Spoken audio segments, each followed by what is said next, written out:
The moment of creation is a form of magic, where an off becomes an on, a 0 becomes a 1, then another, and another, until, deep in the complexity, you discover order, speed, reliability, power.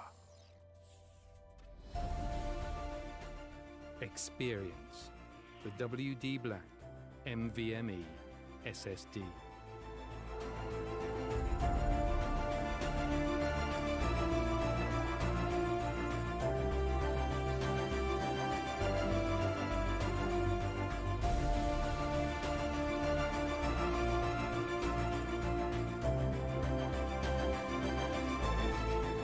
Fueled by darkness. Level up to NVMe SSD performance.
Welcome, ladies and gentlemen, to another day of the Dell Gaming TEC Pro League featuring Counter-Strike Global Offensive in association, powered by WD Black and in association with Act Fibernet, ZOTAC Gaming, as well as AFK Gaming.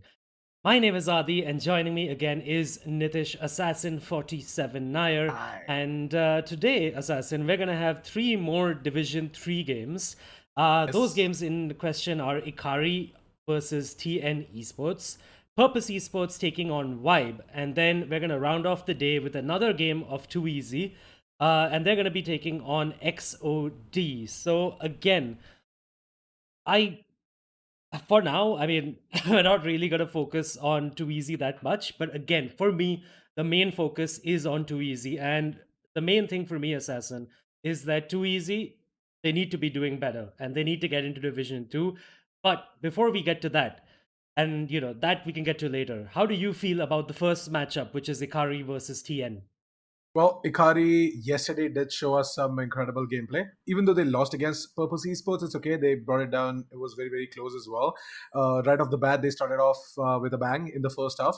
Then the second half was sort of a steamroll out of control wala thingy going on. So Ikari need to be careful about that as well, because right now they're starting off on the T side, and that is good.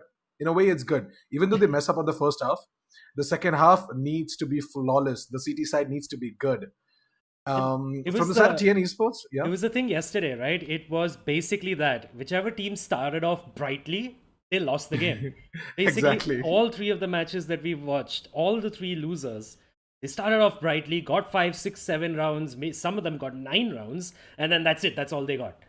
And that was pretty crazy as well, right? Like, I do you think we're going to see something like that again? Do you think that because these teams are still trying to figure out how each other play, do you think it's going to be much more of that?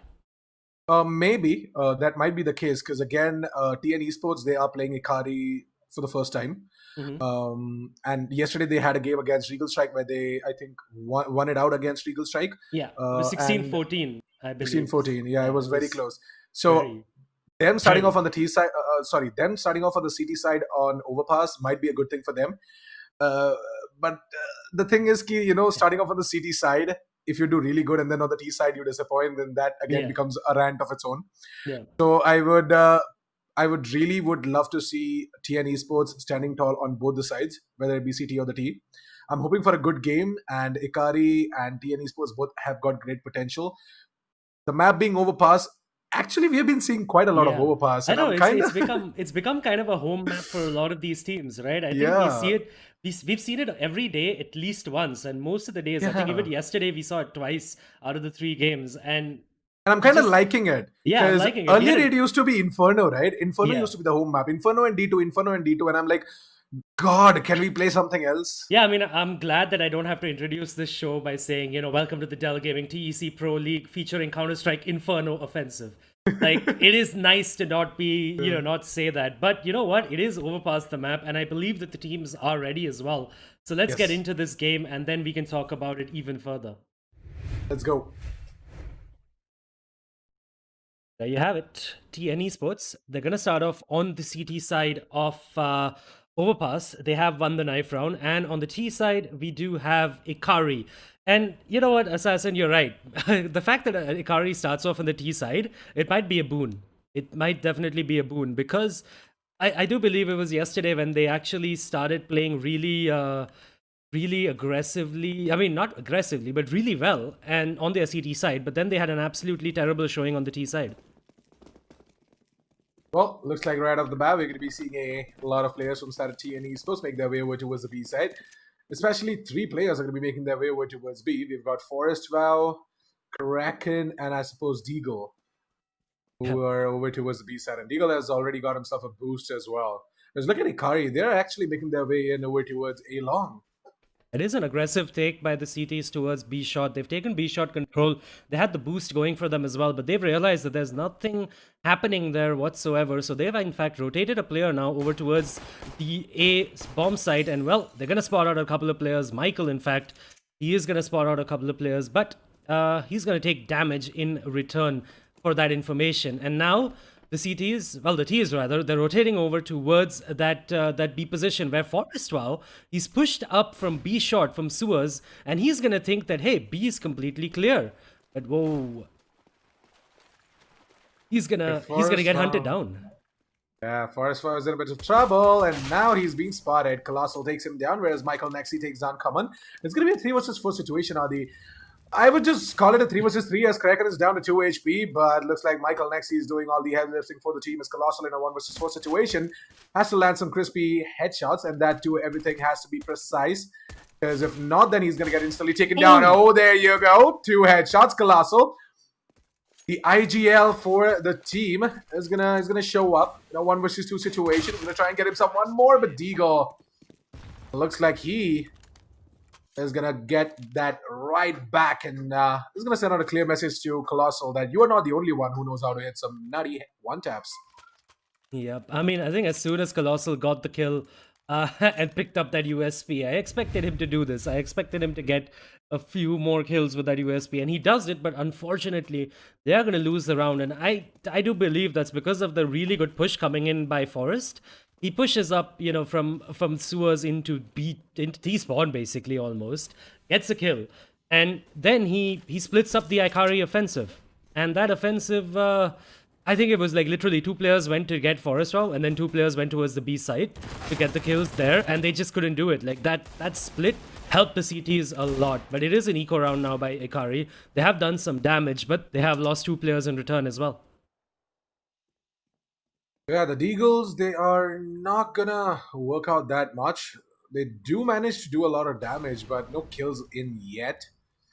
See what exactly is going to come in from the side of Team TN Esports as well. Forestfall has taken a passive angle. Actually, he was playing aggressive towards washrooms. It was like, okay, I'm going to land some dirty headshots using the scout. and then these guys chime in with the Deagle, and he's like, nah, I'm getting the hell out of here. Taken down to 32 HP. So yeah, the Deagles are definitely scary. And I think Seeing, we did see yeah. Ikari, in fact, do a lot of damage with the Deagles yesterday as well. And there you go. They're going to take down Deagle. How ironic is that? With the Deagle, Forest was going to fall as well. Both the players who were low for TN Esports, they are going to fall. And the man at a disadvantage has been equalized.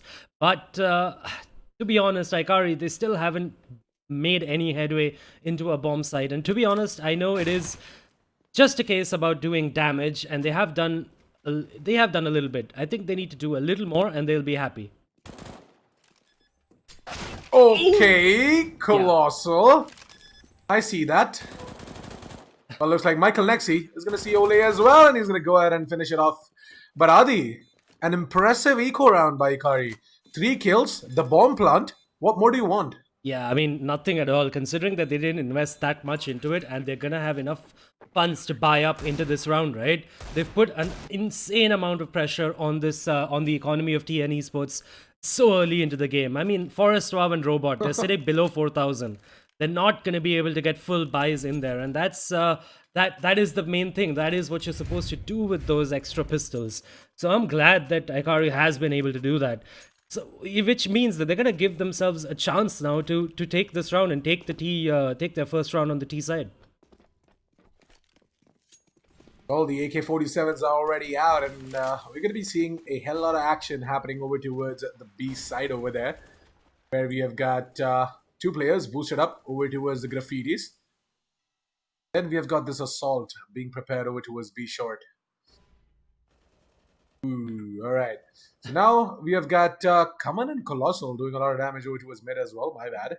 Kind of missed out on that one because the cinematic cam just took me away. It blew you away. It took your breath away. But either way, Colossal, he's going to try to take the breath away from Deagle, but instead he is the one who is going to lose his, well, lose a lungful of air as well as his head in the process. That is the man advantage now for TN Esports. And, well, they forced Ikari to go over towards this B hit without much of a fake coming in towards A, because I do believe that was the strategy early on. But Robot, he is boosted up here, but he is smoked off from all these angles. And Infinity, he's going to be able to plant the bomb without any kind of resistance from the CTs as well. Finally, the nades and the Molotovs come in, and RV, he gets taken down to 22 points of health. But Ole, he snuck up into the water's position, and Michael Nexi, he's going to get taken down. But the instant reply onto Ole is there as well. And RV, he's going to get one for himself. Trades galore. RV, in fact, Infinity, he's going to get one more, and he's going to close out the round as well. And that is the first round on the board for Ikari. And now TN Esports, they have to go eco. They don't have a choice. TN Esports kind of went in for that buy the last round, right? If they would have gone in for the eco, like, I don't blame them as well. But still, if they could have gone in for an eco, this round might be a full buy for them.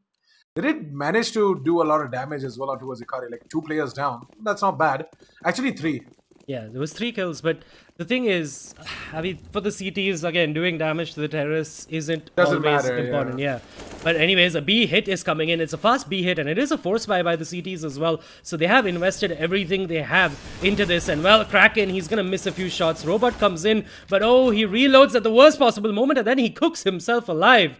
What in the world was he thinking? Forest Wow now, he's in a 1v4 situation. He spots out Ole, but well, I'm calling it now. Nothing's gonna come of this. And in fact, he's calling it as well, and he's trying to save that scout. He has he's slowed it down. He's sort of just holding angles now. Yeah, he's just gonna try and get some exits maybe. But the thing is that he's got himself a grenade and a flashbang as well, so he can actually save it up if he wants to. Oh no, never mind. Hello, Infinity. On the hunt. Yeah. And the hunter finds his prey as well and takes down Forest. And well, TN Esports, they're gonna have to eco this time. The loss bonus is sitting pretty at $2,400, so they should have a good buy going into the next round. But Ikari, they should be able to take the lead. And well, Ikari, I believe, Assassin, they are sitting at the bottom of the table right now. So it is in Division 3. So it is important for them that they take this. That they take this victory, you know, like, because you don't want to start off, you know, with 2 losses in a row, basically. Interesting stack. Oh yeah, I do see Infinity towards short area. The stack over towards Spark though, kind of interesting to me. Yeah, Colossal. Try and make his way over towards the washrooms. You see all of these players stacked up over here. And well, one of their players has already been lost towards the long side, the long area. We call it square usually. Like I used to call it square anyways when I was playing comparatively. So I'm just gonna go with that. I'm just gonna call that WC to long area square. But either way, basically, Ikari, they're playing this really carefully, by the way, and they've been poking and prodding towards both the B bomb side and this A long area. Colossal now, though, he's gonna poke his way into A short, and he's gonna get poked by a lot of USPs really, really quickly. A lot of pew-pews are gonna come his way, but Kaman and Colossal, they work together to get a couple of frags and make sure that none of them fall. And well, Kraken and Forest Wow now, they're gonna get taken down momentarily. And Ikari, it's gonna be a clean as hell round for them.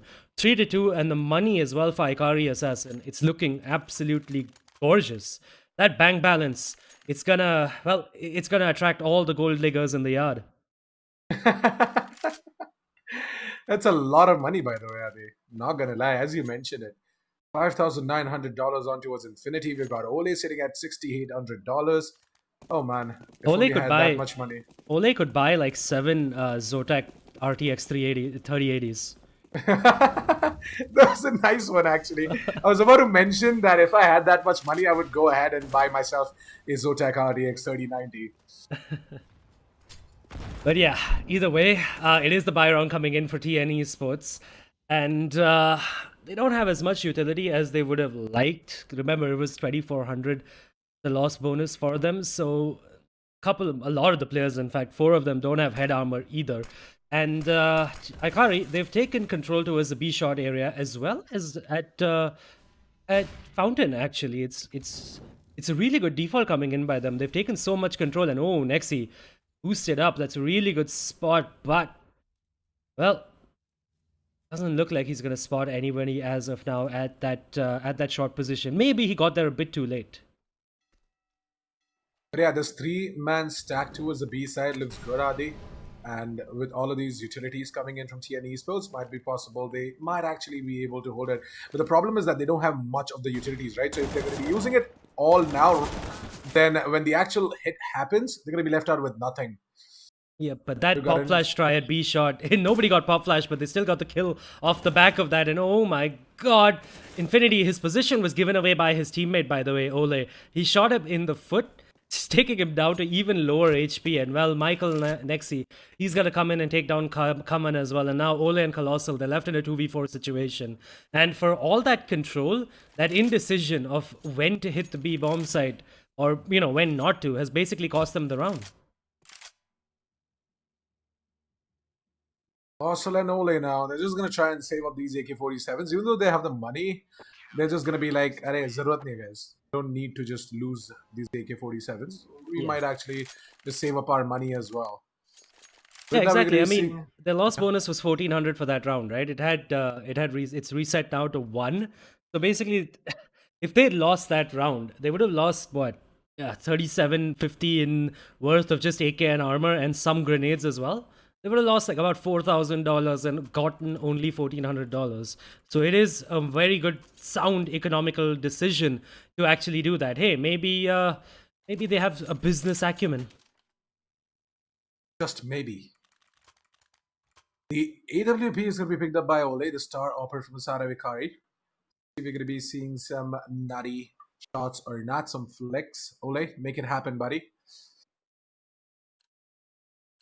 Whereas from the side of TN Esports, we don't see any hot party. Not yet. The economy... it doesn't let them afford one as of now. I guess Michael Nexi could just about afford a Dell Gaming G5, but that's about it. Not an AWP yet. And TN Esports, they're going to have to win out this round, by the way, and, well, maybe another one as well, and they'll have to do it cleanly to get their economy in check. But, oh, Infinity comes in with quick trades onto this B-shot aggression by TN Esports, and all of a sudden, the man advantage that they had early on into the round has been neutralized, and it's a 3v3 situation. Ikari now, considering they have these frags, even though they've lost a couple of members, they can spread this defense thin basically for TEC Esports, and they can go wherever they please, and they'll still have a man advantage, especially if they go to the A-bomb side where it would be a 3v1. Well, let's just hope they're aware of Deagle and his off angle over towards washrooms. Is anybody gonna check it? Maybe. Are they gonna take him down? Maybe. Well, looks like Ole is gonna get taken down. Bye-bye to the AWP. That off angle was... You called it, basically. That off angle was absolutely epic. Completely unexpected by him. And well, there you go. Infinity, he's going to get taken down, trying to walk into the B bomb site completely dry. His teammate had a couple of flashes, Molotovs as well, but well, he's not going to use any of that either. He just wants to walk in and take the fight like a man, and he's going to lose it like a little boy. Okay, I don't know. I don't know if that was supposed to be offensive. Well, like no, Adi, clear. I'm just talking about the strength, you know. Of course, a man has a lot more strength. Oh God, never mind. I'm just kidding. I'm just pulling your leg. Yeah, because it's an eco round, and we just have to rant. I'm a little surprised that it's an eco. I got the math all wrong. Maybe I don't have a business acumen. But yeah, I mean... we both are bad at math, by the way. To be honest, I mean, RV Infinity as well as Kaman, they could have had a buy. They could have had a buy for sure, but because look at that, they bought the armor and the Deagles, and they still have 2200 and 3000 and 3000 on Ole as well. 2200 on RV, so never mind. I'm not... I just looked at it again, and Deagle using the same off angle. He's gonna get 2. Can he get 3? No, he can't. Gets instantly traded out. Well, not instantly, but... gets finally put down after losing by Ole, after Ole loses 2 teammates. And well, if it ain't broke, don't fix it for Deagle. He's gonna use the same angle, get the man advantage for his team. Forest Wow, he's gonna get 2 more for himself as well, leaving RV in a 1v4 situation. And well, TN Esports, once the guns have come out, their rounds have looked pretty clean as well. Their holes have been really, really nice. Has been nice, no doubt. You know what else is going to be nice? That spray down with the AUG from Kraken. So, the 5th round of the board for TN Esports. Ikari finally can afford the big guns. So, let's see what exactly is going to come out from them. Are we going to be seeing one more AWP? Nah, Ole is not going for it. He's like, guys, just leave the op out of this. Maybe I'll just pick it up on the CD side, but the T side, we have to be a bit more careful. Because right now, things are not going that good. We just gave away the lead out of the hands of our opponents. And they've been doing pretty good once the gun rounds started, as you mentioned. I mean, yeah, exactly. It's been pretty clean as well for the rounds for them. But oh, the B rush comes in, and Michael Nexi, he wasn't flashed, even though Robot was. And they're going to combine, get 2, make that 3, make that 4. And could it be all of them? Yes, they do. They combine to take down all the terrorists at that choke point. They couldn't even get out of Monster, and they were basically dead. And well, the CSGO B rush strat doesn't work out, Assassin. Yeah. Well, Kraken, he's still going to be holding on towards that AUG, are they? Well, AUG, well, it got the buff, right? Like while it got the buff, while the SG got the nerf, it got the buff. So of course it is a viable weapon. Again, the fire rate has been increased, and well, Kraken, it's not going to get anything. In fact, Deagle gets 2, and Infinity gets 2 for himself as well. And the force buy might just work out for Ikari, because again, they have the man advantage. Well, never mind, it's gone. And it's been traded out again. Forest Rock with a beautiful shot, but the trade comes in. Michael Nexi, he's going to spray down one. He's going to spray down the other as well, in fact. And, well. TN Esports, they're on 7 rounds. Ever since the guns have come out, they've just, they've looked so very good. 5 rounds in a row. And, well, this round was probably the only round which wasn't as clean. But again, TN Esports, the thing is that right now, they won't have a problem losing rounds or losing players because they have got a lot of money. Yeah. Michael Nexi has got like 11,400, but they need to always keep that economy in check. Just keep it in mind. Make sure they don't overstress it. And well, they do. You're right. They look completely in control of their economy as of now. Maybe just one more round win, one more clean round, and I think they can buy out the half basically, no matter how many rounds they lose. maybe 1 or 2 more rounds. But yeah, again, Ikari, they're going to take a little bit of damage trying to get control over towards the B short position. And again, they have a couple of players poking and prodding towards A long, in fact, this time. And Forest, well, he's expecting a boost onto the flower pots. But the bomb is still over towards monsters, so I do think so that this might turn out to be a B split. Still not at all sure though. Because, see, judging from the positioning, we've got 3 players over towards B and 2 trying to possibly fake towards A. I don't know if that fake is going to work or not, because Deagle is right now pushing up over towards A long, and that's a good thing actually, Adi. Yeah. Gaining information is very important as a CT. It definitely is. And well, Forest, wow, now he can stop worrying about the long position. And in fact, I think he can start rotating really soon as well, because the hit is coming in towards the B-bomb side. The Molotovs are out, and the counter Molotovs are out by the CTs as well, and that's completely slowed down the hit of Ikari. And well, it's been smoked, and here, Colossal, he has to run through a smoke. Kraken, he's gonna get one, and oh my god, he's gonna upgrade himself into an AK. What is he doing? This man is absolutely insane! Runs in, trying to knife a couple of players. He still gets a kill after swapping back to the AK-47. Finally falls, but it's a 2v4 situation now for Ikari. Come on, he's going to get one. Infinity, he's going to get the other. And well, Forest and Deagle, they're going to come in and shut it down. Oh my god, I just want to watch that instant replay, Assassin. What the hell did Kraken just do right there, Adi? First of all, he whips the entire spray, and again, and then he switches to the AK-47, runs in through the smoke, quickly snaps back into speed, gets that frag on towards RV, tries to get another one, manages to take him down to like, what, 60 HP or something? But then he finally falls. This man is crazy, man. Absolutely mental. Still, man, that second kill, the fact that he still got that second kill was absolutely ridiculous. We do have a timeout coming in, by the way, and well, Ikari, they need to discuss what is going on, what is going wrong. And to be honest, their T side, again, just like it did yesterday, it looks impotent, basically. There is no thrusting edge. And again, I think I sound like a broken record, basically. Yesterday, we saw that they got map control.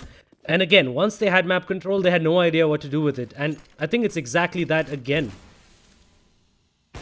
Just maybe. Forest foul. Looks like he's about to go in for an aggressive peek towards mid. Not going to be able to land the shot, so he's just going to fall back. This time around, though, Team Ikari are trying to just spread out a little bit across the map. But once again, Adi, this B-main hold has been turning out to be quite a nightmare. As Kraken once again pushes in on top of a beautiful pop flash. Does manage to find the frag on towards Infinity. The robot comes in with the instant trade as well. RV gets taken down by Michael Nexi using the boost, and with that, Ole now has to rotate over towards the A side.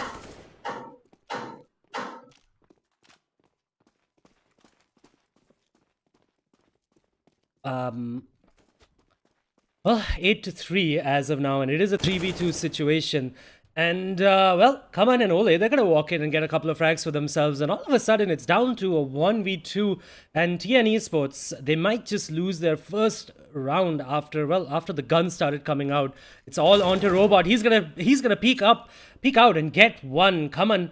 He has been taken down, and it's back down to a 1v1. Ole, he cancels the plant as well because he's absolutely paranoid. And Robot, he's going to spot him out as well. And can he take him down? Of course he can. The clutch goes in the way of TN Esports. And Ikari, even when they have the chances, it just doesn't work out. It just doesn't work out. 2v1, they bring it back so very well. It was 2v3, remember. They bring it back down to a 2v1. And then, well, they give Robot 2 1v1s, and that's a little bit disappointing for them. And Ikari's economy is once again down to the shambles. Well, $2,000 onto each and every player. You're going to be seeing them pull out the Tech 9s and the Deagles.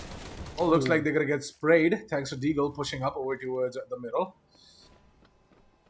He was also as lonesome along with Forest.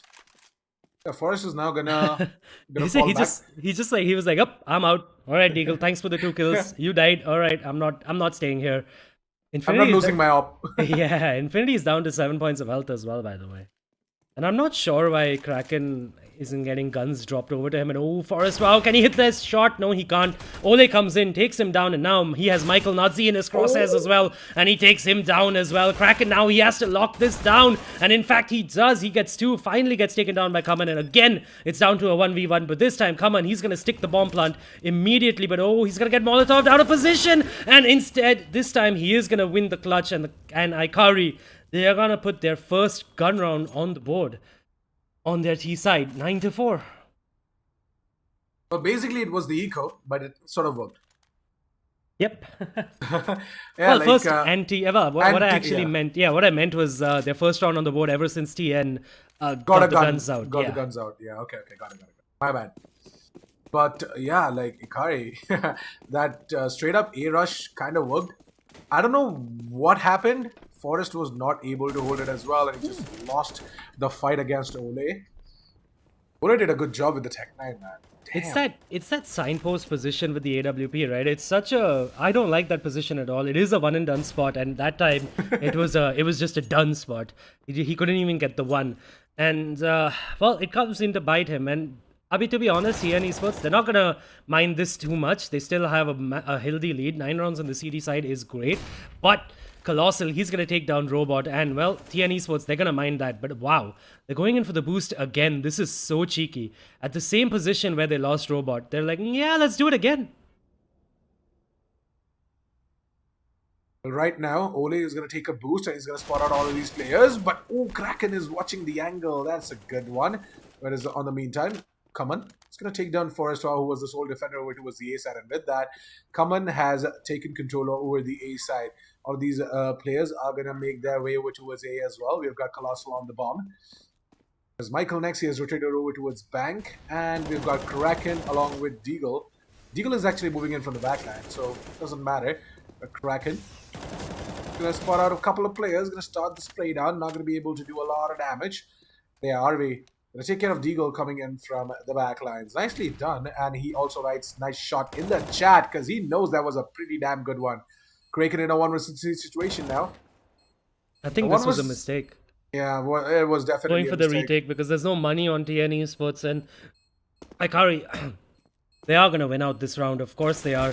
It's a 3v1. There's no chance in hell that they all fall, and there's enough time for Kraken to get the defuse. There you go. He does get 2, but he's not going to be able to get the defuse. And you know what?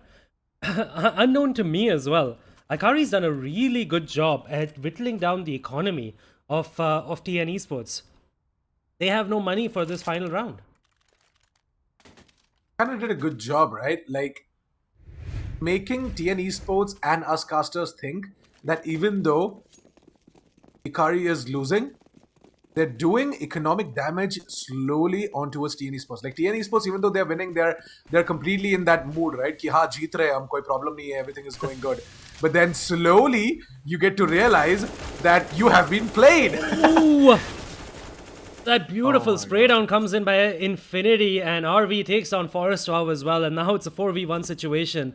And Ikari, they take full advantage of the fact that TN Esports had absolutely no money going into this. Oops. Robot now in a 1v4 situation. There's nothing he's going to be able to do, to be honest. And well, you can pray for him as much as you want, but he's about to die. Well, he's certainly about to. 2 Molotovs and nade. They're just throwing everything and the kitchen sink at him. Another Molotov. They just want him to burn. Robot, can you just fulfill their wish, man? Colossal, you have one more. Do it. Oh, And unfortunately, he just throws it away. Or maybe that was just a HUD bug. I'm not sure.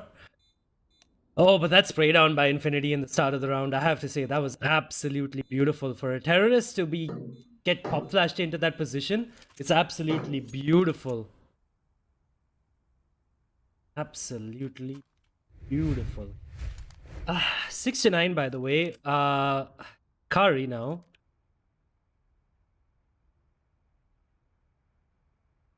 They're going to go over towards the CT side. And TN Esports, they need to show us a better T-half than Ikari did for sure. Hopefully they can do that. And, well, It's an interesting hold coming in by Akari. They have just one player towards the A bomb side, and they have 4 players stacked over towards B. And the hit for TN Esports is in fact going in towards the A bomb side. And well, the rotations are gonna have to come in, and they will come in as well because Ole, he's pushed up. 2 of the players, in fact, for the CTs, they pushed up into T spawn. That's a really good map control being taken up by Ikari, in my opinion. Ole. Michael knows this. Oh yeah, Michael. Oh, the timing! Gets CSGO'd, but oh my god, Ole, he gets further CSGO'd. The USP from the back, right? It just doesn't hit. I have seen even Device miss those shots. And well, Colossal, he's not going to miss any shots. He's going to get 2 for himself before finally getting taken down. Ikari, they have a good foothold into this, but oh my god, they get absolutely overwhelmed at the A bomb side. And the plant is going to come in towards the truck as well. So this backstab is not going to work out as well as the CTs would have hoped. TN Esports, they just need to hang on, but their after-plant positions are not really good. And in fact, that shows, and oh my god, the clutch... Yes, it does. The 2v3 retake clutch is going to come in, and all of a sudden, Ikari, they win a very, very important pistol round. It was a very important pistol round for them, as you mentioned, and it could just give them that chance to make that comeback and win out the specific match as well against TN Esports. But yeah, a good one coming in from Ole. Even though he got CSGO'd, it's fine. Like, he managed to do a lot of damage on 2 of the players in that retake. So it's good. In a way, he just got that redemption done. That's it. Yes, and well, TN Esports...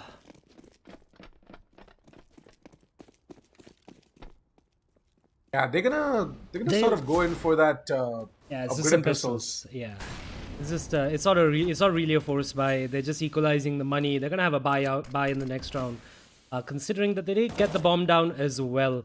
And well, Ikari, they need to hold this cleanly. And the problem for them as well is, right, that they have 3 MP9s. So if they do hold this cleanly as well, in the next round, they're gonna have. They're going to try to play it as a bonus round. Of course they are. And then they're going to have that problem of having the worst weaponry in the first gun round. Oh, yeah. So Ole has taken up B shot control. We have got Infinity over towards Long along with Colossal. Colossal is in a bit of a trouble because Kraken is coming dangerously close and the smoke is about to fade away. Colossal get tagged down to 52 HP. Try and take down... Oh, what? So much damage done by the Deagles, and I've got no idea what Infinity is doing. But Kaman as well over towards the trucks area. So with the MP9, is just going to do a drive-by. Oh my god.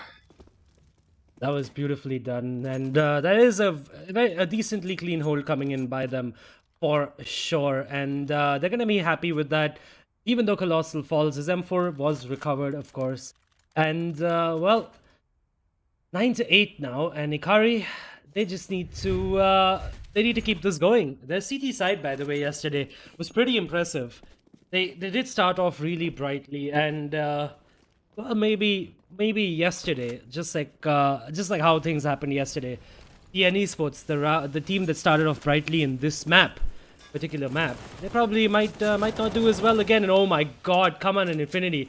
They rush in B shot and take control. That bonus round. Well, they use those bonus weapons very well. Play them aggressively, get a few kills. Well, Infinity and Kaman did a pretty good job over towards the B shot. Right now, I'm just worried about that flash, but okay, it worked. Okay, nicely done. We do have Michael Nexi coming in as well, but Kaman is going to take care of that problem.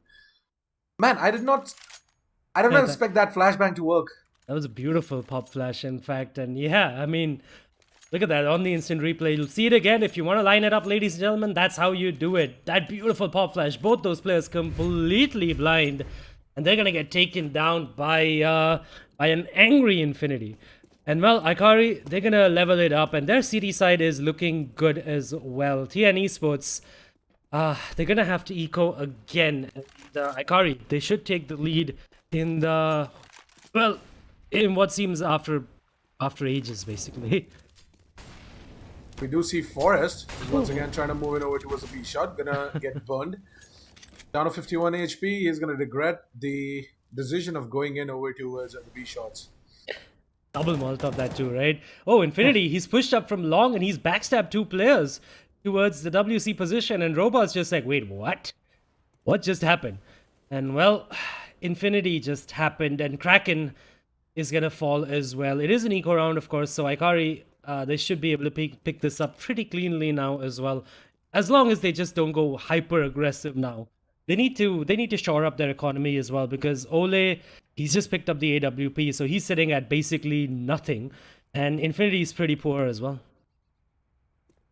UCRV over towards the default bomb spot. I'd actually not look out for Robot. And there you go. The A side control has been given away, Adi. Ole is now making the rotations. Does he have any idea that we have got Robot already over towards the banks? With Infinity coming in from the back lines, it's going to be time for Robot to do something, but oh no. Come on. He's going to spot him out and take him down instantly, and Robot is going to be like, yeah, to hell with the trigger discipline. That the trigger discipline really let him down there, but he's a little unfortunate that he was checked as well. Like, that is generally, if you don't die from there instantly, you're not going to check that position. But Infinity, of course, coming in from behind, from the backlines at A long, he managed to get control of that round again. And, well, look at that as well on Infinity, by the way. He's sitting at 25 frags. His KD is almost 2. 1.98. Just wonder what his ADR is at this point. His ADR, well, 110. Kaman as well. Infinity. Kaman as well, by the way, at 114 ADR. That's ridiculous. They're doing so much damage. And to be honest, I'm wondering, Kaman, he's doing so much damage, but he doesn't have the kills to show for it. Like, he must have a lot of assists, actually. Yeah. He's got a KD of 1.3, Adi. Yeah, but his ADR is almost the same as Infinity, right? that's what leads into the 5 assists. Yeah, actually it's more. 114, it's 114. Yeah. All them assists, man. All them assists. And Infinity is like, तो मैं job छोड़ दूँ 25 frags लेके? Yep. Well, it'll be interesting to see what the impact rating will be with those players. And again that pop flash comes in. Yep. And well, the Infinity, same flash. He's going to get one. He's going to get traded out. But Kaman is there for the instant reply as well. It is a 3v3, which kind of does favor TN Esports at this point. And again, I mean, the early fight this time going in the favor of the T's. This does look like a repeat of yesterday, Adi, where the first half is beautiful, and then the second half for that same team is kind of disappointing. And again, I mean, TN Esports, well, this was their bye round, and they lost, of course, they lost this fight at B short right in the start, but it is still a 3v3, and well, they are creeping up together towards the A position. And oh my god, by the way, there's 3 terrorists coming down A short, and Ole, he's at A long, and he's gonna find out that there's nobody at that position, and he might just think that everything's clear, everything's fine and dandy. Or it might just work out that he hears this rush coming in towards the A bomb site, and he's going to get kills from behind. And well, Ole, he's going to spot out that a player is definitely in the A bomb site, and he's going to try to put in the Molotov to deny that plant, but it is a little bit too late. Ole is down to 34 points of health as well, and it's a 3v3 retake for the CTs now. The Ts, they are in pole position to take this round, and Forest Rao, he's going to take down Ole. And well, it's all down to RV and Kaman, who I believe at this point should save, because they're, well, the post-plant positions on TN Esports, they look pretty damn strong. Yeah, Michael Nexi in the specific spot, right? Look at, come on. Try to pre-fire around the corner, because you never know where exactly the players are. So you try to check the corner, and then he tried to pre-fire, gave away his position, and got taken down. Michael Nexi is already on the hunt, and he gets deleted by RV. Michael Nexi, that's why, son, you never get too greedy. And well, to be honest, I don't think he's going to care that he died. But either way, I have to say, I mean, TN Esports, that was a good round. That was a good round to come back into that. But again, a misplay by Ole to play that for... I mean, that information was just... that information play was ill-conceived, basically, in a 3v3 situation. The risk to you know, push A long, it's just kind of weird. And, well, 10 to 10 TN Esports, they are going to even up the score. And Ikari, oh my god, Infinity, he loves this flashbang. Okay, Infinity, it's fine. We praised you. That's good. Just don't do it again. But it sort of works for him, so. And Michael Nexi also is lonesome over towards B shot, by the way. Whereas the rest of the team are trying to head up over towards the A side. Robot trying to clear up the entirety of connectors. This is a very interesting default, by the way, by the T's. They've taken control towards connector. They've also taken they had a player making noise towards B, right? So even though Ikari, they have B shot control, they still have only 2 players towards the A bomb side. They haven't rotated anyone out there because they're just so very paranoid that that there are going to be more players there. And Ole, he's going to land the first kill. Can he land another? That is the question. Robot, is he going to go peeking into that? Well, not as of now. The smokes come in, everything comes in. Ole, he's going to clip down Kraken to 20 points of health. And well, he's going to try to play aggressively and peek. And he's going to take down Robot. And Colossal comes in as well with the assist, leaving Kraken alone in a 1v4 situation. A great little hold at the A-bomb site by the 2 defenders. Looks like Colossal. Just going to try and find the last one, but Kaman actually failed to spot our Kraken. He made his way inside of the washrooms. Never made his way over towards A short. But it's okay. It's good. 11th round of the board for Ikari, and round number 22 might actually go into the favorite team Ikari once again, are they? Or RTN Esports going in for a force buy? Oh yes, they are. They're going in for a force buy. Yep. And well, it's not a bad buy, to be honest. They Not a pretty much bad have one. almost everything they want except on Deagle, who is down to a Mac 10. And of course, Forrest, he has no utility. So yeah, I mean, the force buy, it depends. It might just work out. And well, the B shot aggression is coming in by the T's this time. Infinity is not going to be challenging it. And oh, that smoke, it's going to miss. And that's going to force out an early smoke by the other CT, which means that TN Esports, they can actually execute onto this B bomb site pretty damn early. To be quite a treat to the ice if they actually do that. But again, the thing is that the 3-man setup over towards B for Team Ikari works every single time. And look at that nade.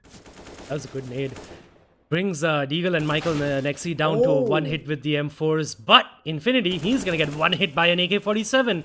Good night. Goodbye. We'll see you again next round. That is actually right. Definitely going to get deleted. And he's going to be like, open console, quit. Or maybe disconnect. But at that point, he might actually quit. Because that was very bad. It hurts. Am I the only old school person who types exit? But either way, come on, he's going to get Molotov out of position. And well, Deagle, he's going to run through a Molotov and he's going to get taken down by Kaman. RV gets taken down though. And well, the T's, they flood their way into the B bomb site with a pretty little execute. The smoke's working out for them, a good wall of smokes. And Ole now, he's in a 1v4 retake situation. He needs to save that AWP. And, well, he's going to take down Michael Nexi. But, well, he needs to get out of here. He really needs to save that weapon. And if he does save that weapon, they are going to be able to force into the next round. But if he dies, it's gonna be really hard work. And oh, Ole, he's gonna take down one more. That's Forrest and Kraken. Oh, trying the unscope, but he didn't know how low Kraken was. Could have tried the pistol, but Ole, I mean, he should have saved. I love the shot on towards pillar though. If you look at the money, right, Assassin, if he saved, they could have bought. Every single one of them would have had a full buy.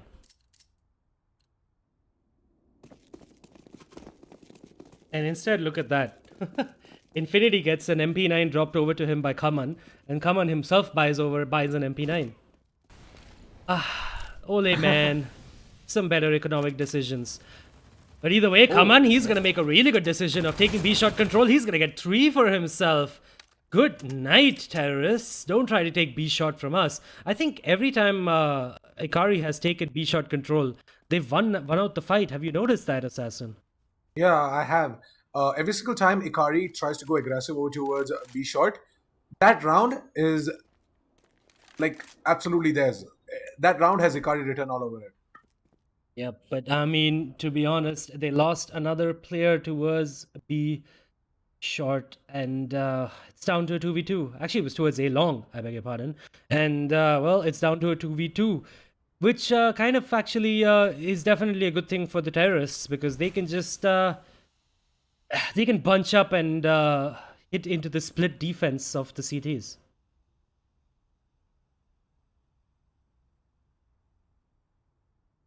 It looks like that we are going to be seeing Ole try and further pushing over towards the middle area in order to get information, whereas RB also is lonesome is going to be handling things over towards B. Ole is like, "ठीक है, तू handle कर रहा है ना? It's all fine. I'm not coming." I'm just going to try and spot out for an AK-47, but never mind. He's here.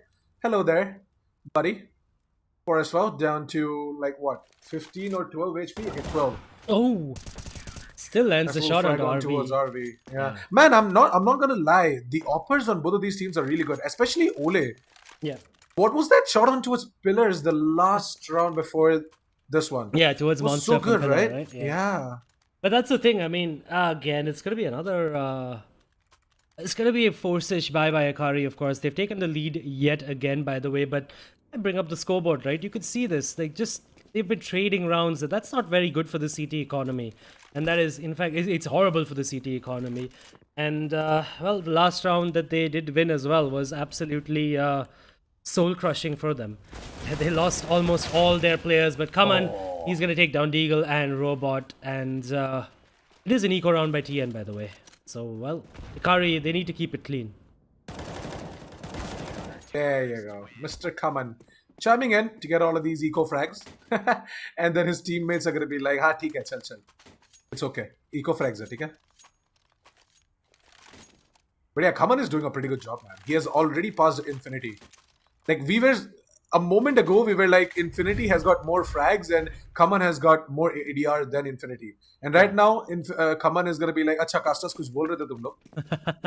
Yeah, and in fact, the ADR for Infinity is dropped way off. It's dropped below 100 now at 95, while Kaman, in fact, he's risen up to the challenge. He's at 120 ADR now. And well, Kaman, he's going to rush into short again. This man is insane. He's going to get two. What in the world is happening? This B-shot control for TN Esports is not looking good. Robot, he stuck his way through the smoke, by the way, and come on, he's finally going to get taken down, but not after he gets a third one for himself. And Infinity, he needs to get a frag now, but again, I think he's kind of disappeared in this CT half all of a sudden. But Robot and Michael Nahadzi, they are so very low, and Robot, he's going to fall, in fact. And now it is a 2v1 situation. It was a 2v2, and Ikari, they are in prime position to get to 14 rounds. So, Michael Nexi, what exactly is he going to try and do? He's going to try and make his way over towards the B side. We do see RV over there. Oh, RV! Not going to spot out the player. It looks like he needs himself a ZOTAC RTX 3080 to bump up those settings so that he can spot out a player. Yeah, Michael Nexi in a 1 versus 1 situation, Adi. Ole has got himself an AWP, which is not a suitable weapon for a retake, especially a 1 versus 1 clutch situation. But he does have a smoke and a flash, so that's going to help him out. There. And well, very soon, Ole is going to realize that, well, this entire site is clear. He's playing towards the tower or towards the site. And well, oh, that's a flash! Oh my god, Ole, he's panicking, and well, he's gonna put in the smoke, but well, Michael Nexi rather, he's gonna take him down through the smoke, or he's gonna try anyway, and yep, eventually he's gonna take him down, and well, that's a great clutch coming in by Michael Nexi, and yeah, I believe that was Robot towards the position. RV rather, yeah, towards the towards Graffiti. Yeah, towards Graffiti, and well, I think he needs a really nice Dell gaming monitor. Or one of the laptops with a really nice IPS display, so he could bump up that contrast and find that head. Yeah, maybe the G5 would definitely suit him. Yeah, he should probably get the G5. Come on, RV, don't worry. We can get you hooked with some amazing deals. Check the link down in the description below. Yeah. TN Esports, by the way, with that eco round win, they're gonna go up to 12 rounds, and in fact, they might just go up to 13 rounds because Ikari. Again, they've been trading rounds left, right, and center. They've only been able to string together 2 in the last 6 rounds. So, well, their money is absolutely, well, pathetic. It's terrible. And because of that, they're going to have to eco. And TN Esports, they should even it up. Well, we do see a B rush coming in. Going to be seeing RV, who's going to be completely blind. All of these players are making their way over towards B, and Infinity falls as well. It's down to Colossal and Ole. It was this fight situation, and I think so they're just going to try and get the exits from the T-spawn area. Yep, maybe try to steal away a gun, because remember, their money doesn't look very good. And they aren't even on, they're on 1 round loss bonus. They're going to get $1,900 in the next round. Oh! Ouch. Okay, both of them, crouch speaking, not bad. Like, the cross-up placement coming in from Ole was perfect, but I think so the response time was a problem. Yeah, but I mean, by the way, Colossal is going to be so cheesed off. He's going to be like, Galil? That's all you have for me? A Galil? Where's the AK-47, bruv? And, well, Colossal, he Weakness does have armor. disgusts me. He does have the Galil as well as armor, Deagle, and a kit. So he's going to save that up, and he's going to be able to do it as well.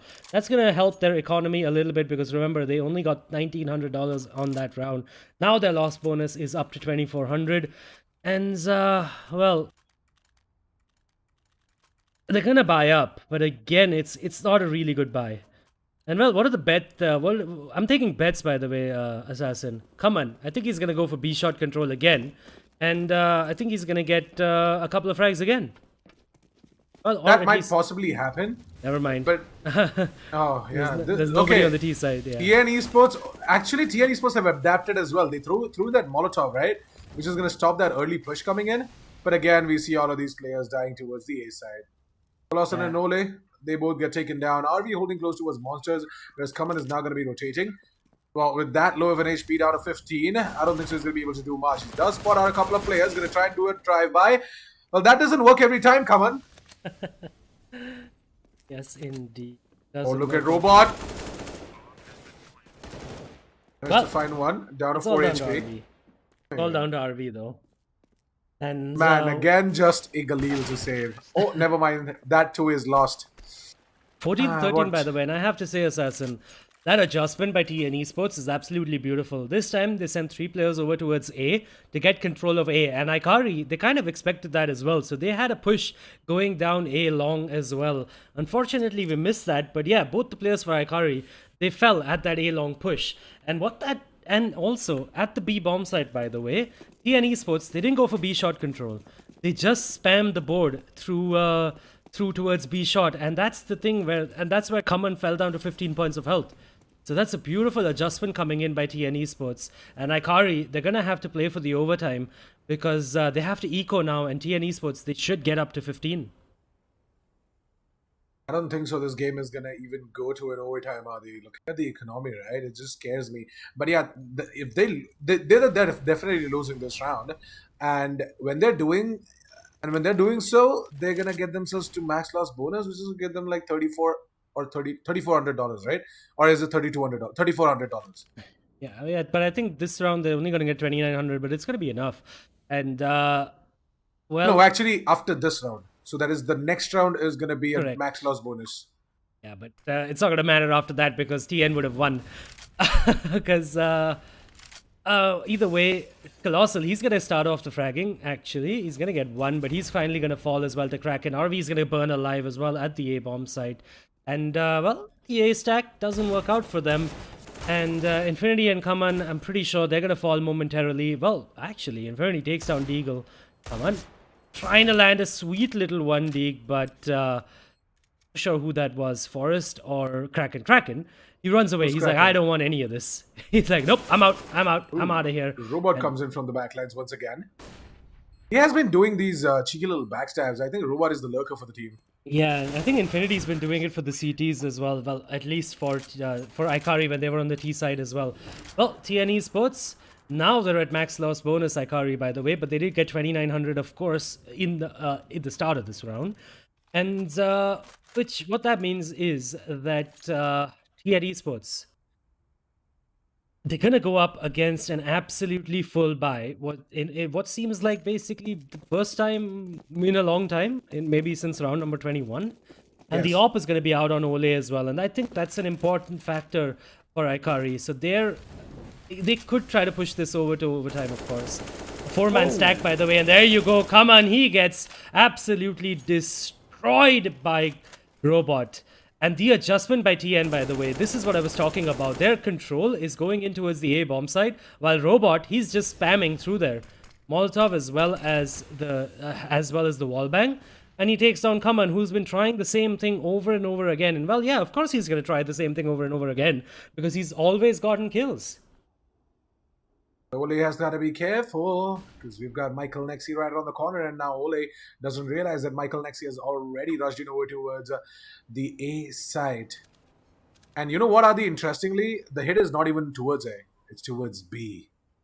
Yep, exactly. TN Esports, I really like how they've adjusted their approach. They figured out the Ikari defense and they've gone to plan B and C. While Ikari, they haven't really showcased a plan B. But well, the plan C comes in and RV, he's going to spray down 4 players.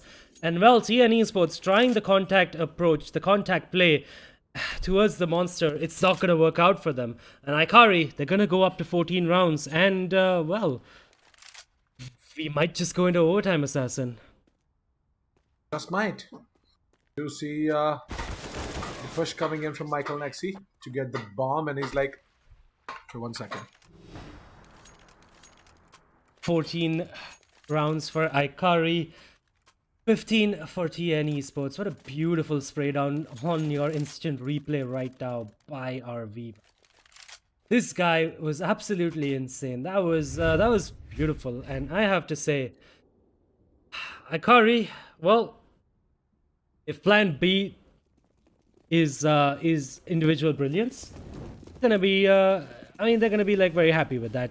TN Esports, though, it looks like they're gonna go in for a fast B rush, and is that gonna work out for them? This is interesting. Do you have the guts? How do you have the guts to do this in the final round, basically, playing for the victory? The instant replies, trades galore, everyone's falling. 3v2 situation now for TN Esports, for the T's. Colossal, though, he is at this position already towards water. And Ole, well, he can get this kill onto Robot, and oh, battles off a shot. But, well, there are no smokes, by the way, for the T side. The Molotov comes in as well, and oh, Michael Nexi, he's gonna fall, and it's down to a 2v2 Colossal. He's not been checked by Kraken, and whoa, Kraken gets one, but Colossal, he's gonna get the instant reply onto him, and it's down to a 1v1, and this is gonna be a very important 1v1, and it's gonna be going to Colossal. We're gonna go to overtime, ladies and gentlemen, 15-15. Oh, Ikari, they've done it just in the nick of time. And well, remember, ladies and gentlemen, it's gonna be a start money of 16,000 on everybody, and it's gonna be 3 rounds. It's gonna be a race to 4. Whoever wins 4 rounds first in the overtime will take this match. And well, Assassin, Ikari, they've done it. They've pulled us over to, I think, what is the first overtime on this stream. Absolutely, Ikari. They have made it, man. Like, they have done it. I did not see that coming. I thought Colossal almost lost it because Robot had that upper advantage because the smoke faded away and then he saw Colossal first. Colossal was, I think, switching or reloading or something. And he instantly got that snap to the face and he's like, to hell with you, buddy. We are taking this game to an overtime. But that was a really good one coming in from Ikari. Like, I liked how they did not lose their entire momentum.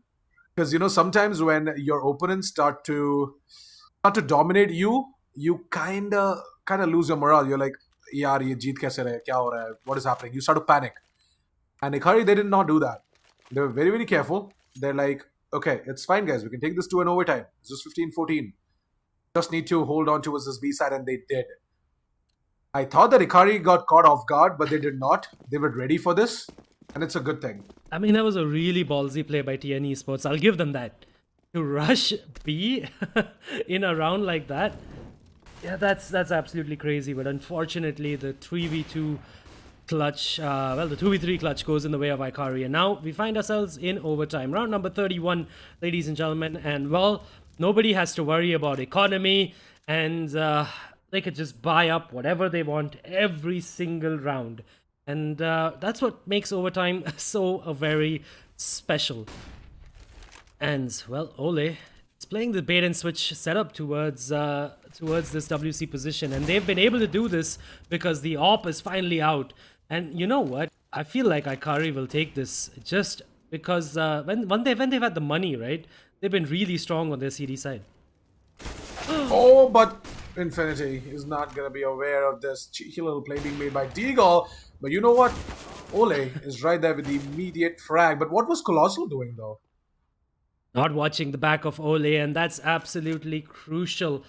That's a massive mistake, by the way. And, well, it's a 2v3 retake now for the CTs. Make that a 2v2. Kaman comes in from behind and takes down Kraken. And Robot, he's not even in position now, but he is in prime position for a beautiful backstab. But the bomb isn't planted for him, and Kaman, he knows that this position is clear, and in fact, he's going to go in for the smoke defuse. Can Robot make it back in time? And no is the answer. The defuse comes in. Ikari, they're going to win out that round. That is absolutely beautiful. They're going to lose everyone, but it's not going to matter. Remember, they just have so much money. It is overtime. Beautiful ninja defuse coming in from Kaman. He's going to be like, pro zone fake, buddy. Pro zone fake. That was a very good decision, I have to say. I mean, considering that he knew that one of the players was towards long, and he knew the B shot was clear as well, right? The only logical next position for the T was either bank or CT. And unfortunately, the bomb wasn't planted for that terrorist. And, well, Kaman, he's gonna again get one kill towards the B shot position, this time through a boost. The adjustment by Ikari, they're doing really, really well, I have to say. Once the money has started going their way, they're doing really well. Kaman again, it's cheeky boosts, man. The second time they're taking a boost. First time at the little sandbags, at the half sandbags, and now at this little wall. Plank. Well, if it's working, you should never fix it. I heard it from a great man, Mr. Aditya Shah. But, yeah, come on. He's going to try and get himself another one. Eagle taking down Colossal. It's going to be time for him to hold the angle, but Robot rushes in. Robot has been doing good with all of this aim game. Let's see if Infinity is going to find himself one. Yes, he will. For as well, going to take a step back, whereas Robot is holding on towards Monsters. They only have information of one play of Infinity, but it looks like he's going to be enough. As Robot, in a 1 versus 3 situation, is not going to be able to pull this off. There's no freaking way he's doing this. There you have it, Infinity. He's going to get the last 3 kills. Secure himself. Round number 17 on the board, and Ikari with a beautiful retake on towards the B side, Adi. I mean, I have to say, this is such a topsy-turvy game. This overtime, rather. Every single time, Ikari, they're getting the man advantage. They're getting a 2-man advantage, and then they lose the bomb site somehow. It's so very weird, but then they managed to retake it. And, well, Ikari, if they take all 3 rounds, right, I do believe that that they'll be able to finish it off on their T side. So we've got Infinity. It's going to be once again taking the boost. Oh, this time around there's going to be completely flashed. They can once again try and take up that B-shot control. That would be good, but it looks like Robot is going to be ready for that boost to come in from Infinity. This is going to delete him off. Infinity, losing Infinity would be a bit of a problem for Ikari, Adi, because Infinity has been that one consistent fragger. Yeah. But it's okay. We do have another one. Kaman, right around the corner, is going to try and spray down, but the flashbang is going to completely take him down instead, with Kraken getting himself one. We're going to be seeing Kaman, who's going to spray them all down, switching to the P2000, is going to try and take down the operator as well. Forest Foul tries to get the frag, but Colossal gets his instead. Ikari on a match point, Adi, 18-15, not a single round given away in the first half overtime, and we are moving in towards what could possibly be the last round of the specific match. What a beautiful hold by Kaman, and you called it there. You completely called it as well. It doesn't matter if Infinity has fallen, because, well, we do have Kaman waiting and ready for to basically put down the hurt onto TN Esports. Well, TN Esports now, though, they're gonna go over to the CT side, and now they're gonna try with a double op setup to basically do to Ikari what was done to them, to win this half out 3-0. But I have to say, Ikari, I think they've been handling the pressure of overtime a lot better than TN. But, well, Forest Wow, he's going to get the kill onto the heavy hitter that is Kaman. Not a problem. We still have got Mr. Infinity left out. They're all making their rush over towards the A side. Ole is going to be leading the charge. We've got Forrester once again in that signpost position. Going to be finding himself one. Another one maybe. Yes, it will. Easy peasy for the AWPs, Adi. And as we all know, overpass A Long is the hometown for all of the lovely oppers. There you go. Infinity finally is going to be putting an end to that killing spree put up by 4 as well. Colossal is going to try and rush in through a beautiful pop flash. But what? Okay, vision assistance. I get that. Infinity finding himself another one is going to put it down to a 2 versus 2. Things are not looking good for TN Esports at this point, Adi. Because right now, the bomb is in the hands of the counter-terrorist. It's dropped right in front of them. Kraken is going to try and go in for that white peak. He's going to find something, though. Colossal is burning down in that Molotov with Kraken taking down Infinity. It's going to be time for Colossal to get the frag on towards Kraken. A 1 versus 1. Where exactly is Michael next? He's coming in from the backlines, but might be possible. He's once again going to reiterate his options, and he's going to be like, nah, let's just go in from the A-shot position. Back. It's 25 seconds. Timing. And well, the timing favors Colossal. He's going to find Michael Nexi. And well, Nexi, he's going to have to rotate, and he's going to try to rotate all the way from B, but instead, he decides to come back from the A shot because the bomb has been planted instantly by Colossal. And well, Colossal, he needs to just keep his nerve together. He just needs to take this over the line for Ikari, and he is in prime position to do that. And well, the flash comes in, and well, Michael Nexi, he's sticking it. Pros don't fake, but Colossal, he's going to come in and take him down. 19-15, a flawless overtime coming in by Ikari. And well, what an absolutely beautiful comeback, Assassin. Beautiful comeback. Amazing indeed, man. Amazing. Like the way they have been doing it, right? The way Ikari played on their overtime, I loved it. Like, I'm just all over Ikari right now. Like the way they made that thing work in overtime, the confidence, the level of that morale boost that they got. I don't know from where they got it. Definitely the IGL, props to him. The way he kept the entire team morale calm and cool was the best thing ever that could happen for Ikari. Because trust me, Adi, in an overtime you sweat really bad, and sometimes because of all of that sweatiness, you just tend to lose your confidence, your entire momentum. But Ikari did not let that happen. As soon as they went in towards overtime, they got more and more of confidence. They're like, okay, this is still possible for us. We can make it happen. TN Esports failed, and we're gonna make them regret taking us to an overtime. Indeed. And well, I have to say, I mean, some of these moments that you see on camera, right? They were early out in the game, right? And it was a great start for TN Esports again. And it's so weird, right? It's again like yesterday. The team who had the great start, they basically couldn't close it out in the end. But I have to say, it has to be props to Ikari, because to keep your composure in overtime, and especially when they were down 15-13, to even come back, pull it to overtime, and then keep your composure to win out overtime 4-0 was absolutely beautiful. It was properly beautiful, I have to say. But you know what, Assassin, I think that game spoke for itself. That was a beautiful display by Ikari, and I am glad. I believe that is their first win as well. They did manage to lose yesterday.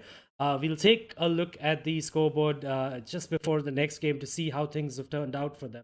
But for now, we're going to take a quick commercial break, and when we come back, we're going to dive into Purpose Esports versus Vibe. So don't go anywhere. We will be right back.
The moment of creation is a form of magic, where an off becomes an on, a 0 becomes a 1, then another, and another, until, deep in the complexity, you discover order, speed, reliability, power. Experience the WD Black NVMe SSD.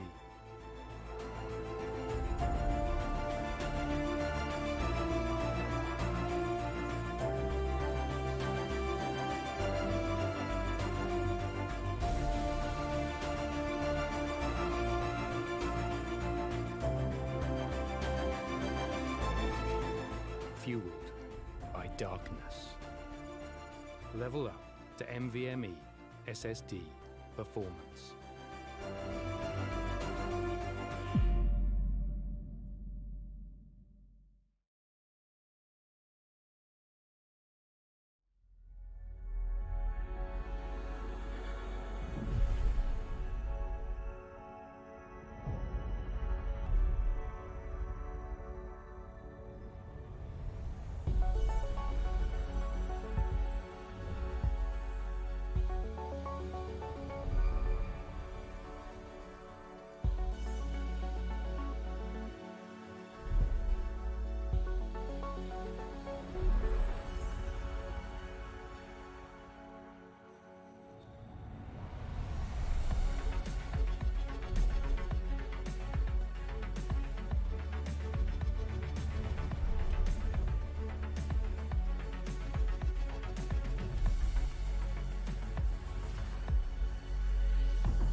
Welcome back, ladies and gentlemen, to the Dell Gaming TEC CSGO Pro League, powered by WD Black. Well, we just witnessed a beautiful comeback and a beautiful overtime game where I beg your pardon, where Ikari came back against TN Esports. Well, it does look like that we are going to be seeing an amazing match, Adi, between Purpose Esports and Team Vibe.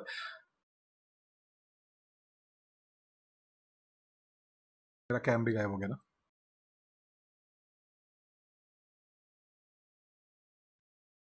So, apologize for that. But either way, yeah. Where was I? Yes, we saw a beautiful game where Ikari did a comeback over TN Esports. While I momentarily just bring Assassin back. Give me a... Yeah, but till then, I think so, the viewers can listen to my beautiful voice. Well, they have been doing so from the past couple of months or years, I think. Actually, yeah, years. Before all these Custer Cam and all the jazz came in. Oh, yeah, hello. Yeah. Before all of this jazzy stuff, right? We commentators used to just provide our voice. Yeah. So, yeah, the community knows me through my voice. So I'm better off with that. You can just leave me at a black screen. Yeah, but either way, what isn't... what we're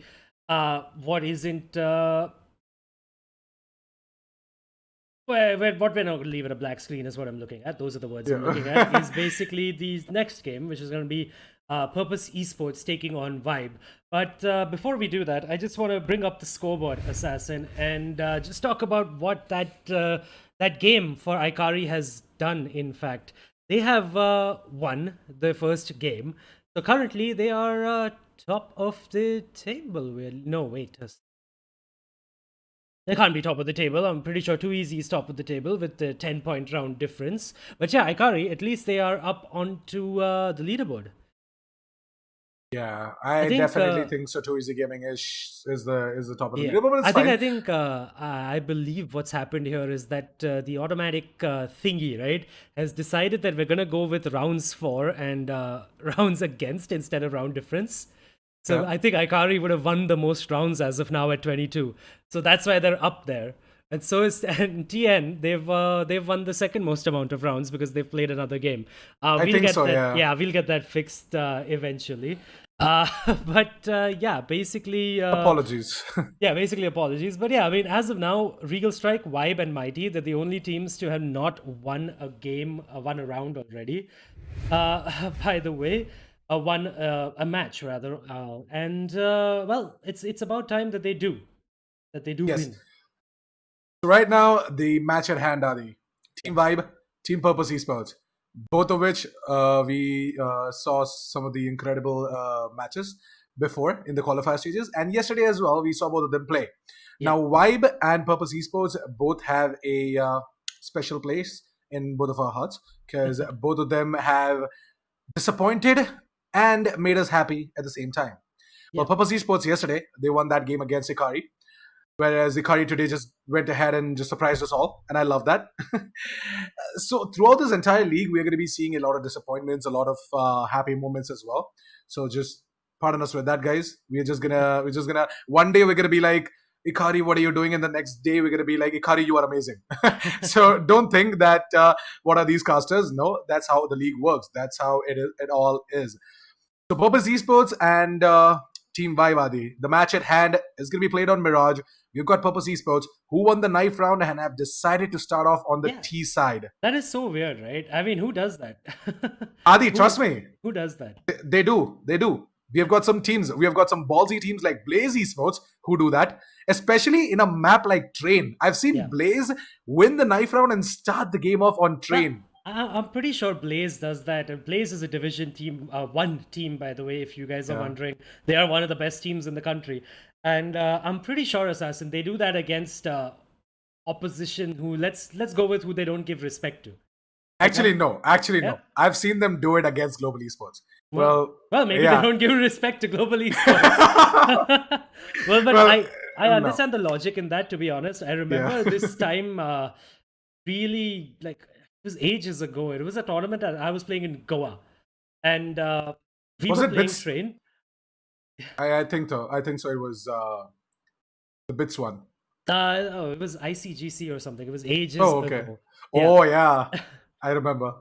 Yeah. But, I do believe that the game is ready to go. So I'll basically, but I remember that one tournament where the decider map at a best of 3 was Train, actually.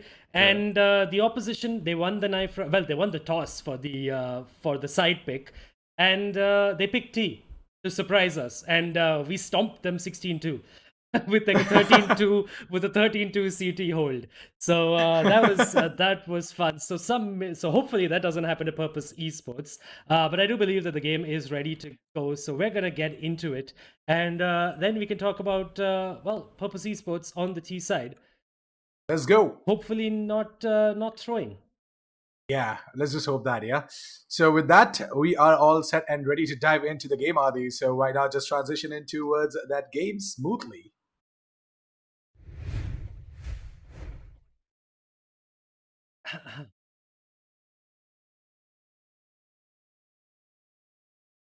Alrighty then, ladies and gentlemen, welcome to the second match of the day. That is going to be Vibe and Purpose Esports. You guys are watching the Dell Gaming TEC Pro League for Counter-Strike Global Offensive Division 3 games happening right now. And as you can witness in your screens, we've got Vibe starting off on the CT side, Purpose Esports on the T side. And it does look like that we are going to be seeing a couple of interesting hold coming in from the side of Team Vibe. Wow, Mad Love. So take that boost over towards the ladder rooms immediately. Whereas Purpose Esports, they're making that straight up execute towards the B side.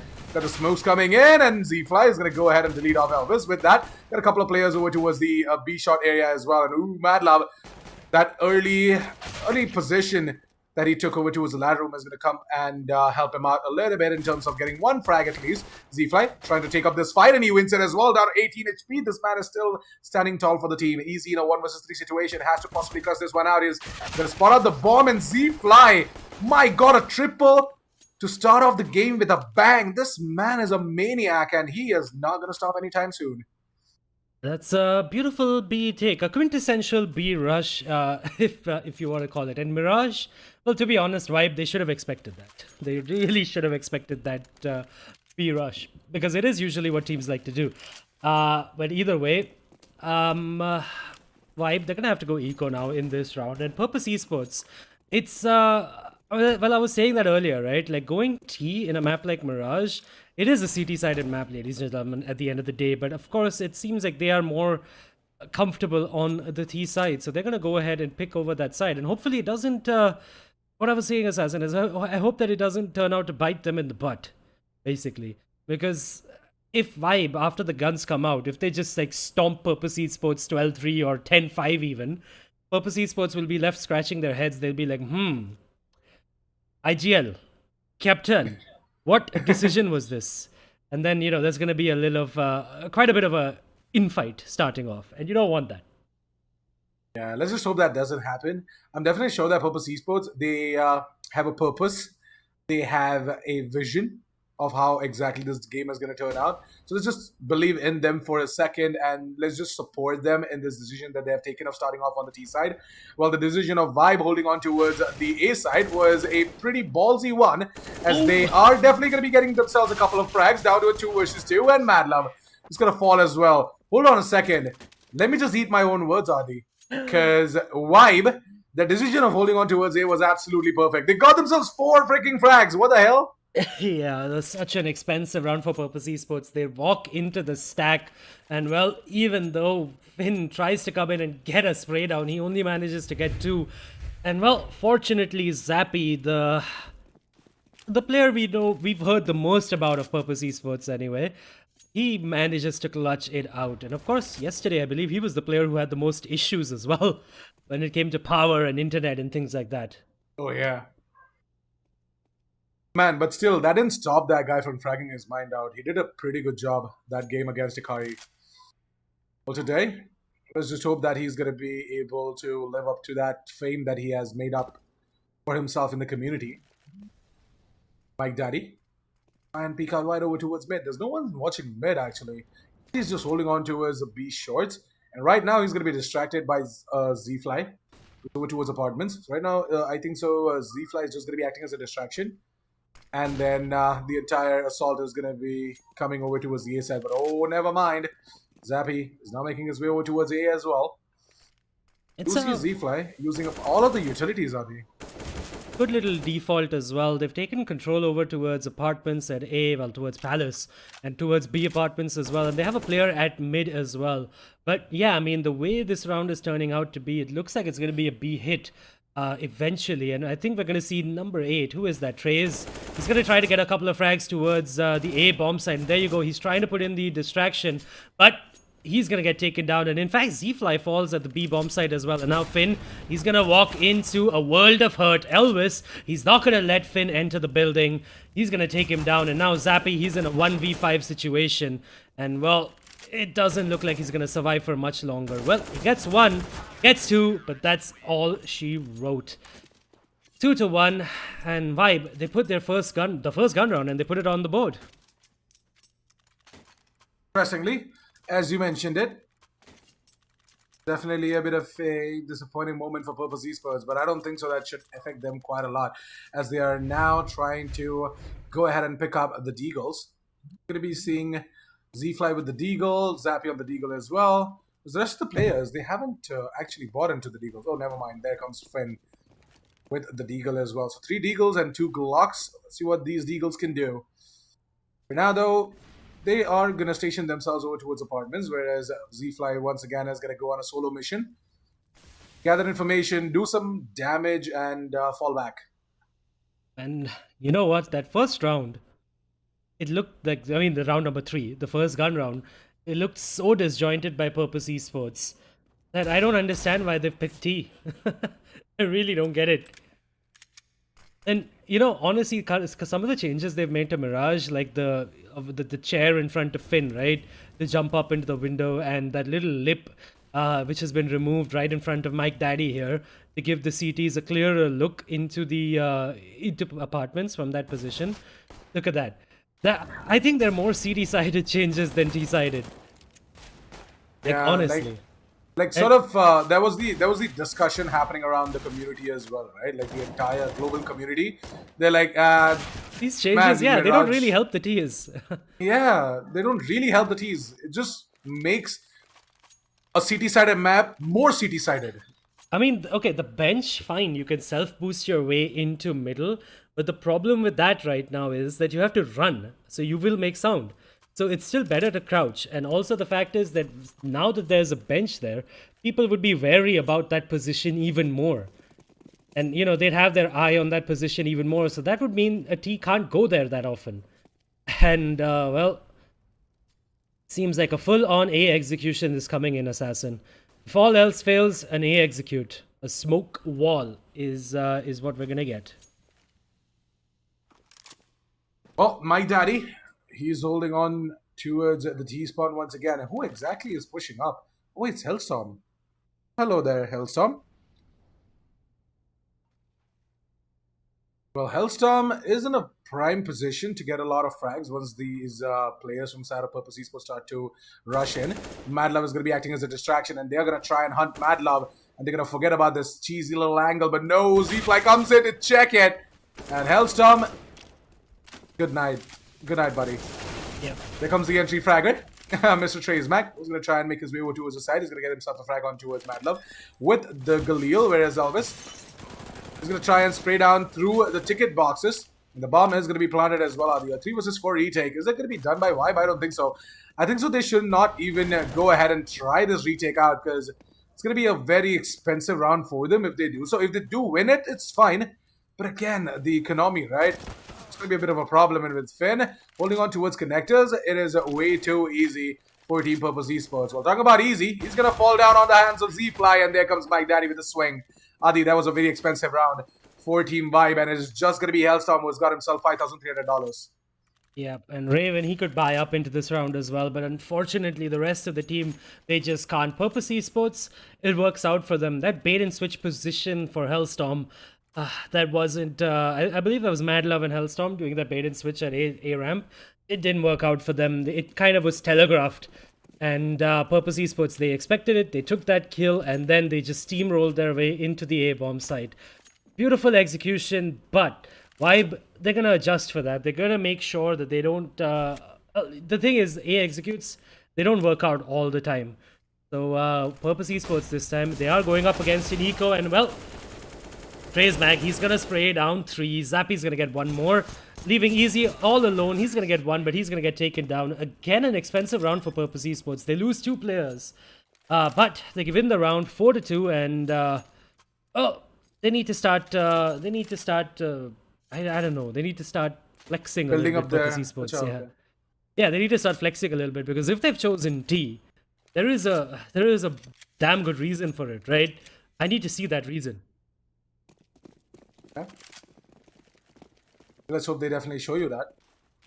Because right now, what I'm analyzing from this game is that Purpose Esports thought in the first half, we're going to start off on the side, we're going to accumulate as much runs as possible, and on the city side, it's anyways going to be easy for us to hold on towards both of these sides. The similar kind of thingy happened yesterday in that game as well against Ikari, where they started off on the T side, and on the CT side, they wrecked house completely, Adi. Purpose Esports didn't give a single round to Ikari in the second half. So let's hope that that is the exact same tactic that they're going for. And if it helps them, then it's good. I mean, win as many rounds as you can on the T side and then have a lockdown of a CT half. That makes sense. Hopefully that's what is on Purpose Esports' mind, because they've already lost Mike Daddy and Z-Fly in this round without doing any sort of damage to the CTs. So again, another gun round by Vibe, and Purpose Esports trying their default approach. It's just not working out for them. They're getting picked off. This is the second round that they've gotten picked off, just trying to get some kind of map control. And you know what, Assassin? I kind of hate Mirage, by the way. But either way, Raven, he's gonna get another kill for himself in this round. That's 2 for that AWP. Make that 3. Can he make it 4? Yes, he can. Beautiful shots coming in. And a flawless hold by Vibe. That's really gonna help their economy. Arc. Yeah, like Raven with that AWP, right? He did a pretty good job, man. Look at that. In the instant replay, amazing shots coming in from this bad boy. As he's going to swing out wide over towards the exits of the apartments, and he's going to get himself one. And then the final one as well to close it out. Well, Adi, looks like it is finally time to switch back into the game perspective as well. Because right now, we are going to be seeing a Raven who's going to be over towards the middle area. Yes, indeed. And, well, Purpose Esports, they're on an eco, which means that Vibe, if they can get another clean round, they should get a lot of money going into those bank accounts. Purpose Esports, it looks like the C4 is going to make its way towards the A bomb site eventually, with Zappy coming in from the underpass. And, and Finn, he's just... Oh, I think there's going to be a reset because has he lagged out, Finn? Yeah, so there is a stop called in from Purpose Esports. They're like, guys, can we just shut the round, please? Yeah, I believe Finn's lagged out at T-Spawn. Yes, he Towards has. the TV. Because that's what I was wondering. I was like, if... oh. Either way. Stop is going to call in and come in. And yeah, it seems like we have lost a Finn. I mean, yeah, so where do you get these? I love it. I mean, I have just to 10 say, years of esports, maybe? Yeah. I mean, come on, I've been casting for ages now. And it's, you know, the thing is that most people would think that you practice your English or you practice your speech or you do speech therapy or something. Nope. All I do is watch a lot of English TV shows and watch a lot of corny YouTube channels to try to find the most hilarious one-liners and adapt them to myself. That's what I do. That's basically been a lot of casters' formula as well. Like I don't just sit and read the Oxford Dictionary. Yeah, we just it just happens. It's just yeah. And that's the thing, right? And honestly, when I find myself out and about, or, you know, of course, not right now, considering we're living in the times of a pandemic, but if I'm just relaxing with my wife and, you know, having a couple of drinks or something like that, usually, more often than not, I'm thinking of Counter-Strike one-liners. I kid you not. I really am. And not just Counter-Strike, a lot of FPS games and just games in general. But, well... Purpose Esports. I think we're going to have to, if this continues, Assassin, I'm going to call it out immediately. I think we're going to have to take them off stream. This is the second day in a row where they've had players drop out. And, you know, ruin the flow of the stream and ruin the entertainment for you know, all these amazing people, all these amazing ladies and gentlemen watching our broadcast. Yeah, so I'm definitely sure the admins are going to take a call on that. I think, of course, they will be getting their substitute, by the way, yesterday. That was pretty awesome. Their substitute who came in to replace Zappy, he did a really good job. He was top fragging for, like, what, the first 10, 12 rounds until Zappy came back. That was, that was pretty crazy. And like that's the best part about this specific league as well, right? Whatever substitutes are just coming into the server, they're just wrecking havoc. We saw that game where the substitute's name was DSA or something, right? Yesterday. Yeah. He was playing, it was Mighty, I think. I believe, yeah, but I believe he played that game from the start. But yeah, that's... but yeah, he played that game from the start, but he was a substitute for the team. You're right.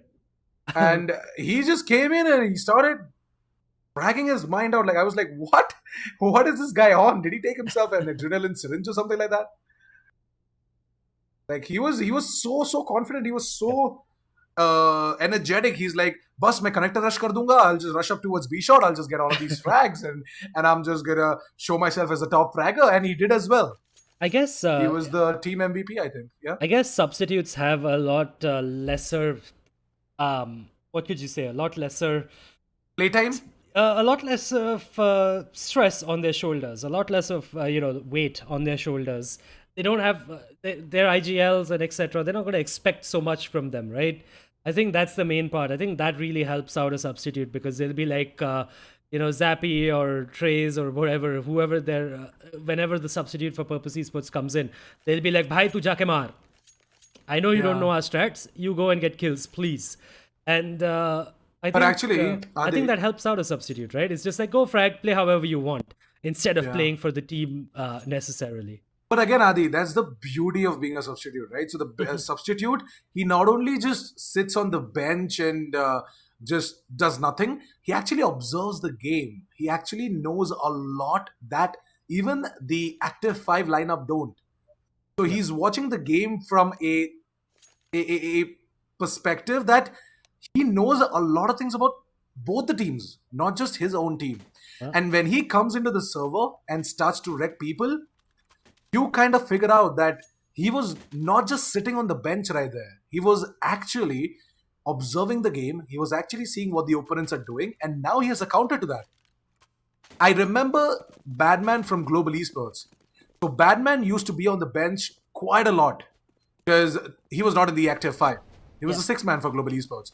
And every single time he plays Adi, he's the top fragger. You never expect that to happen anywhere else. But yeah, a substitute, he just changes the entire game because he not only sits on the bench, but he observes the game. And that's Yeah. the beauty of it. He analyzes. He analyzes as to what exactly is going on. And Badman, man, huge respect to that guy. Like half of the time in Global Esports, he was on the bench. He was not able to play a lot because the active five were doing quite good. Yeah. Well, the substitute is in for Purpose Esports. Freight, his name is. He did play yesterday as well.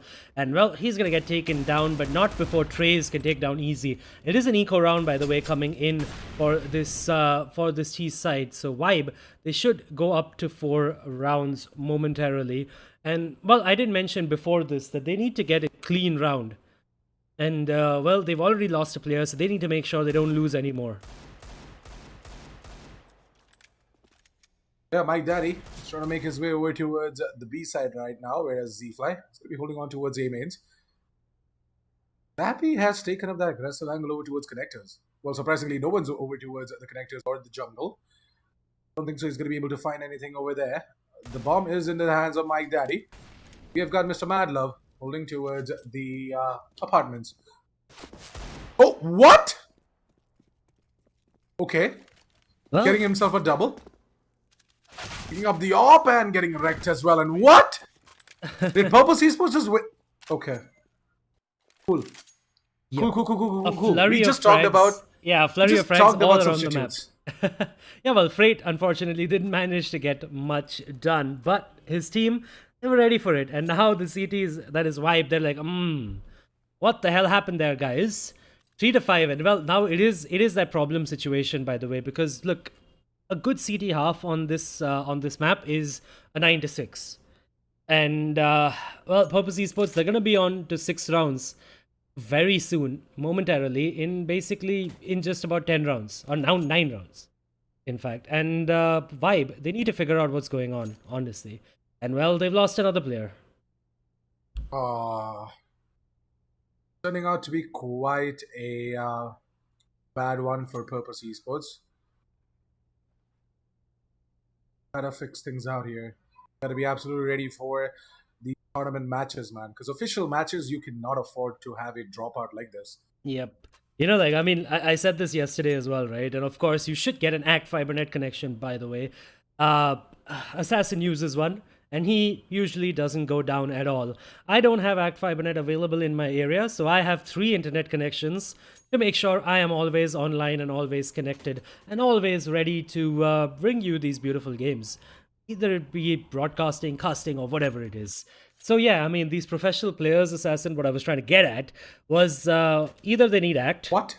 Wow, they lost one more player. Okay, Fried, bye-bye. Okay, Finn Alright, is back. Finn is back. All right. Yeah, So the Fried, substitute dropped out. Yeah, the great. substitute dropped out. And well, either way, I mean, they still. I guess he should have stayed there because. Okay then. Anyway. No, actually, yeah, Z-Fly is gonna make his way back. All right. But yeah, basically, back in the day, right, I used to have 2 internet connections as well when I used to play professionally, because you had to play all these qualifiers online and things like that. And you never know. And it was basically on the day of the important tournaments that my internet would go down, or I would start getting packet loss and things like that. And so you should always get 2 internet connections. And one of them should definitely be Act Fibernet. Act Fibernet, it won't, it would never disappoint you guys, trust me. Because I've been using it and it never goes down. Never. Like, there was only this one time, and that too, they announced it prior. They And that's texted. maintenance. Yeah. That's maintenance. Yeah, that's maintenance. They announced it prior, and they're like, okay, guys, we are going to be running this maintenance.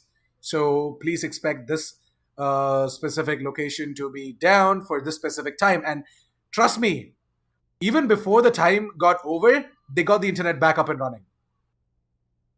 So trust me, guys, you definitely need a good internet connection in order to play a big league like the Dell Gaming TEC Pro League for Counter-Strike Global Offensive powered by WD Black, because you cannot afford to just drop out players like these and, make the viewers and the audience and everyone wait.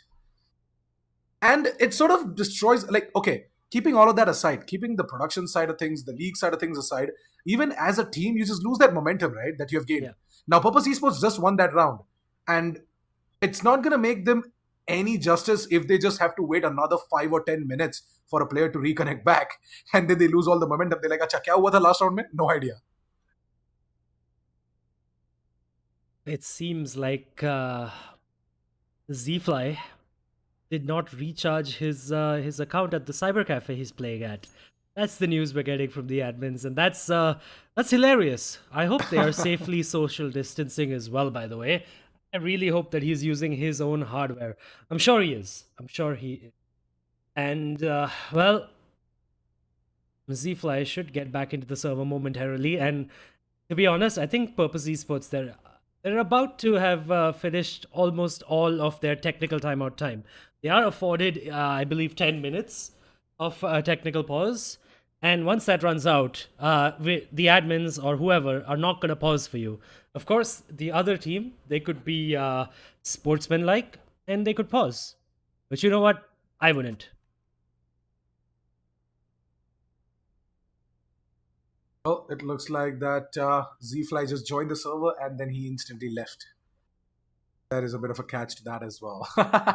Man, it's just, it's okay. Purpose Esports just chill. Not a problem. You guys get your fifth as fast as possible and continue on with the game as well, because, sometimes it's going to be like the casters and the admins are just ranting and they're just bullying these guys. No, it's not like that, guys. Because trust me, you cannot take things like these lightly, because it's a very big thing. So at a proper organization like the esports club, we have a schedule and we maintain it as well. We don't want to keep you guys waiting till like 11 and 12 at night to see all of these games. No, we want to give you that flawless run throughout. There you go, Zfly is finally in. Thank God. We can resume with the game. And he's asking for a rehost as well. So there you go. The round restore is going to come in and we're all set and ready to dive into the game, Adi. Indeed, we are. And, well, Finn, weirdly, he's not going to get any money. He's going to get a Galil dropped over to him. And he's just going to Why did he get a Galil? I think he got... TraceMag has got like $5,800. Why didn't he just drop in an AK-47? I don't even know. Finn doesn't even have head armor, by the way, to make things worse for himself. It's a force buy coming in by Vibe as well. There's a fast play towards the A-bomb side. A shock and awe approach. Raven gets one, but the trades come in. And TraceMag, he's not going to check this angle. And he's going to lose his life to Mad Love. While again, the instant reply comes in. And Mike Daddy, he's going to plant the bomb at the A-bomb side. And it's a 2v3 retake for Vibe. The shock and awe has definitely worked out. Yeah, Purpose Esports looks like they are giving out a tough reply to me, saying, you just said something about momentum. Well, we haven't lost yours. Hope you don't lose yours while you are trying to wrap through this specific round. Well, easy. And Elvis going to try and make their way in. I'm not really sure why they're attempting for this retake, because hope they're checking their economy meter. Okay, there you go. Finally, they have some sense in them right now. They're like, okay, Are dekhna, Elvis is sitting at $0, Easy is sitting at $100. Like, no, we're not going in for this retake. We are saving up both the M4s along with both the decoys. Well, I've got no idea why they do buy up the decoys, but yeah, $50. I think they just have a lot of money to just spend on. Yeah, I mean, but I have to say about this as well that Vibe, even though they do save that, save those two weapons, they're not really gonna have to. They're not gonna have a buy in this round either. So Elvis and Easy, maybe they could just defend towards the A or the B bomb side and hope that Purpose Esports comes their way and they try to hold it out, or they're just gonna have to save again in case they don't. And well, it looks like Purpose Esports, they're going in towards the B bomb side. It is a split, and both the M4s are towards A, so they should just try to save. Hellstorm's gonna fall really, really quickly. And well, Finn, it's a good thing that he's come back into the server because he is literally taking names and taking heads. Ripping heads off. Finn is a really good fragger, Adi, and that's why I said his loss would be a bit of a problem for Purpose Esports. Because he has been that one enthusiastic, that one energetic player from the side of Purpose Esports who managed to get those entry frags and opens up an avenue for the team as well. And as a terrorist, that's what you need. Zappy, trying to take down the players. That is easy. And well, Elvis does fall to Trey's mag. Easy gets one, but yeah, he's going to get hunted down eventually. Zappy, he doesn't care that he has only 4 points of health. He's still going to go in for this peek. And oh! Oh, what the hell? I get CSGO'd. Easy could see the head, while Zappy, clearly, you could see that in our perspective, he couldn't see anything. That is that weird thing, right? We've talked about this about the game as well. There is this weird angle where if whoever is closer to a box or a wall, they can't see anything, while the person further away can see everything clearly. It makes absolutely no sense, but that's just how the game works. So basically, don't camp in a corner, ladies and gentlemen. Please don't do that, ever, or else you're gonna get CSGO'd. Yeah, I mean, Purpose Esports, you're right, by the way. I mean, I think it's a little bit of what you said about Purpose Esports, just trying to get as many rounds as they could on the T side. And more than that, I think it's just about the fact that they are also prepared on the T side. I think it's a combination of both. And well, 7 rounds for them. It is a buy coming in by Vibe, but they don't have much in the way of utility left. Purpose Esports, I think they could win out the half.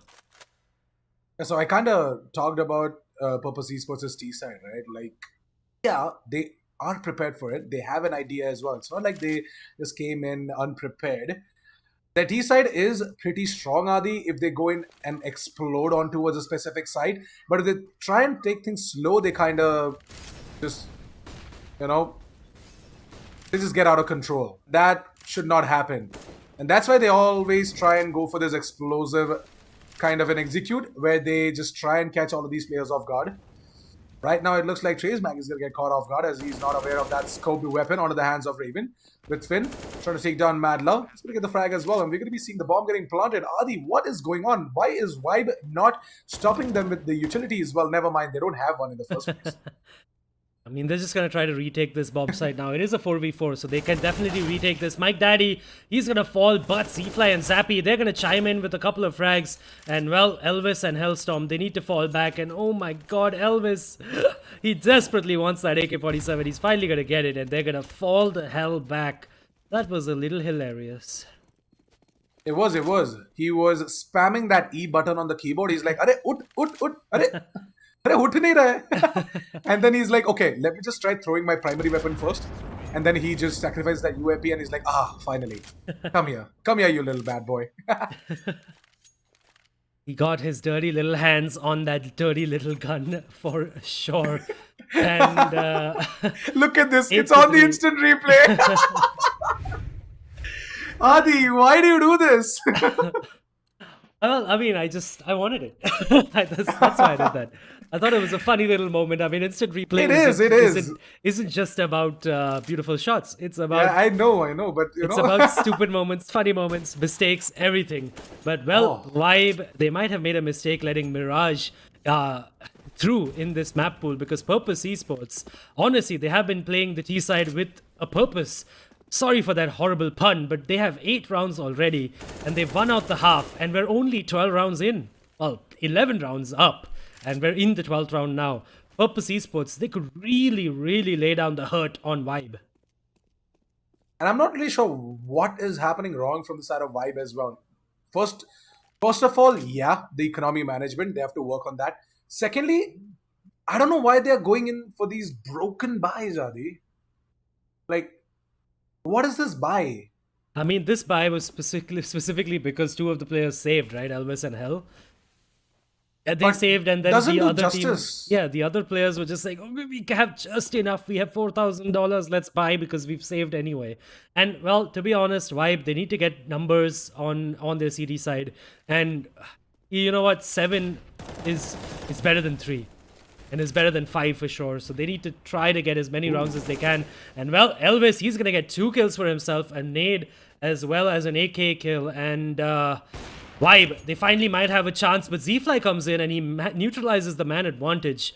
And well, Vibe, they can walk in towards this A-bomb site where there's just one defender, and that one defender has just a scout. Oh, but that scout, it's gonna do the work. It's gonna take down Zappy, but Finn, it is so very important that he's back in the server. What is he doing?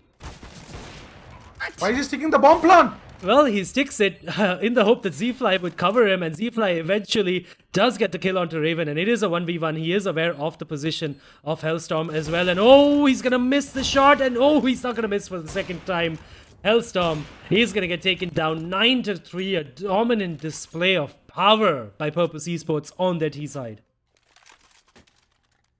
Oh man, that was a very dangerous round for Purpose Esports. They could have actually lost it. I've got no idea what Finn was doing. At least put down a smoke. If you don't have any utility, try and clear out that player towards CT first. Take CT control and plant the bomb for CT. Yeah, or I mean, or plant it not exposed from CT. Or Yeah, basically, plant it. Technically the Opera should have been planting that, and the rifles should have been giving the cover. But Yeah, yeah, I mean, basically that kinda was the messed it only up. oversight, but it worked out for them anyway. And well, Vibe, for the first time in round number 13, by the way, they're going to try some aggression, and they do aggress up middle. They unfortunately don't find anybody, and they have to fall the hell back. Zappy is going to move out from the underpass. He's going to try and take control over towards B shot and the connectors as well. We do have easy over towards B shot with the USP. Well, never mind. He's going to chime it over towards the...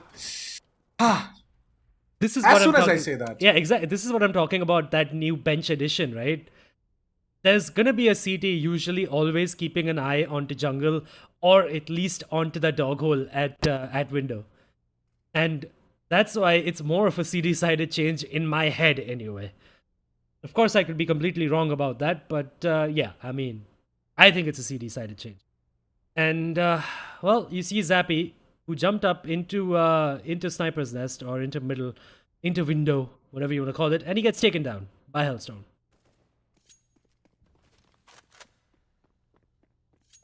So, for now though, we are going to be seeing Elvis. I was going to just go ahead and clean everything up, and there comes Hellstorm. The frag on towards Z-Fly. This specific round was a bad one for Purpose Esports in my opinion, because not because they lost it, but they did it entirely wrong. So right now, Adi, Yeah, you're right. I mean, what you said earlier, right? About the fact that these slow kind of takes are not working out for Purpose Esports. They just need to pick up the pace and go in really, really fast. and interestingly, the dominancy that Purpose Esports had put up over towards the side, right? Like if you can just bring up the scoreboard, you were showing us that after a long freaking time, we see one round on the board for Vibe. And also a clean round was the other thing as well. So that means they have a good buy going into this. But Elvis is down to 1 point of health with that AWP. And Madlove has been taken down already. Again, the shock and awe approach by Purpose Esports. They wait, and then explode onto the B bomb site from short. And they get a couple of kills towards Connector. That is so very weird. But Hellstorm, he comes in with a couple of kills of his own before finally being put down by Zappy. And now it's down to Raven and Easy. to find the 5th round for Vibe and to find this retake. But Finn, he's on the backstab and he's going to find Raven. That's the Opera down and easy. He's going to get taken down by Finn as well. That is Purpose Esports picking up the 10th round. And well, fortunately for Vibe, since they did win that round cleanly, they'll have a decent buy going into this final round. Man, I was just thinking about Finn right now. Like his additions is an entirely different side of Purpose Esports, right? Like he got himself a triple that round. His sort of presence just okay. Never mind. Hold on a second. Let's just not talk about it right now because they're all getting tagged down by these grenades coming in, and we've got Hellstorm holding close. Oh no! What are you doing, Hellstorm? You're not supposed to switch weapons when an actual attack is coming in. And look at this. Suddenly, it's going to be down to easy to hold on towards that A side. There comes Elvis. Well, Elvis is on the site now with the MP9. The man has got himself a triple. The round before the last one. There comes a grenade. Yep. Well, he's going to have to dodge. And Raven is there with the AWP as well. Oh. What? How did Elvis trace back? Where are you looking? Long range kill with an MP9. That is absolutely beautiful control. And oh, Raven, he's going to shoot Mike Daddy through the box. Now it's all down to Finn in a 1v2 situation. Can this be the 11th round on the board for Purpose Esports, or will Vibe get 5? Well, Finn, he's going to get 1, and now Raven, he doesn't even have a kit, so even a fake diffuse is not going to really work out very well for him. But oh, he's going to try to peek out with the AWP. But Finn, he is going to retake that. Well, he's going to win it out. That clutch, a 1v2 clutch. Absolutely beautiful. Purpose Esports, 11-4. They are looking so very dominant on Mirage. As I told you, right? I was talking about Finn as well. Man, this guy's presence on the team takes Purpose Esports to a next level. The amount of fragging potential he brings on the board, he just scares his opponents. And that's what has exactly happened to Vibe.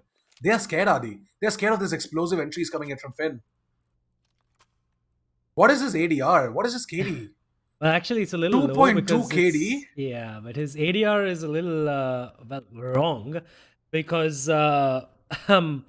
he did disconnect in the middle, of course. So oh yeah, actually, it resets, right? Yeah, all the rounds don't count for him. So he's basically sitting at just 5 deaths, by the way, because he hasn't played so many rounds.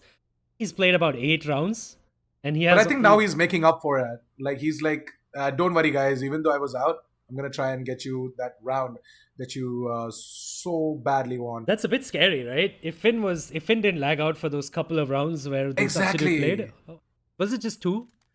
Or was it just 1? I'm not even sure. I think two rounds, I think. I mean, if Finn was fragging this way, it could have been a 13-2. Yeah.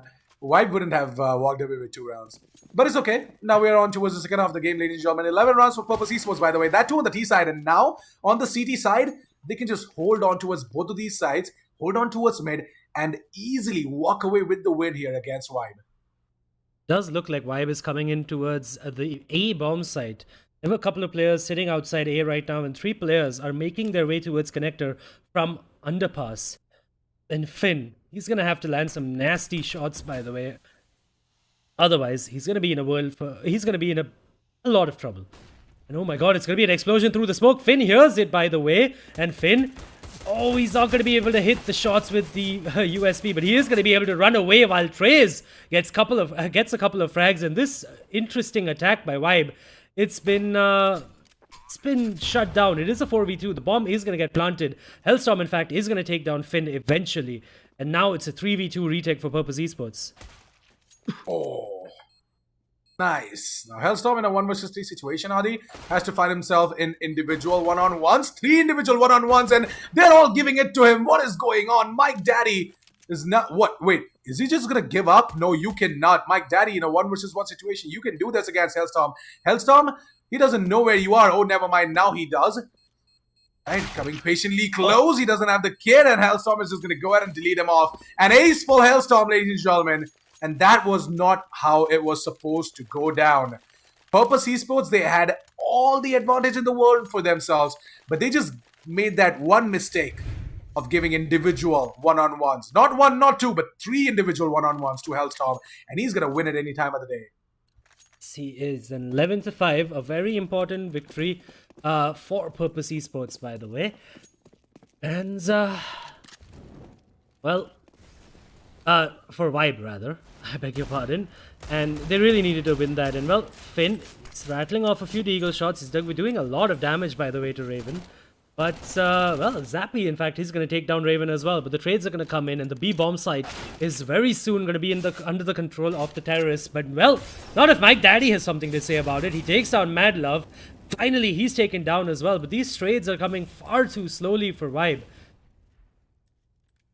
Hellstorm is in a bit of a trouble, Adi. If Finn just wide peeks over towards B short, then Hellstorm is going to be going down. Wait, what? Did Finn just get dinged by his own teammate? Oh, yes, he did. Hellstorm is trying to make his way into the side, but then he's going to get wide peeked once again. Oh, man. With Z-Fly dropping in that nade is going to take down Hellstorm. It's going to be all down to Elvis. He's got the bomb, and now he's entering towards the A side to go in for the plant. I think so Z-Fly heard it. Well, never mind. Now they do. Obviously, the notification's going to come, and it's like, hey, the bomb has been planted towards A. Just make your way over towards the A side for the retake. And I don't think so they are going to try and say they have to make this retake happen. It's a 2 versus 1 man advantage for Purpose Esports. Please don't give individual one-on-ones to Elvis. Don't make that same mistake. It does look like it's actually going to be them both sticking together. But Elvis now, he's going to find Trazemag, who was trying to clear out a position. And now Z-Fly, he doesn't have a defuse kit. So Elvis, he should be able to win out this round pretty easily. There you go. He wins it out. He might even be able to pick up the AK-47 before the bomb explodes. Yes, he does. And that was a very, very expensive round for Vibe. And Purpose Esports, they are definitely going to buy up now. And Finn, he's going to have a bit of a terrible buy, I have to say. But Vibe, that round, the fact that it came so close against pistols and no armors, it doesn't bode well for them, does it, Assassin? Doesn't at all, Adi. Like, I don't know how Purpose lost that fight. They were in a man advantage. They could have just stuck together as a unit for that retake. They could have actually got that round. They did not. Anyways, just going to be seeing that incredible B-rush coming in from the side of Team Vibe, and it looks like that, once again, Purpose Esports might be making that mistake of not going in together. Giving up these one-on-ones to the players from the side of Team Vibe. With Hellstorm taking on Mad Love. It's going to make things easier. There you go. Mike Daddy with a 1 for himself. Raven is just behind that pillar. And Mike Daddy is going to spot him out as well. He's going to try and get the frag. Yes, he does. All right. Things are looking good for Purpose Esports right now, Adi. As Elvis, he's not going to peek in. He's going to try and let Easy peek in first. But no, Easy, he baits out Elvis. And with that, we are going to be seeing Finn, who's going to be on the defusal. But Easy, he chimes in. What? How is Purpose Esports? Hold on a second. He has the time. Got the time, right? Time with the kit, okay. Yeah. But oh my god. Man, Purpose Esports! They make it so hard on themselves, but they do manage to retake, I have to say.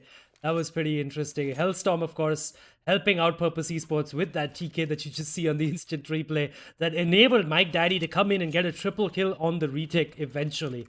That was a disjointed hold coming in by Vibe. I think they at one point, I believe it was a 5v3. Adi, forget Vibe.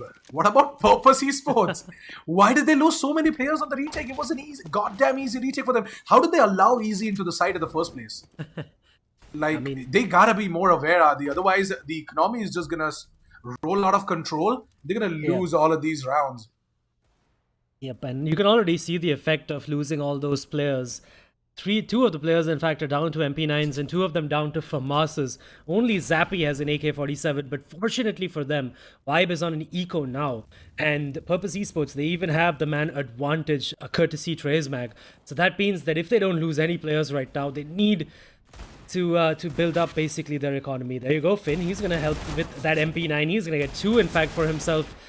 Zappy does fall, and well, Elvis, he's finally going to get taken down. That AK will be recovered as well. And well, Purpose Esports, they're going to put 13 rounds on the board, but I do have to say, they could have kept that round completely clean. Little mistakes, and you know what, Assassin, I get why you're so critical about Purpose Esports, because I think they are one of the teams in Division 3 who can really give 2EZ a run for their money. I'm definitely sure about that. They've got the potential in them, so it's just that they're taking things lightly here. They need to focus a little bit more. They need to be a little bit more synergized, and they gotta take care about these small little things that are gonna affect their games. Indeed. But Vibe, they are going to buy up now. They have a Galil onto Raven and barely any utility. Just 3 smokes and a couple of flashbangs left now on the terrorist side. The CTs, in fact, they've run out of a lot of utility as well. But, well, map control, mid control is with Vibe. But it doesn't look like they're going to be able to pincer onto any of the bomb sites as of now. Finn. He's playing that long range with a Deagle and an MP9. It is so ballsy. Very ballsy, man. Very ballsy.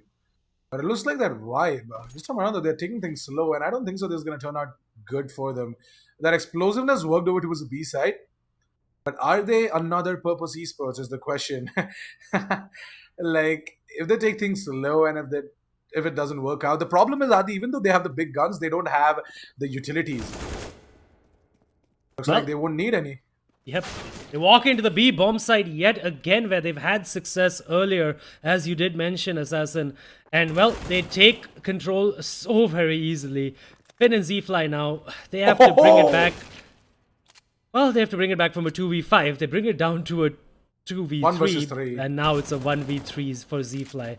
He's going to get the 3rd kill for himself, by the way. And he has to ace clutch this for Purpose Esports. If he wants to take this round. But, well, he's trying his very best. He's going to get 1 more. That's a lot of utility. Well, a lot of economic damage coming in. But Purpose Esports, they're not really in a position to buy. So, Vibe, I don't know if that economic damage really harms them. You know what? Purpose Esports, they should force buy, actually. In my opinion, they should. Just go ahead, get the force buy done. I mean, the money, look at that, the money on Vibe. It's absolutely terrible. Is that 4 Galils? Yeah.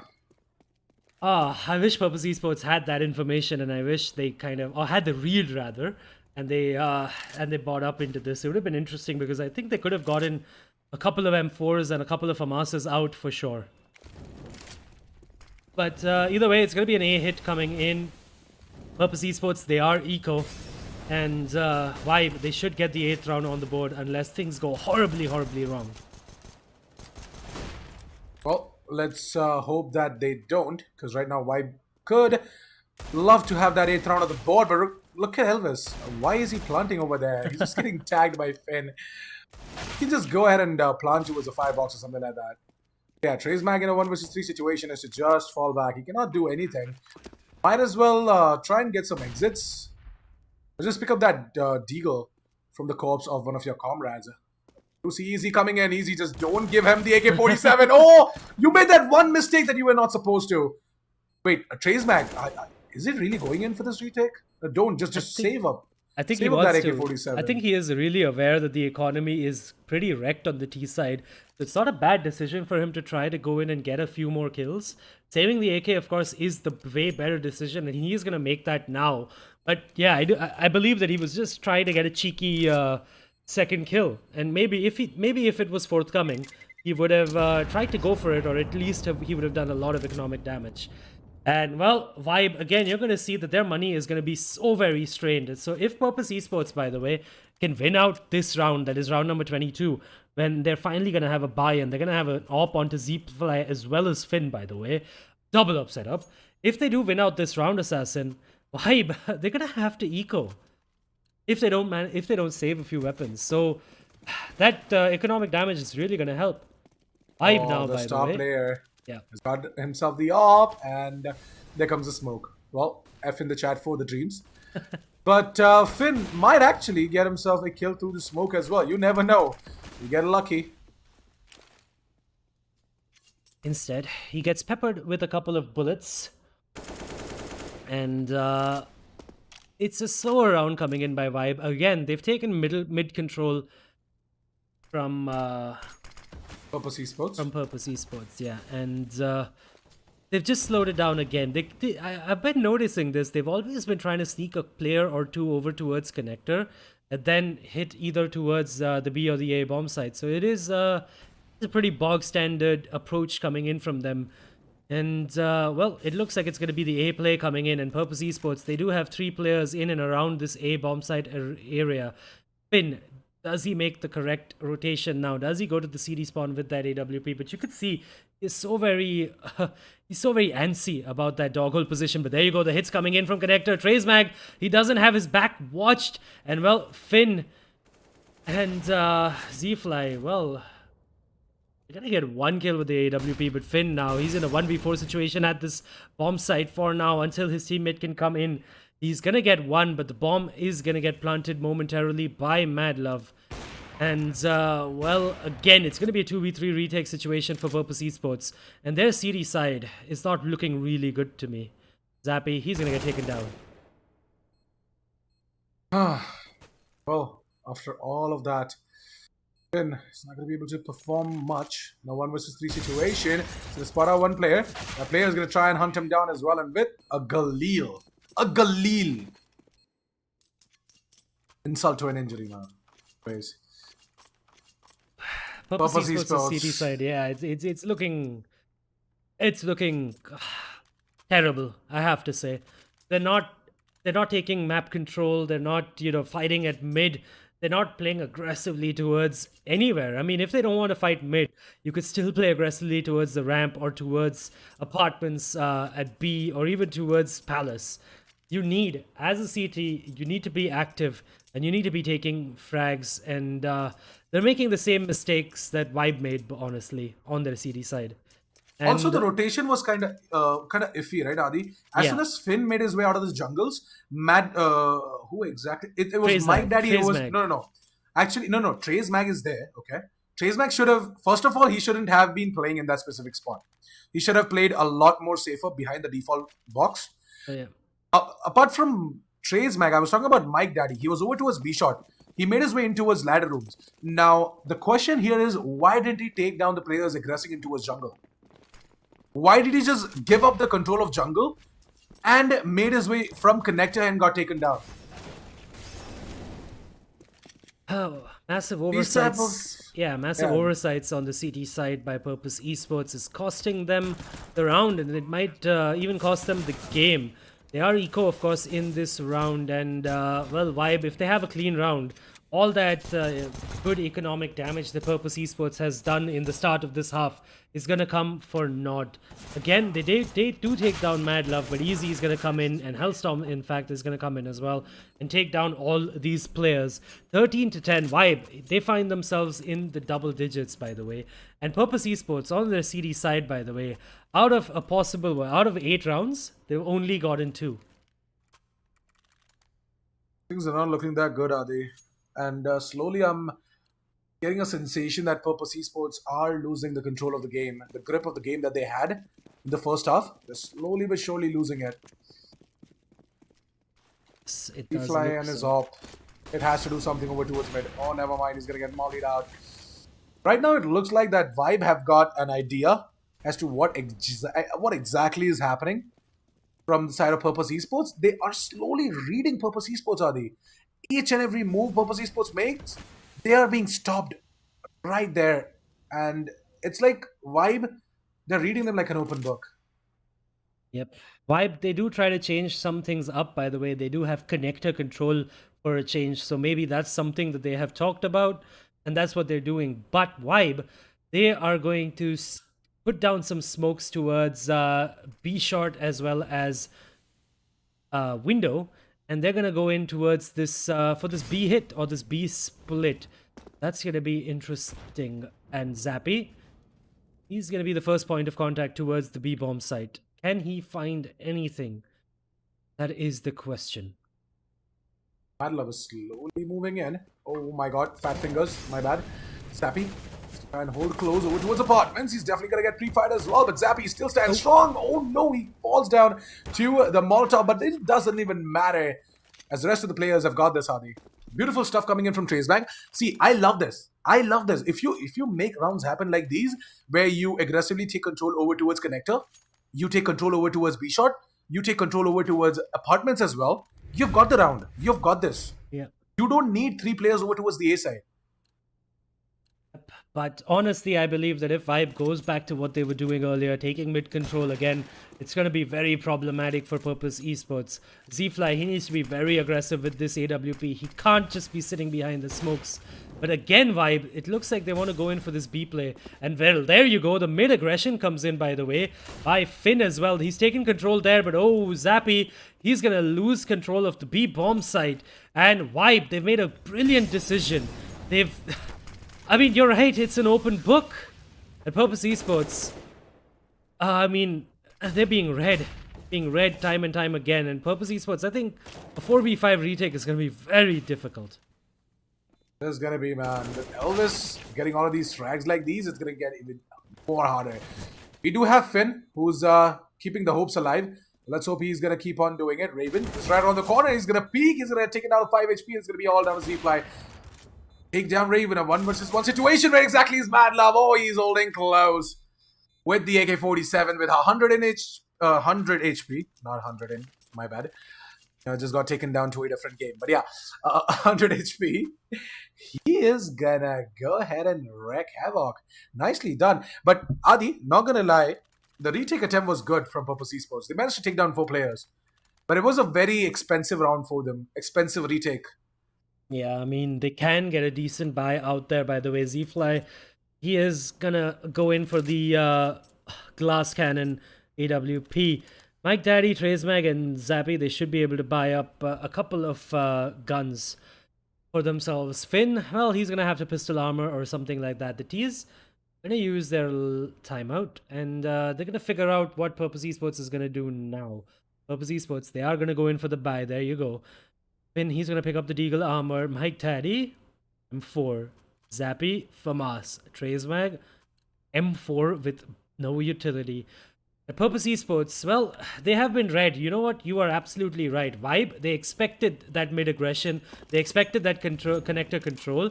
So they went B for 2 rounds. And now, when the mid-aggression isn't coming, they're going back to middle. And they're taking connector control again. This is just a masterclass. I am so very impressed by their strategy. But oh, Mike Daddy, taking advantage of a poorly executed smoke.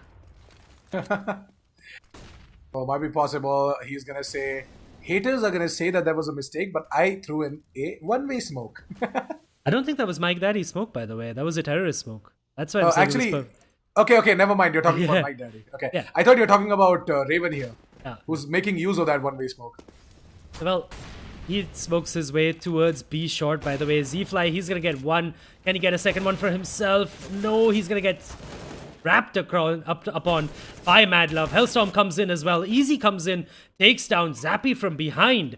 And well, Trazebag and Mike Daddy now, they're left in a 2v3 retake of the B bomb site yet again. And well, apparently I have been missing this meta assassin. It seems like Mirage is just a T-sided map. And I've been completely wrong my entire life. Well, Adi, it's again on how basically you read your opponents, right? And that's what Vibe has been doing pretty good. Those mind games, like, consider this. If we were not here, how would the audience know as to what exactly is happening? Trust me, like, I called it that Vibe are reading them like an open book. Purpose Esports are being read at this point. And you beautifully put it in a way as well. Just the last round, a few moments ago, you said that they purposefully went 2 rounds towards B to make Purpose Esports believe that it is going to be a B hit and not a mid hit. And then they actually go mid. And then they bamboozle Purpose Esports. Why? But just too good. And then they eventually end up at B anyway. Yeah. And Vibe, though. Well, you gotta go somewhere. Yeah, and I think Vibe now, they've kind of realized that Purpose Esports should be on an eco, so they're going in for a decent execution over towards the A bomb site, and it is something you should do. You should execute into this site, but well, Finn, he's going to take down Elvis, and Hellstorm, though, he is going to get one finally. The trades, they need to come in. The Molotovs are in as well. Well, they completely know that there is a player towards Palace as well, so they're going to hold him back. It's all down to Trazemag and Finn now. In fact, it's all down to Finn, who has been smoked out after, 2 Molotovs have held him back. Finn, he's going to get taken down by Raven. 14-13. Vibe is just one round away now from Purpose Esports. And Purpose Esports, though, they can have a full buy, which what seems like to be the first time in eons. Yeah, Adi, what can I say, man? Like, the way Vibe have been making this comeback happen, Purpose Esports are not able to do anything. At this point, their economy is just so freaking bad that even though they're going in for a full buy, if they lose a couple more players, then the next round, they have to go in for an eco. Like, it's that bad. But hold on a second. They're running on max plus bonus, right? So, Yeah. $3,400 anyways. Never mind.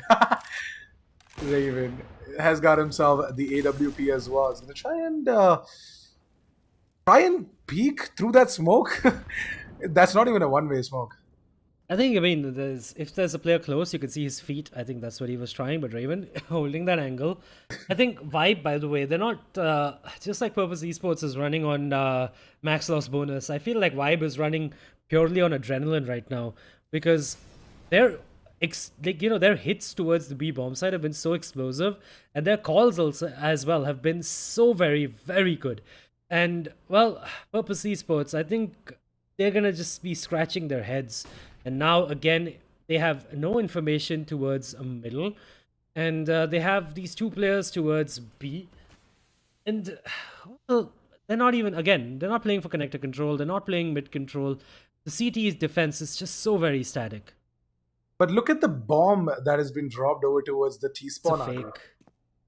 It is a fake. It is a fake. This is gonna be Purpose Esports getting bamboozled right now because Purpose Esports at this point have already over-rotated, Adi. They have over-rotated towards the B side. This is a fake coming in from Vibe as Elvis is going to try and get himself a couple more frags, and he's going to keep all of these players from side of Purpose Esports busy over towards the B side. You're going to be seeing Zappy who's going to instantly take down Elvis, and Z-Fly with the frag on towards Easy. He's going to make sure that Mad Love is the last man standing, and he's going to spray down Z-Fly through the box. Suddenly the tables have turned, Adi, and it does look like that the big brain play is not going to work for Vibe. Mad Love, unfortunately, now in a 1v3 situation, he is going to get taken down eventually as well. 15 rounds, ladies and gentlemen, for Purpose Esports, and I am really surprised that that round worked out for Purpose Esports, I have to say. Also, probably a bit of an oversight by Vibe to not smoke off CD spawn, because I think Z-Fly with the AWP got a very, very important kill, which was towards the A ramp position. One smoke and that one player towards the CD spawn, right? He would have been useless basically. But either way, Vibe, the elaborate fake, it doesn't work out for them, and now they're gonna take a timeout, and they have 2 more left. So, well, they have to take this timeout, and because Purpose Esports, they're on match point, they might just drag it across the line because Vibe, I believe that their buy is gonna be pretty terrible.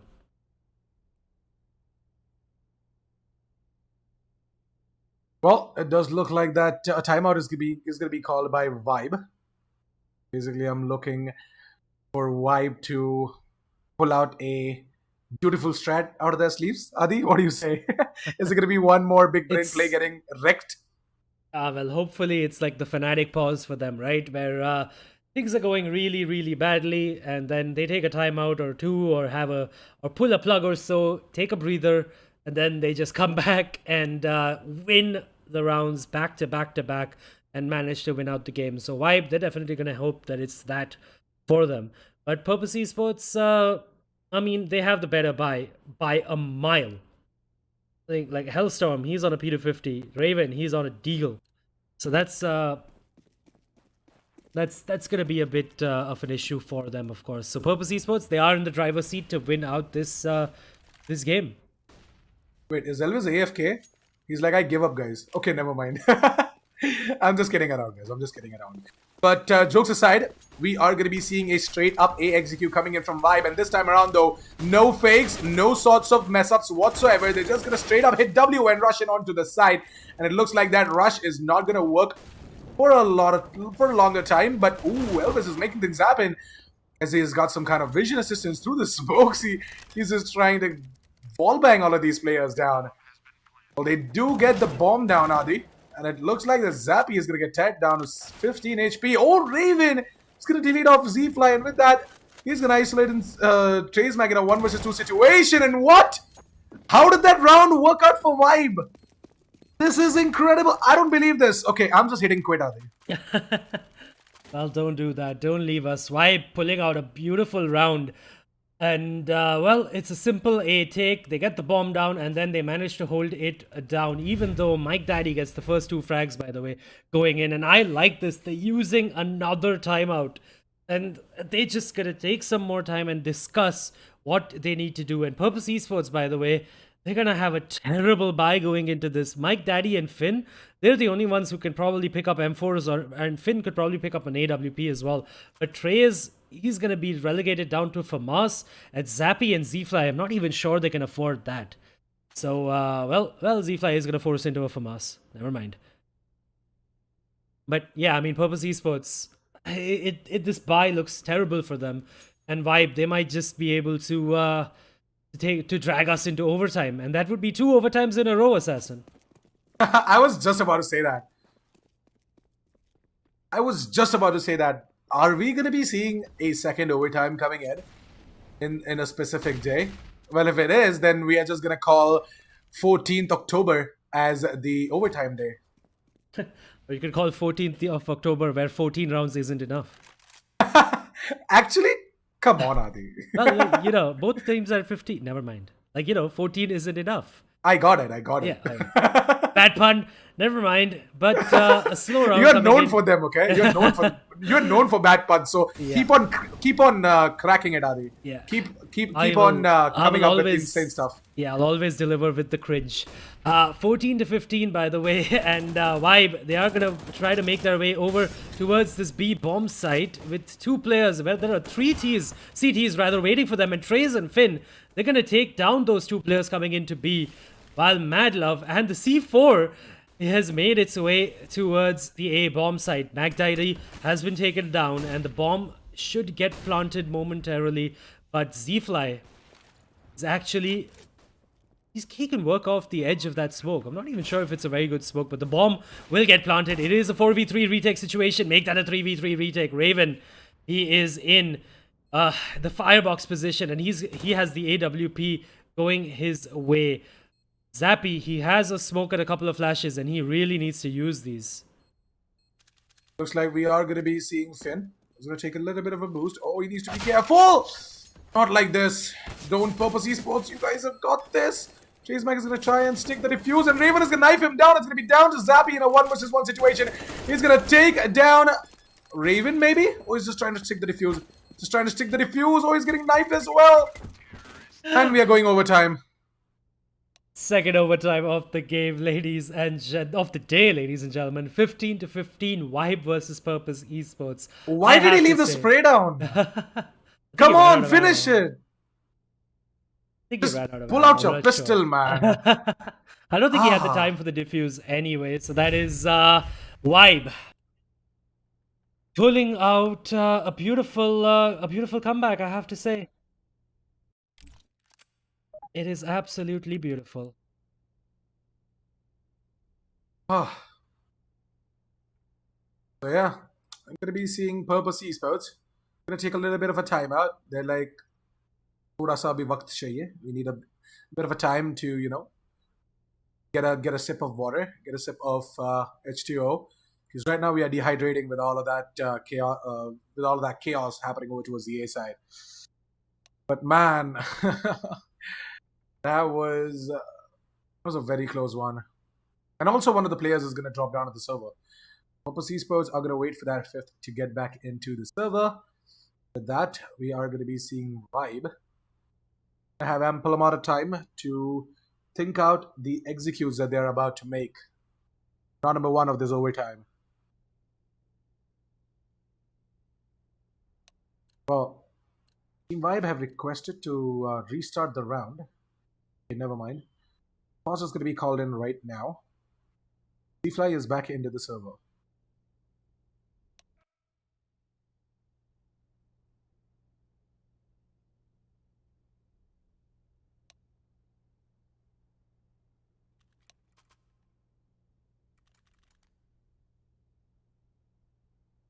Purpose Esports. The 5th is finally back into the server, Adi, and we might see the game getting unpaused anytime soon. I mean, how many timeouts does Purpose Esports need? And well, who did And they at this point, it's not lose? Purpose Esports. No, They they lost lost. Z-Fly, he's back, but right now it's Vibe who have called in for that timeout Yeah, or but whatever. actually, Freight has replaced. Well, I forgot his name. Freight has replaced Finn. That's a big blow. It's a big blow for Purpose Esports, I have to say. But maybe the fresh blood and the injection of that fresh blood that is in the name of Freight is something that Purpose Esports needs to try to win out this round, because this has been a tale of two terrorist halves, and it has been a beautiful showing by Vibe on their T side, I have to say. Purpose Esports, they have been left guessing on their CD side, and well, it's going to be interesting to see what's going to happen. I don't know, man. I'm still getting flashes of that last round. Could have turned out into the favor of Purpose Esports if they would have taken it a bit more seriously. Looked like they're just trying to walk into the crosshairs of Mr. Raven, who was holding with that AWP over towards Firebox. Come on, you don't peek and opera like that. Well, I also do believe that the A retakes for Purpose Esports were absolutely terrible. Smokes Yeah, the were A used, retakes haven't utility been wasn't that great. used, yeah. And the way the utility was being used, right? I mean, I think in the penultimate round, in round number 29, in the retake, I think the player tried to run up the stairs to throw the Molotov onto fireboxes. I mean, at this level, you should know where the fireboxes are with your eyes closed. And, well, we are going to get into this game, ladies and gentlemen, into the second overtime of the day, Vibe versus Purpose Esports. And I think that some of the players, by the way, needed a little bit of a bathroom break. And I can't blame them. I needed one myself. And 50-15, it is for the second time in a row of the day. And Purpose Esports, they're going to start off on the CT side, of course. And, well, I think even if they win out 1 or 2 rounds on their CT side, it might be enough.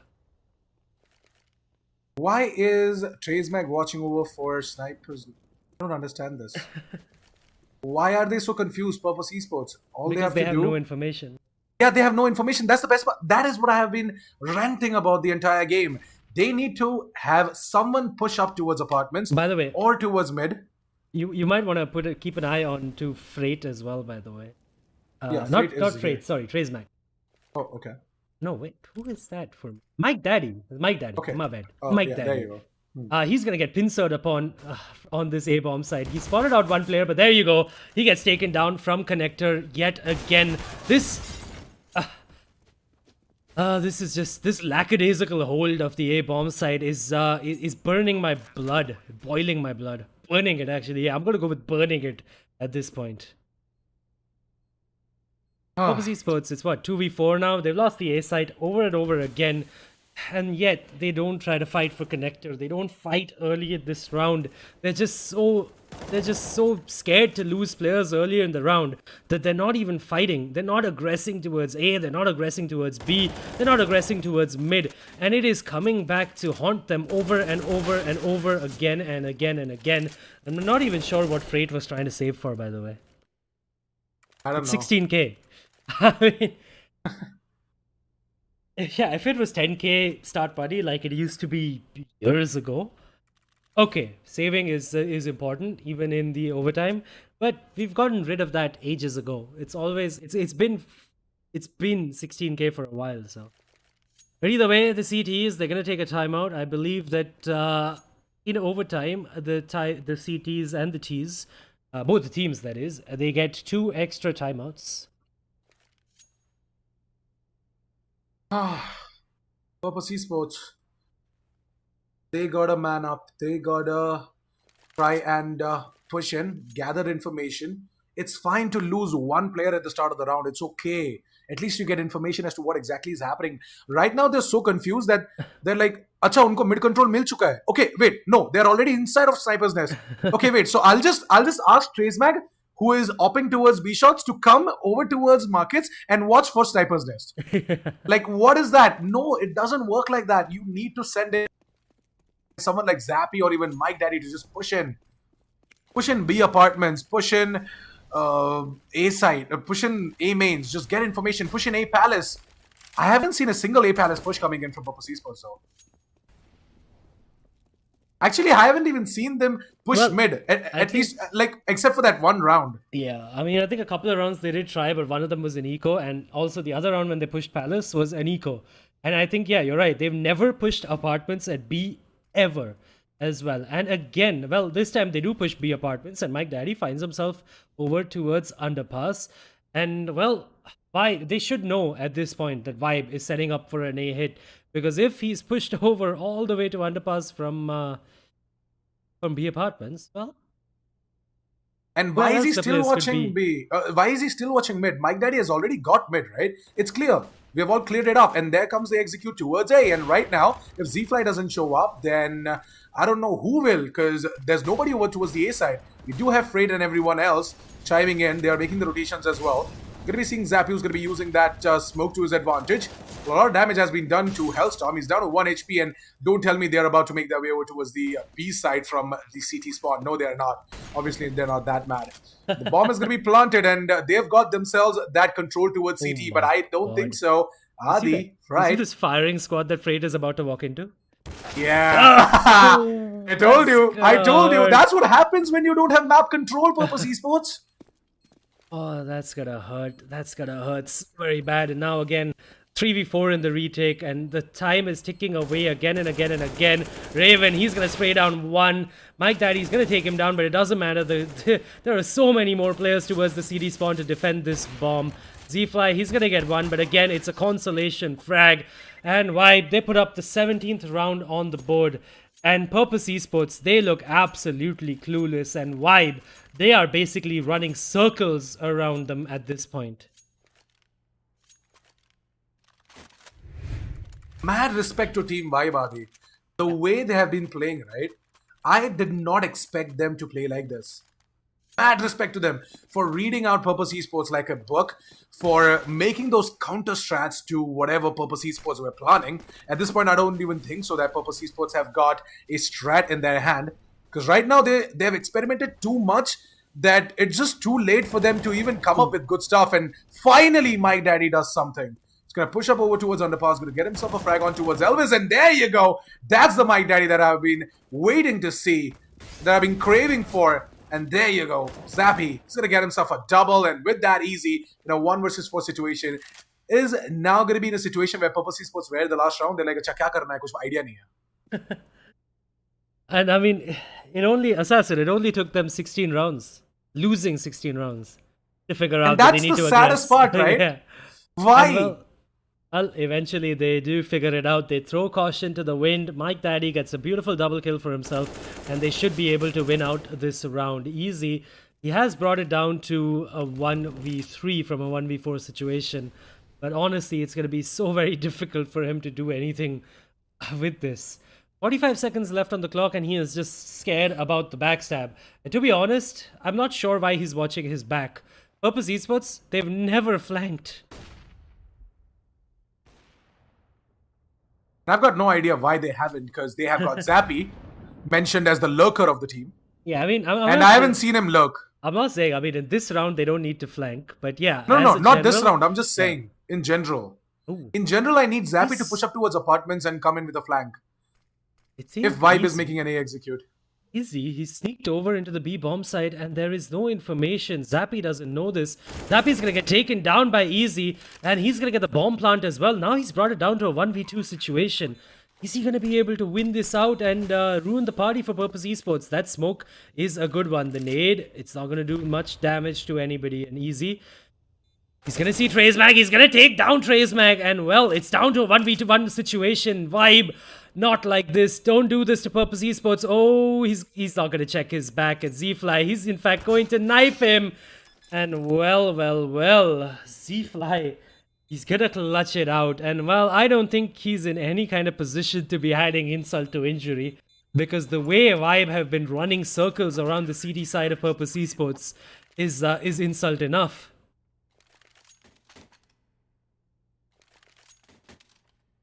Well, I don't even know what to say at this point, man.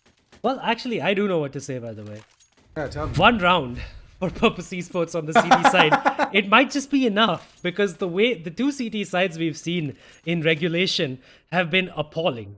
So in overtime, technically, the CT side, they've won out 33% of the rounds, which is more than you can say for what they won in regulation. If you make it a math game, right? That's what you can Well, say. I'm bad at maths, so please. Well, Purpose Esports now, they're gonna go over to the T side, and it is the preferred side for them, and clearly for Vibe as well. Vibe, they are gonna go aggressively towards this middle position. By the way, does the flash come in though? There is no flash coming in. They're just taking the heads up duel. Hellstorm gets one. Elvis, he's gonna get taken down as well after Hellstorm was, and that aggression required a couple of flashbangs, but it was the right idea, but just the wrong execution. 4v3 now, in advantage for the terrorists. And well, it might just be the same story again and again and again. Nicely done by Mike Daddy, by the way. The patience game over towards the A main is a really good one. And as you mentioned, the mid push kind of worked for Purpose Esports. And now all they have to do is to just make their way over towards the A side and plant the bomb as well. Z-Fly, a bit of a trouble as Mad Love did get the frag on towards Zappy, if I'm not wrong. And now in a 1 versus 3 situation, it's going to get picked off by Z-Fly. 17-17 are the end. Looks like the T side, Purpose Esports, have got a lot of idea. But on the CD side, they just go completely blank. I think it's the same for both the teams, to be honest. Vibe, I mean, to be honest, that was a really No, good try actually, middle. Vibes T side is better. Yeah. Oh wait, hold on a second. Purpose Oh, yeah. Esports is dead. Oh yeah, you're right. It's the same for both. It's the same. It's the same exact for thing both. But My Vibe, bad. at least, I mean, they at least had the correct idea, which was to push up middle. They just couldn't execute it very well, and now they're gonna think like basically that was a bad idea, and they're gonna be like, well, we're not gonna do that again. Madlove and Zappy, by the way, they've exchanged some fire towards the B apartments, and both the players are so very low. They're basically one hit away, by the way. I'm pretty sure the M4 and the AK, they both do 27 damage to armored opponents. So both of them are now one hit away from death. So that's not going to be good for either one of them. But Vibe, they've taken control towards B apartments, by the way. And that's enabled them to rotate a couple of players over towards A. Oh man, this is turning out to be quite an interesting one as Purpose Esports. They have got Zappy down to 16 HP. We've got Madlove who's down to 26. And this is going so close. 50 seconds left on the clock. And we are finally going to be seeing that beautifully execute coming in. Let's just hope that Easy as well as Raven are ready for this. Well, Raven gets taken down to 14 HP. Now everyone is going to try and fall back. Hellstorm is holding close. And this crossfire between Easy and Hellstorm could work. But no, Easy falls. And now Hellstorm is just going to bring hell onto the players onto the side of Team Purpose Esports as they are trying to make their way into the side. But finally, Freight is going to go ahead and take him down as well in a 2 vs 3 situation. Raven is going to peek and Raven is going to find the frag as well. Zappy left all to his lonesome in a 1 vs 3 situation. He's going to get taken down by Madlove at 18-17 are a match and a map point for Vibe. What do you think is going to happen in this specific round? Well, judging by how this game has gone as of now, I fully expect this to go into double overtime. So it's gonna be, it's basically gonna be up in the air. Purpose Esports, though, they've had a strong T showing, but I think they've started to run out of steam. Vibe, they just need one more to close out this game and complete the comeback, by the way. If you do recall, they were 10-5 rather, down on in the first half of this game. And they've come back to pull it to overtime, and now they are on the cusp of victory. A full execution is going to come in by Purpose Esports towards this bomb site. Elvis, he's going to be found pushed up into the B apartments, and well, Zappy, he's going to take him down. And the B bomb plant, the plant is going to come in at B, but wait, Madlove. Well, he gets the bomb planter, but he's going to get taken down, and well, it looks like we're going into double overtime, ladies and gentlemen. Certainly looks like a double overtime is in place, unless and until Easy and Hellstorm have got something miraculous. Hellstorm, he has got no utilities, Adi, and at this point he's just, get wrecked. Get deleted, says my daddy, as Easy is gonna get taken down as well. We are going overtime number 2, ladies and gentlemen. Let's go. Man, and you know what? I feel like this game could go into overtime 2, 3, 4, 5. I mean, it's already gone into overtime number 2, but I believe it could go into 3 or 4 or 5 as well. When are the CT sides gonna figure out how to play CT on Mirage? When? I don't, the thing is, I don't think on the side of Vibe or Purpose Esports, I don't think I've ever seen a player playing aggressively at B short. And is that all because of the fear of that one bench? I don't know, man. But either way, into the second overtime, Purpose Esports, they're going to start off on the T side of this. And, well, if they can win out 3 rounds, I'm pretty sure they can win 1 round on their CT side. They have done it before. So the plan of action for Purpose Esports now will be to just win out the rounds on T side. All of them, that is. If they can make that happen, then it's great. But Adi, considering Vibe, right? Man, I don't know. They have got this 3-man A stack coming in, 2 players guarding the connectors, and this is a pretty good one in a way, because Vibe, they know Purpose Esports. All they can do is take up mid or rush up towards either of the bomb sites. So if you can do both at the same time, hold up connectors and mid, and hold both the bottom sides at the same time, they've got the victory, right? Well, if you say so, but, well, if they were still holding on to those positions, rather. But they're not anymore. They have rotated a couple of players over to that Opera, in fact, has rotated over towards B. And they're changing it up. And, well, the hit is coming in towards this B bomb site. Zappy, he's already crossed that Molotov. He's going to be jumping his way into the site. Elvis gets one. Can he get another? No, he gets taken down. Madlove, he gets taken down as well by Z-Fly.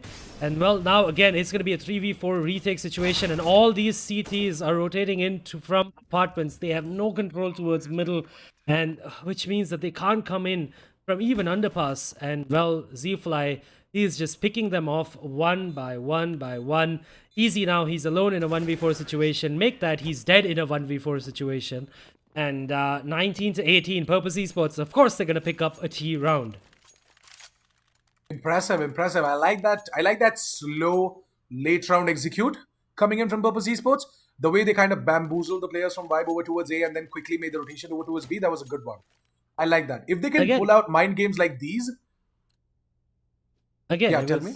It was at the back of no information for the CTs, right? I mean, it was a good decision to rotate the Opera over towards B. But if they had some sort of information at A, maybe at apartments or at ramp, they probably could have stacked 3 players B. And they probably could have locked that down. But instead, the first T round is going to go... the first round of this overtime number 2 is going to go over towards the terrorists. And Purpose Esports, again, they're playing it slow and methodical. They're not... I have to say, the complexion of this game has changed in overtime. Purpose Esports on their T half in regulation, they were basically like exploding onto bomb sites, and they were just like, surprise.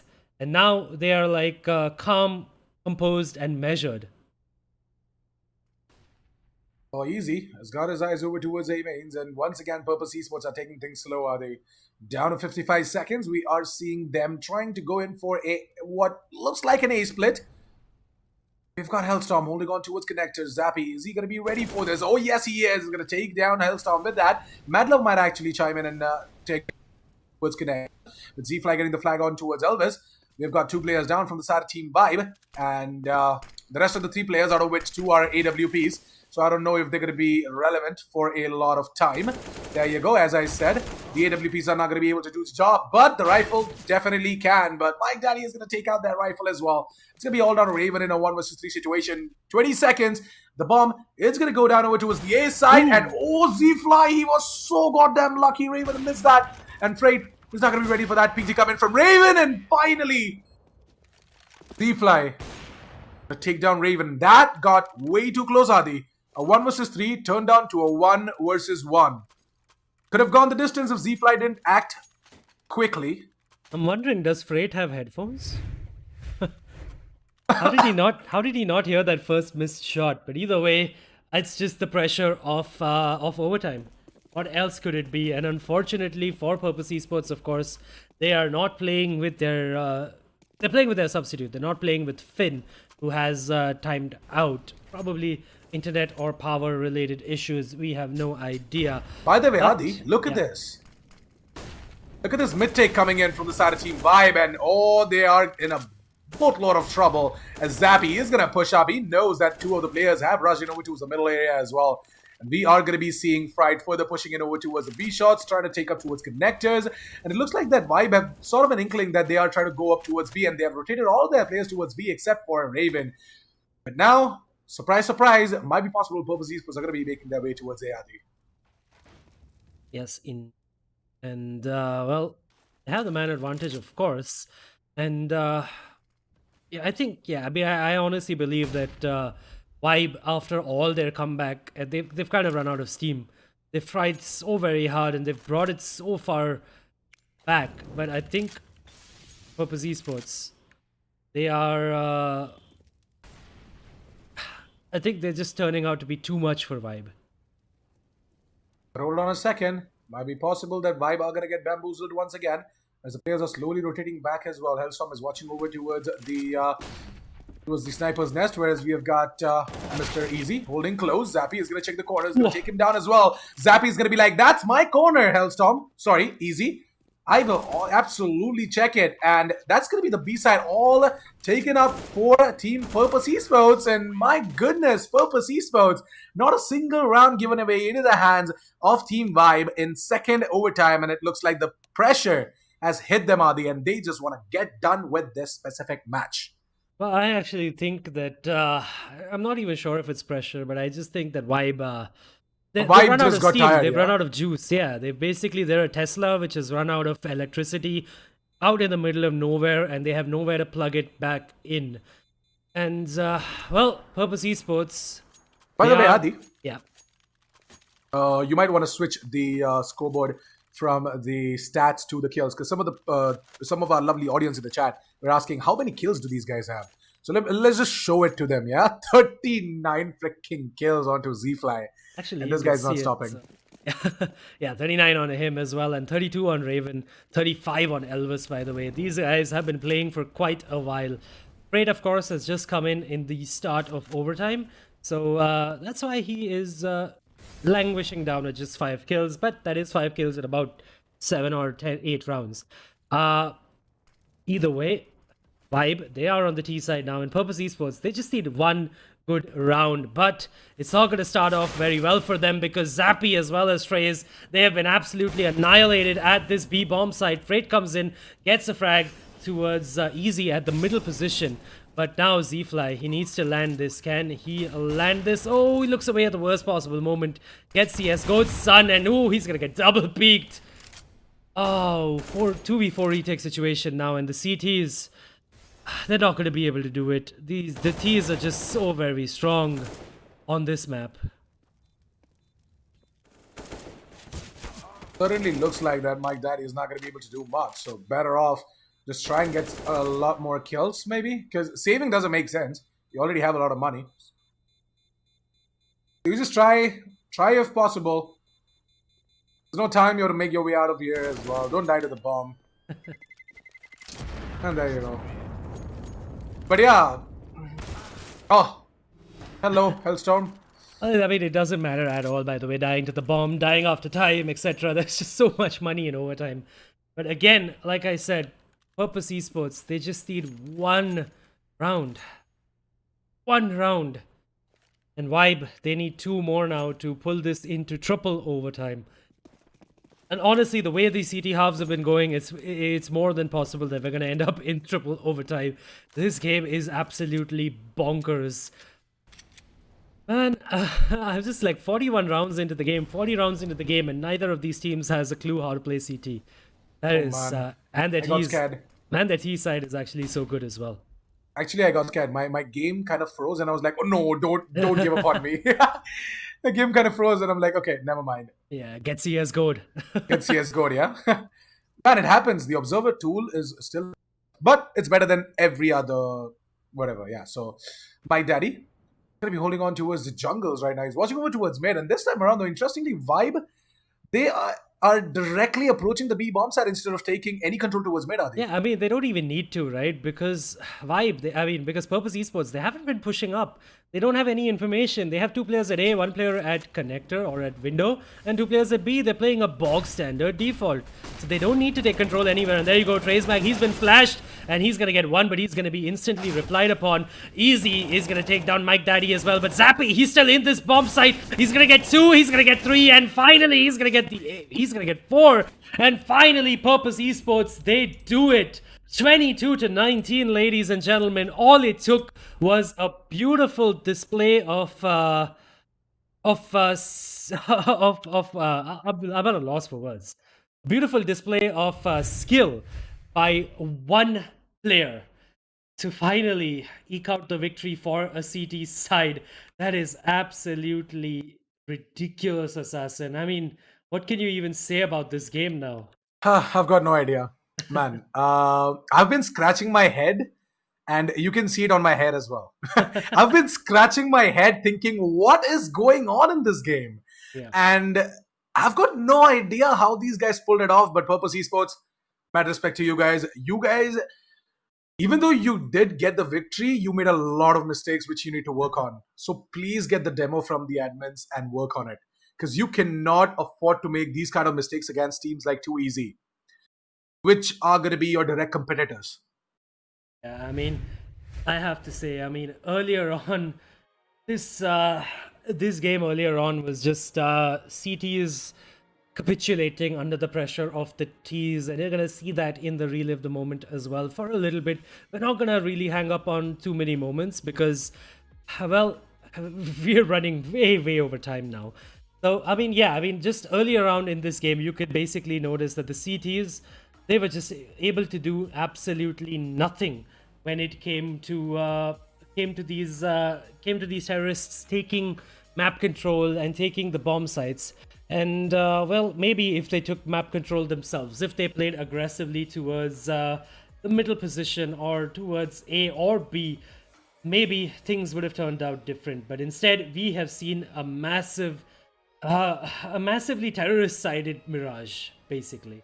That's what we've seen. But Assassin, I mean, do you have any closing thoughts for this game before we push it quickly to the break? Yeah, I know. It has been quite an amazing day. Like, it has been 2 amazing matches as well, both filled with overtimes. Let's just hope the third one doesn't reach an overtime. Well, even if it does, don't worry, we have got you covered. Don't worry, guys. If you are here, we are here for you. Well, if the third game goes to an overtime, we are definitely calling 14th of October as an overtime day. Yep.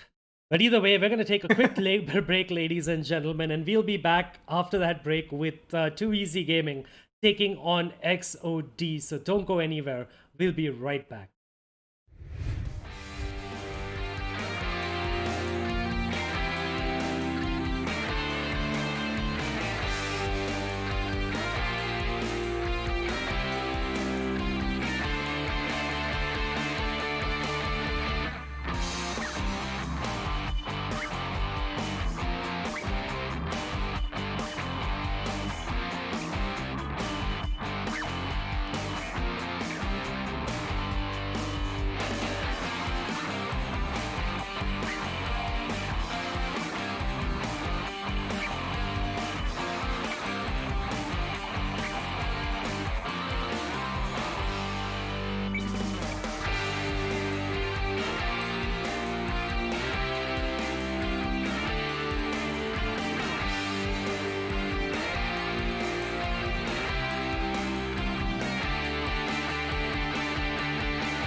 The moment of creation is a form of magic, where an off becomes an on, a 0 becomes a 1, then another, and another, until, deep in the complexity, you discover order, speed, reliability, power. Experience the WD Black NVMe SSD.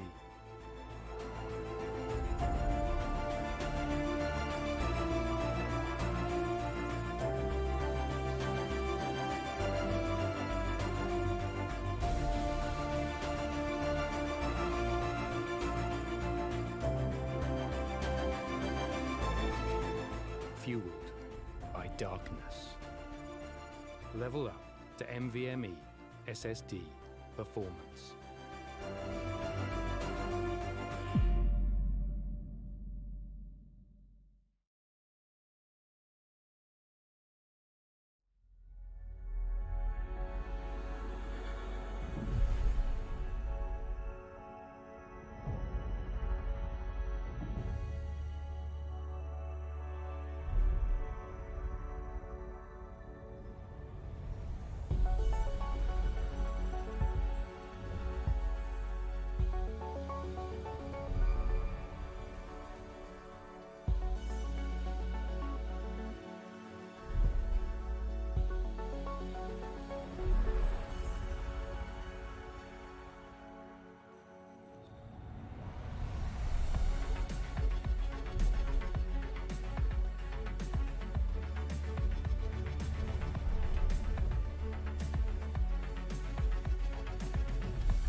Welcome back, ladies and gentlemen, to the Dell Gaming TEC Pro League powered by WD Black. And it is time for the final game of the day.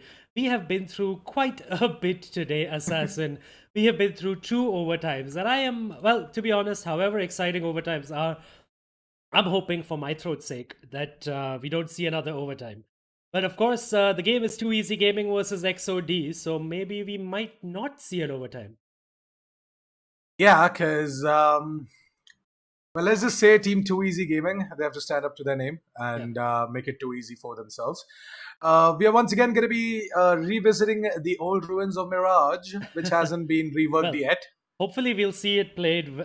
Hopefully we'll see the CT side played well. But before we get into that, by the way, we do have a quick update for you regarding the scoreboard. Purpose Esports now have topped the table with 2 wins, but they are.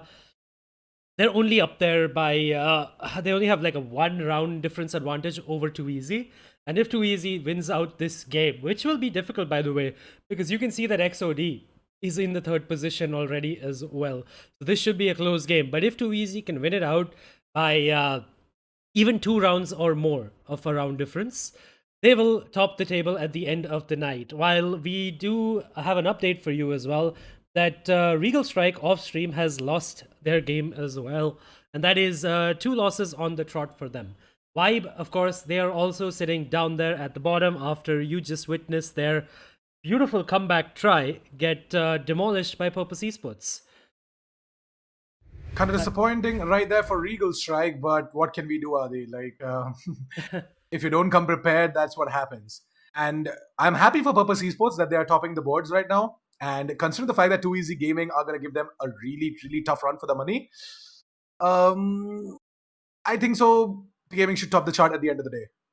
Let's hope that they do. But you know what? Let's get into the game because it is ready. It has been ready for quite a while. The poor players have had to wait for us to catch up, because of two amazingly long overtime games. But we're gonna have two easy rather, starting off on the CT side, and we're gonna have XOD Gaming on the T side. And by the way, too easy. They won the knife and they started off on the CT side. So I have high hopes from them that we're gonna see how a CT side is meant to be played on Mirage.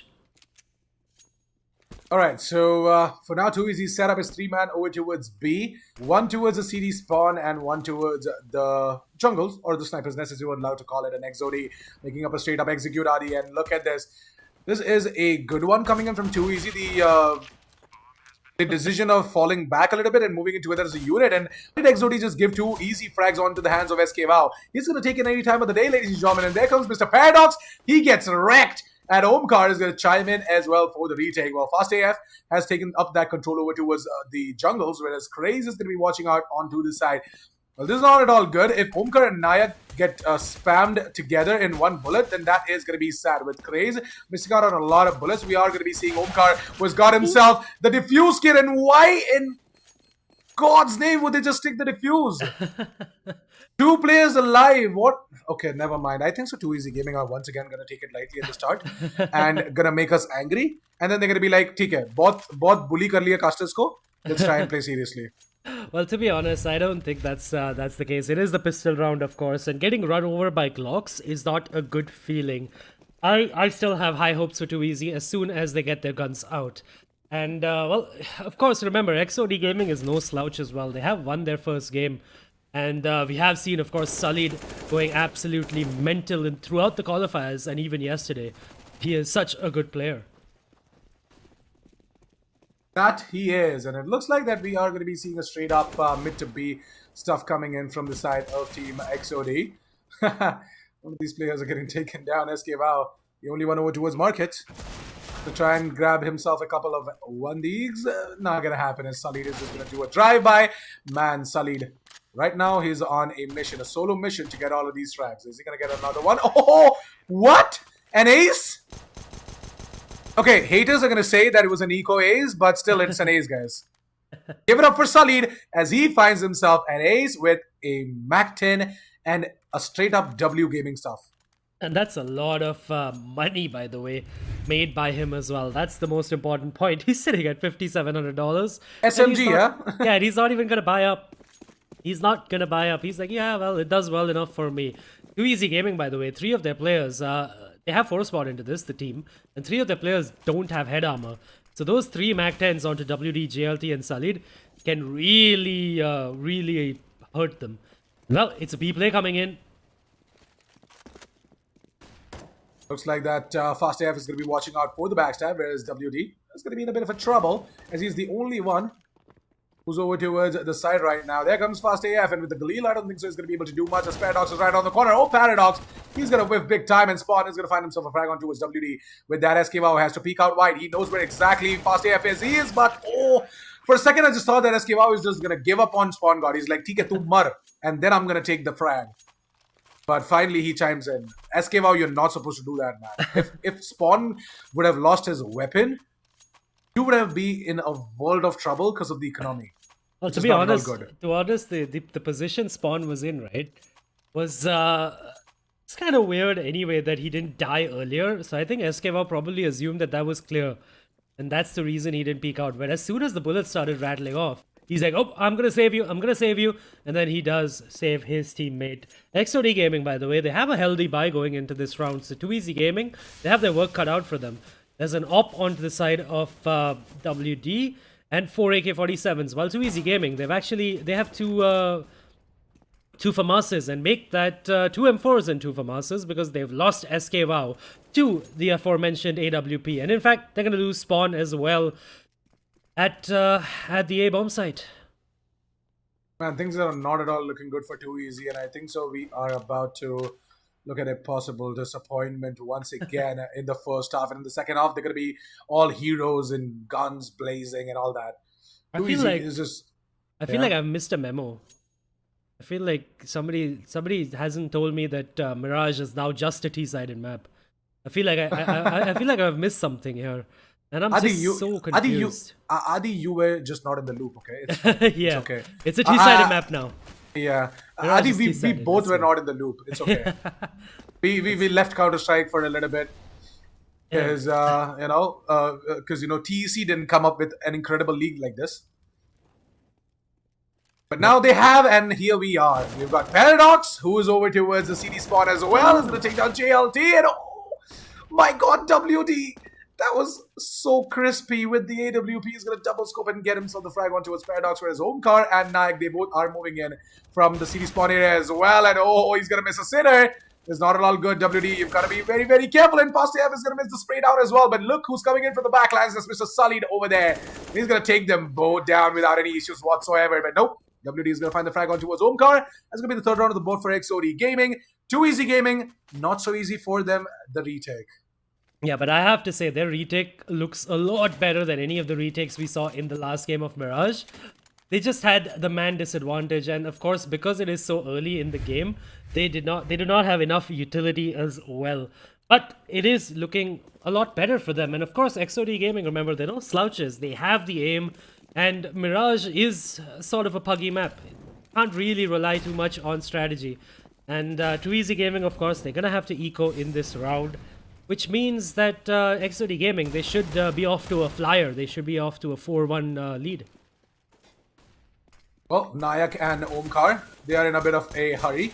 They're going to have to rush over towards markets, find themselves some cover or something like that. Because otherwise they're going to get mowed down. And good night, Paradox. And with that, SKY and Spawn got in a 2 versus 5 situation. Spawn is going to pick himself up his favorite weapon of choice. That is the Deagle. Now I think so JLT is getting ready to rush in as well. And there you go. He's going to find himself one. But SKY with the immediate trade to find himself another headshot. But Sullied. Man, Sullied has been that one consistent fragger from the side of XOD who always shows up for the team. Yep. He definitely does, and he is definitely one of their heavy hitters. And, well, 4-1 for XOD. Too Easy Gaming, though, this time. They have a very decent buy up there. 4 M4s and an AWP to go up against the 4 AK-47s and the AWP on the side of the terrorists. So now, Spawn, by the way, is he's on his op. And he's going to try to lock it down. And there you go. Look at this. This is what we were talking about, ladies and gentlemen, in the last game, if you had tuned in. Early control at mid by Too Easy Gaming, and they're gonna have a player aggressively playing short as well in the name of Paradox, which means that they have so much information, and they can. Well, they went for the frags, of course, but they weren't forthcoming at as of now. But eventually, I'm sure they will present themselves. Yeah, and XOD are going in for a late mid control. Yeah. And Paradox's position might actually help him out as well.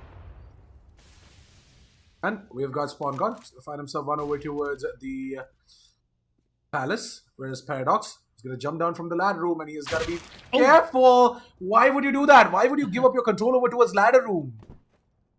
Well, I guess he didn't want to be in a one and done spot, but for him, it's a none and done situation right now. And Omkar, he's in a very, very terrible situation because he is the solo defender towards this B bomb site, and XOD Gaming, they are hitting that site. Omkar still sitting in the smoke. He has not been found out, and well, this could actually work out really well, but nope. Craze is just like, wait, there has to be a player here. There has to be a player here, and there is a kill for him as well. He is taken down by Spawn eventually, but the bomb is down and Too Easy. They're gonna have to retake this in a 2v3 now. Make that a 1v3 because Nayak and SKY, they fall before I can finish my sentence.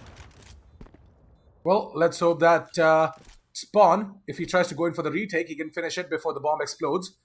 A 1 versus 2 situation. He's gonna have to try and save up that AWP and pick up that kit as well, but he won't be able to do anything as he's going to get taken down and is going to lose everything that he had in his pockets.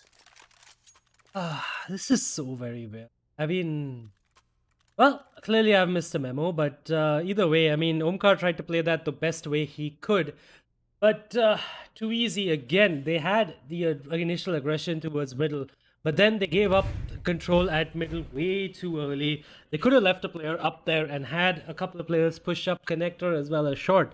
And they would have had full mid control. And then when XOD tried to retake it, they would have basically died, or at least they would have walked into three CTs. But either way, it's 5 rounds on the board for XOD. Again, they are looking really, really strong. Too Easy Gaming, they take a timeout. They're going to go in for an eco as well.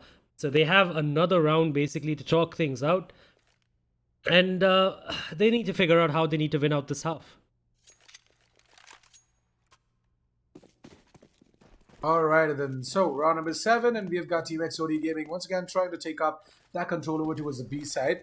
Whereas we are going to be seeing Craze, who's going to be dropping in that bomb over towards Palace. There comes Paradox. He's going to get taken down. Nice little frag coming in from Craze as he can get another one.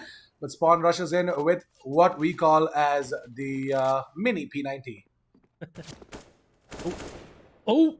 Takes down JLT as well while falling down from the apartments, from the Palace rather. And now this is such an awkward little round for the terrorists, by the way, because I believe Sullied, he stuck his way into shop or market or kitchen, whatever you want to call it.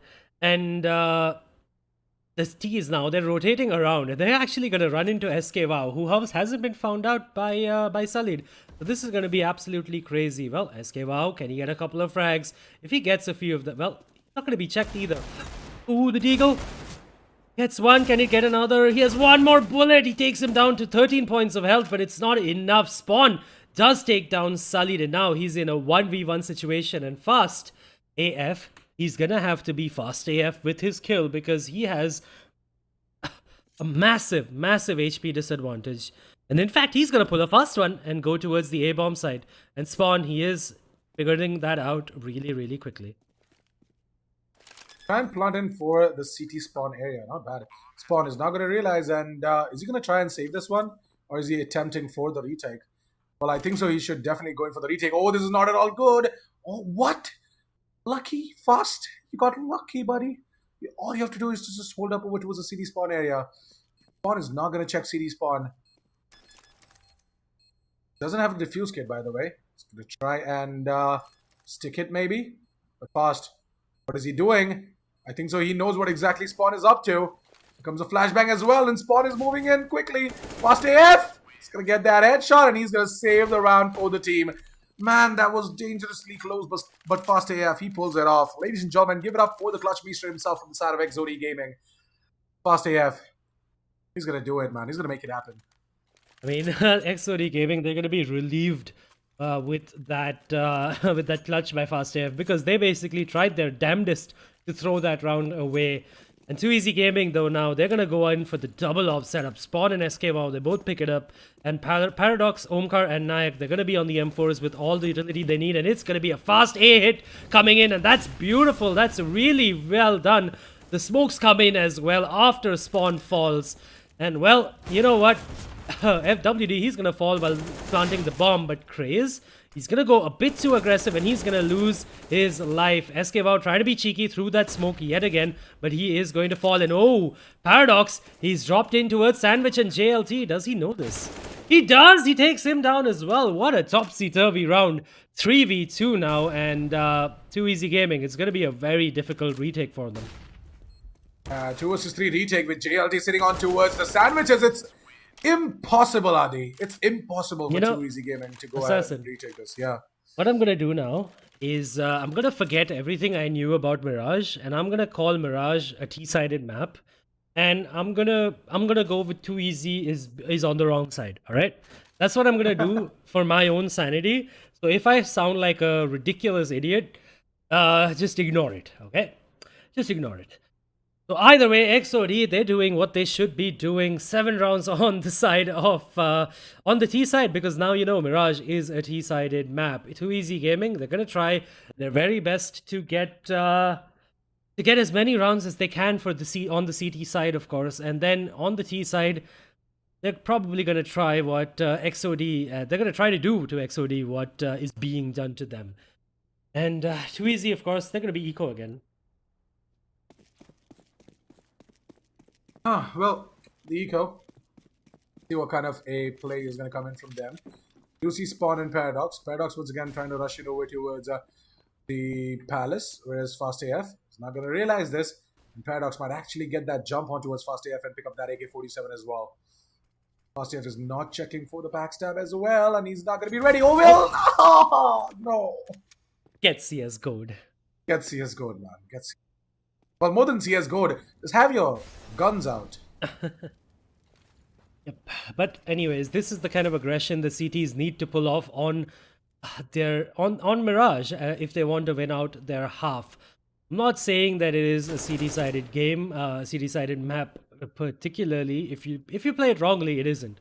You play it well, and if you push up, it might as well be. Now, XOD Gaming, they're in this awkward situation where they have to decide going A or B, and I do believe that the C4 is trying to come in towards the A bomb site, and that is where 4 players are for 2EZ Gaming. But 2 of them are going to fall. Nayak is going to get sullied eventually, but the bomb is being planted in the smoke, and Spawn peeks out of apartments, of Palace rather, and takes a player down. And now WD, well, it's JLT who's going to finish off that round. 8-1, expensive round for 2EZ Gaming. But they're not going to care. I mean, expensive round for XOD, I beg your pardon. But they're not going to care because they have enough money. They have a good enough reserve to dip into. Man, at this point, what I'm thinking is, as you said, you know, if you're too easy, you start off on CT side of Mirage, you lose. But no, guys, the double op is out. Let's just see if Spawn is going to be able to get that frag on towards Fast AF. And as soon as Fast AF is about to peek in, we're going to take it down by Spawn. And ooh, Spawn is just getting so restless, so impatient. Fast AF is playing him like a little cat. Well, right now, Paradox makes a good decision though and falls off. Like, well, he might be trying to bait me into a kind of mistake. And he's like, well, I don't want anything to do with this. But again, by 2EZ Gaming, it's a very standard setup, and they're playing really far back. They don't have any kind of information except for the fact that there is one player in Palace, which was spotted out by Spawn. And, you know, XOD Gaming as well, they're playing this really well. I have to say, they're just holding back. They're waiting for the aggression. They're countering what a CT has to do on Mirage really, really well. And they're playing their T side, well, amazingly. I kind of like the way XOD is playing. I truly love it. The patience. Like, you know, if Fast AF wanted, he could have actually gone in for the pick. But he didn't. That's discipline at its finest. We do see one of the players who was boosted up on top of the box. And that's going to be Nayak. He's going to find himself too. He's looking for the third as well, and he gets it. Nicely done.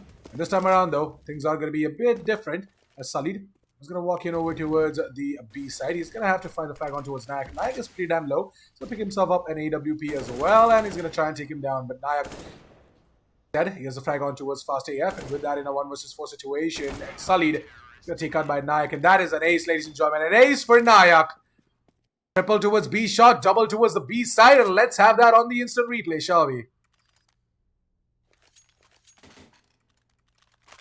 Well, second round on the board for 2EZ Gaming, off the back of some heroics by Nayak, but not sure how much they could rely on individual brilliance to try to win out this game. XOD Gaming now, it is actually their final buy. They're gonna have to go eco if they lose another round. So 2EZ Gaming, they definitely have the better buy, and that seems like this is the first time in a long time that they have the better buy versus their opposition. And 2EZ, again, static approach, and it seems like they're gonna try to rely on those multi frags again. Adi, what I don't understand is why is 2EZ just giving up the control of mid? Like, even though XOD Gaming are not trying to take it, they're just having 2 oppers over towards A. That smoke was missed, by the way. I'm not sure if they realize that, XOD. If they don't realize that the smoke was missed and they peek in the middle, they're gonna walk into the waiting arms of SK Wow. Oh, they have some sort of, somehow they knew, and they smoke it again. The connector smokes come in as well, but Sullied now is gonna try to go in towards from the apartments. And well, does he check for Nayak? No, he doesn't. Nayak That trigger discipline, he's gonna get 1, he's gonna get 2, he's gonna get 3, make that a 4th! Oh, the 4th is actually stolen away from him, but SKVOW and Omkar chime in, and wow, another round of individual brilliance by Nayak. He's like, well, we're not winning rounds, alright, I'll do it all myself. Look at that trigger discipline in the instant replay, man. Oh, in a single sprint, I'm going to find himself 3 kills.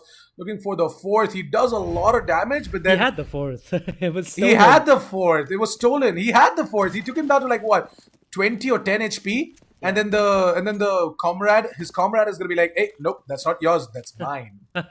Yep, Omkar is like, hey, I did more than 50 damage, it's mine. But nope, he did not. It is an eco round for XOD, so this should be the 4th round on the board for Too Easy. A quick round coming in. Paradox gets himself 3 before Spawn comes in and cleans 8 up, doing his best janitor impression.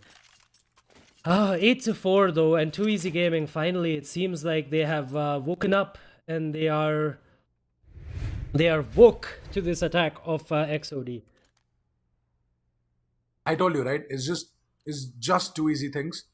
Starting mein, they're going to take it super chill, super light, and then they're going to start fragging. Or maybe, you know, they would just call it, we are taking some time to analyze our competition. So just give us that time till we get used to it. It looks like that this time around, though, it's going to be a quick take over towards the A side. Omkar, what is this position that he's holding? Towards connector. SKVOW has already fallen, and it's not a good start for Too Easy. Fast AF, in fact, he's going to take down Paradox at the A-bomb side. And, well, that's going to go from bad to worse to terrible now because Omkar falls as well. Spawn and Nayak now in a 2v4 situation. They're not going to be able to do this, unfortunately. But they have the money, so they are going to go in for the... They're going to try anyway. JLT does get taken out, and I might have spoken too soon. Nayak... Remember, he has been the heavy hitter for the last 2 rounds, and now he's going to try again. He's got 1 already this round. Can he get another? No, Salid missing a very important shot. And wow, it seems like XOD, they are panicking. Spawn and Nayak now, they're going to try to retake this together. Salid is like, well, that's Nayak. I don't want anything to do with that. Fast AF, he's going to come in and take down Spawn, leaving Nayak in a 1v3 situation. And well, eventually he's going to get taken down because there are just way too many of them. And that's 9-4. Too Easy Gaming, they still have a buy left. In fact, they can buy out this entire half. But they need to win out the rest of these rounds. 9-6, I mean, on their T side, they might be able to do it as well. So they need 6 rounds at the minimum. Definitely do. If they can grab that 6 rounds on the CD side, then the T side shouldn't be a problem for them. Because again, we just realized that Mirage is a T-sided map. Yeah. There's something in the meta I have missed, of course. So it's fine, Hadi. It's okay. I feel you, buddy. I feel you. I'm there with you. Either way, Too Easy Gaming, they seem to be stacking the A-bomb side. They have 3 players there right now. And SKVOW, he's going to find a crazy push by Craze. And he's going to stop it as well. Not sure what he tried to achieve by just dry rushing out T-ramp.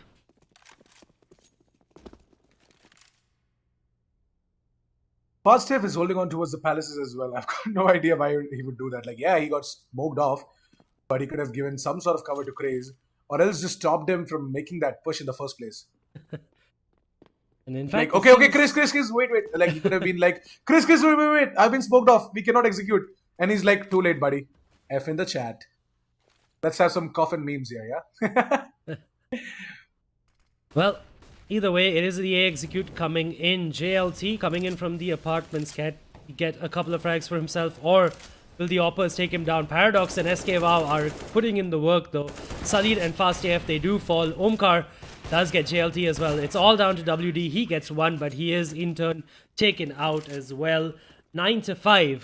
And Too Easy Gaming, they need to win out this last round as well. And they're going to have a really good buy going into that round. And XOD Gaming, they are looking poor as hell.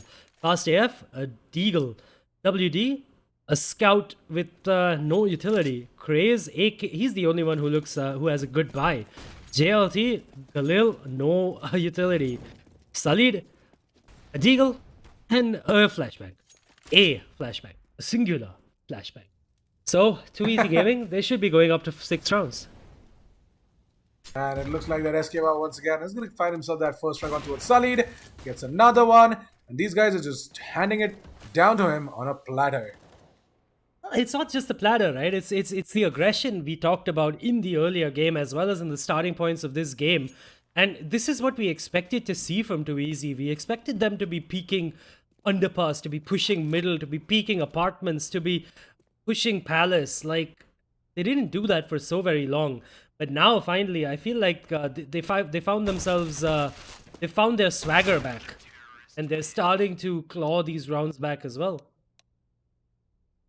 Anyways, with that, we are done with the first half of the game, ladies and gentlemen. Moving on towards the second half now. 9-6, not a bad one for XOD. Neither a bad one for Too Easy as well. Let's hope that Too Easy are going to be able to make that comeback happen and surprise us all. But XOD Gaming, I'm not going to leave my hopes on them just yet. Let's just wait and see how exactly they're going to pull off this pistol round. By the way, Adi, Too Easy Gaming, they need to have this pistol round if they really want to win. Yeah, I mean, that goes without saying because they are the team who is down right now. Although, I mean, they have been the better team in the closing moments of the first half. I think they got 5 out of the 6 rounds of the last 6 rounds. So the momentum is definitely with them. So they should be winning out this round as well. And now the hit comes in. Wow, the T's a little bit too eager. They come in before the smokes pop, and now JLT. He honestly can't do anything. He just has to wait and watch until the bomb gets planted. And oh, Paradox, he's not going to check really closely. And JLT, he's going to come in and get 2 important frags. And the bomb plant isn't going to go down as often now. Oh. Look at this. They're all falling like flies, Adi. This is exactly what I was talking about. And this is why exactly Too Easy need to grab themselves that pistol round, because if not, then they're going to lose the entire momentum right off the bat. Fast AF, man, XOD Gaming, they're good with the pistols. They definitely are. I believe that will be their second. They're going to win both the pistols, basically. And 10-6, Too Easy Gaming. They just, I mean, if they're going to be planting for the CD spawn, right, or exposed to CD spawn, maybe they should get CD spawn control. Got no idea why Paradox didn't check the corner.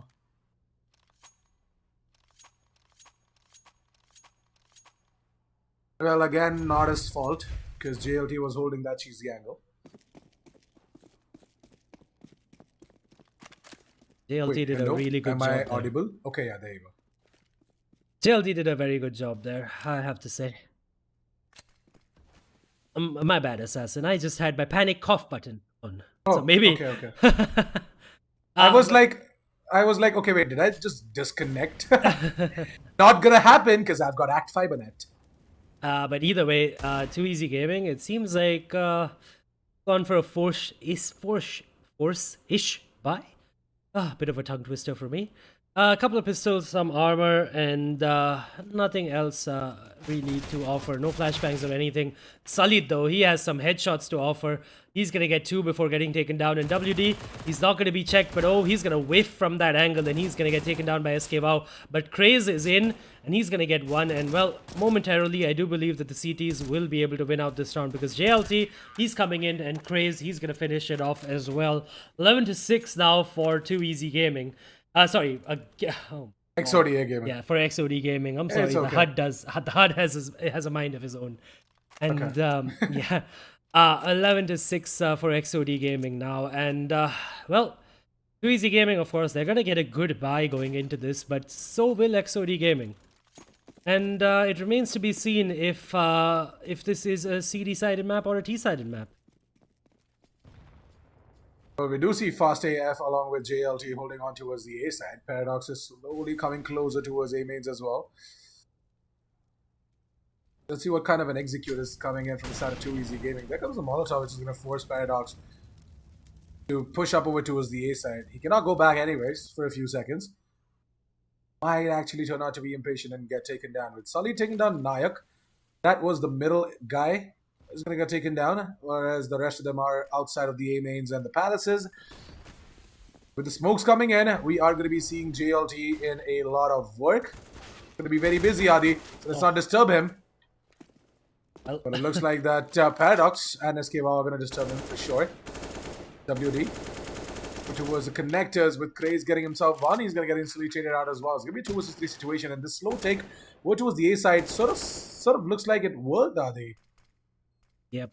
Eventually, too easy running over that A defense, and now it's a 2v3 retake situation. And XOD, they don't really need to go for this, but they're gonna try anyways. I think they're aware of the position of two of the players, but are they aware of the position? Well, now they are of both of them. But WD, he's in a 1v2 situation, and unfortunately for him, both the players are at a 180-degree angle from him, and there you go. He gets shot in the butt by SKW, and that is the first round of the second half for Too Easy. For them anyway. And it is 7-11. Well, to be honest, I believe that... I do think that Too Easy can come back, by the way. Yes, I really do believe so. I think so. Too Easy can go ahead and grab themselves another one, which is going to make it 8-11. And XOD Gaming have sort of force bought this round, which is a mistake. In my opinion, it is. Yeah, I mean, if they wanted to force buy, they should have just saved those two weapons in the earlier round. Yeah. Well, SKW and Paradox, they walk into the B-bomb side. WD does get one with that forced weapon that was the FAMAS, but Sullied, he dies for naught. The bomb has been planted again, and I think Too Easy now, they're gonna start turning the screws again. And they just look at that shot. That's what they're gonna do. They're gonna start flexing. And, well, if they can keep hitting shots like these, I think the comeback might just be real. Easy Gaming, let's hope that the comeback is real. I would love to see myself getting excited over the comeback coming in from Too Easy. And I would love to see me and you ranting on how XOD Gaming threw that entire game. Well, but, I mean, to be honest, like I told you, I'm just gonna assume that in our meta, in the Indian meta of Counter-Strike currently, I'm just gonna assume that Mirage is a T-sided map. Just get it. Like, there's no point. I mean, there's no point. So I'm just gonna assume that it's a T-sided map. So Too Easy. I mean, they need to what? They need to get 7 more rounds to get it to 15, and you know, to kind of secure their comeback anyway. And XOD, they just need another 4 to push it into at least overtime, and just 5 more rounds to win it out. So it isn't over for either one of these teams. And again, I mean, XOD, yeah, we fast have saved, I guess. But Praise, of course, buys what is that? A Deagle and an armor again. And whoa, never mind. Praise though, he gets 1 kill with the Deagle, but he's not gonna get any more. Again, the B bomb site, the B defense has been overrun. And honestly, it seems like Too Easy just are now just like, all right, A rush, B rush, A rush, B rush, A rush, A rush, B rush. Easy strats, huh? Yep. Yeah, Too Easy Gaming, they're definitely going to be able to pull up that 9th round of the board, make it 9-11 as we move on towards round number 21. But never mind, WD got something to say about that. And finally, Solid is just going to say about that AK-47. He's like, I'm not letting go of this beautiful red AK-47 Bloodsport. Well, I believe that they will let him save this as well. So, well, 9-11 now, and Too Easy Gaming. They're starting their slow and steady creep back up in this game, and it's been a while coming. And I feel like Too Easy, honestly, they are slow starters for sure. But I'm not taking anything away from XOD. They are some crazy aimers, and I think their strats on the T side as well were really good. I have to say. I mean, especially that. One of those bursts onto the A bomb site, right? After Too Easy Gaming had a double up setup. That was pretty crazy. Well, on towards round number 21 now. We have got XOD Gaming going in for a full buy. We've got Craze on the AWP as well. And it looks like that WD is going to drop himself a smoke over towards Catwalks, you know, to aggressively take control over towards mid. And that's a good thing, actually. They're going to have information as to if someone is coming in mid or whatnot. And it does look like that Too Easy Gaming are making up that late round A execute once again, are they? Yep. A, B, A, B, just like a metronome. But it's like zeros and ones, right? In the yeah, it's binary, zeros and like ones, one or I zero mean, one if zero you're one into zero. music, metronomes. Oh yeah, They yeah. just Oh tick yeah, left yeah. and right, basically Yeah, A yeah. and B. And well, it is going to be a B fake coming in by Nayak, all on his lonesome. So he's going to hold two players over that side. But Salid, he's going to find him. And eventually he's going to realize that there's nobody else there. But the A execution is in. JLT, I believe, is going to throw in the Molotov momentarily to deny the plant. And there you go. The Molotov goes in, but the plant has already happened. It took way too long to reach there. Fast AF gets an overeager spawn who was trying to jump through the smoke into CD spawn. And this, by the way, might just be a retakeable for the CTs. Yeah, they don't have any utility, but Paradox, his rotation is going to be absolutely epic. But oh, SK Wow and Omkar, they're going to take down all these players before anything can even happen. Paradox's amazing rotation didn't matter at all, by the way. He went all the way from apartments or CD or T spawn, I'm not sure, from ramp, all the way around middle to connector to just secure that round. And that is so very smart.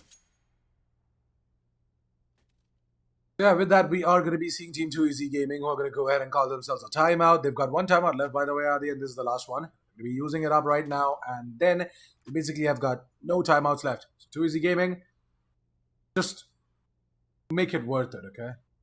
I think Don't waste there's one more left after this. But yeah, I mean, Too Easy Gaming, I think they've used their timeouts really well. That's basically what you're getting at, right? Wait, hold on a second. It's 3 out of... Oh, yeah, I think so. One more timeout is left. Yeah, my bad. It's just the normal on default my HUD. yeah, exactly. On my HUD, I see it as timeout left 1. Oh, So- yeah. Never mind. But yeah, Default either way- HUD. CSGO. Yeah, it is a little confusing, I know. But either way, so Too Easy Gaming, they've been using their timeouts well, though, I think. And that's the most important part. And they're going to discuss, I'm pretty sure they're going to discuss that XOD Gaming should be eco. So let's be careful about it. But clearly, the metronome has swung towards B this time. Like I said, it's A, B, A, B. By JLT. As Paradox is going to rush in and take you down. With that, Paradox is not going to be leaving that W button anytime soon. Oh, never mind. He hits the S button. That's good. For a second, that's good. And we are going to be seeing Sully, who's going to try and get himself a headshot as well. It doesn't look like that XOD Gaming are trying to do something. They're just looking for the exits at this point. Got themselves WD over towards Palaces. We got Craze watching over towards Sniper's Nest. And Fast AF watching over towards the city spawn as well. Yeah, I mean, Fast AF and Salid, by the way, they have armor. So, I mean, there's no point for them to go and, oh, but Paradox. It's going to take down Salid, who was the other player with armor. And now Fast AF, that player with armor, is going to get taken down as well by an angry Paradox, just rushing in to get those kills. WD now, he's going to get spotted out as well. But that is going to be all square, ladies and gentlemen. Too Easy Gaming. They are well and truly on their way back. These last, 7, 8 rounds? In fact, even more. 5. Last 5 Like, rounds have been last- going into the favor of Too Easy Gaming. The first 2 rounds were taken away by Team XOD. No, I'm just saying, like, out of these past 13 rounds, Oh, okay. Too Easy has won 10 of them. So they've literally, out of the 11 you see on the scoreboard, 10 of them have just come in the past 13 rounds. So that is Yeah. pretty crazy. They have really taken over this game ever since the second half of the first half, so to speak. And Well, well, it looks like JLT. yeah, I mean, the that fast peak play end. didn't work out. Yeah, once again, the fast play is kind of giving up on Too Easy Gaming, and we are back to square one, Adi. And XOD Gaming, they're refusing to give away the lead, but Spawn, he's trying his very best to give Too Easy that lead. He was in a 1v5 situation, now he's in a 1v3, but I do believe that might be all she wrote for him, unless he gets a sneaky little kill onto Salid. Yes, he does, and now WD and JLT, they're in a world of trouble, but fortunately for them, Spawn, he still needs to climb up there and get the bomb, and he does that, and oh, WD, he's gonna miss the shot. That is really, really painful. But Spawn now, does he check his back? JLT, he's scared. He is scared, and he's just not going into that position. But Spawn, I don't think he's gonna check this. He's not gonna check it. JLT is finally going to stop that terrorizing run by Spawn. Oh, that was such a nice try.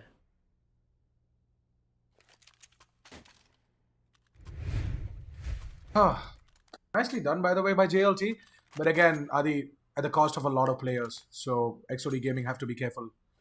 Yep, their They economy. don't have the economy, and if they just go on an economic meltdown at this pace in the game, that is round number 24, then Too Easy Gaming might actually just steal away that control because they've got a lot of money. Look at Omkar sitting at 6,000 and SKWOW sitting at 8,000.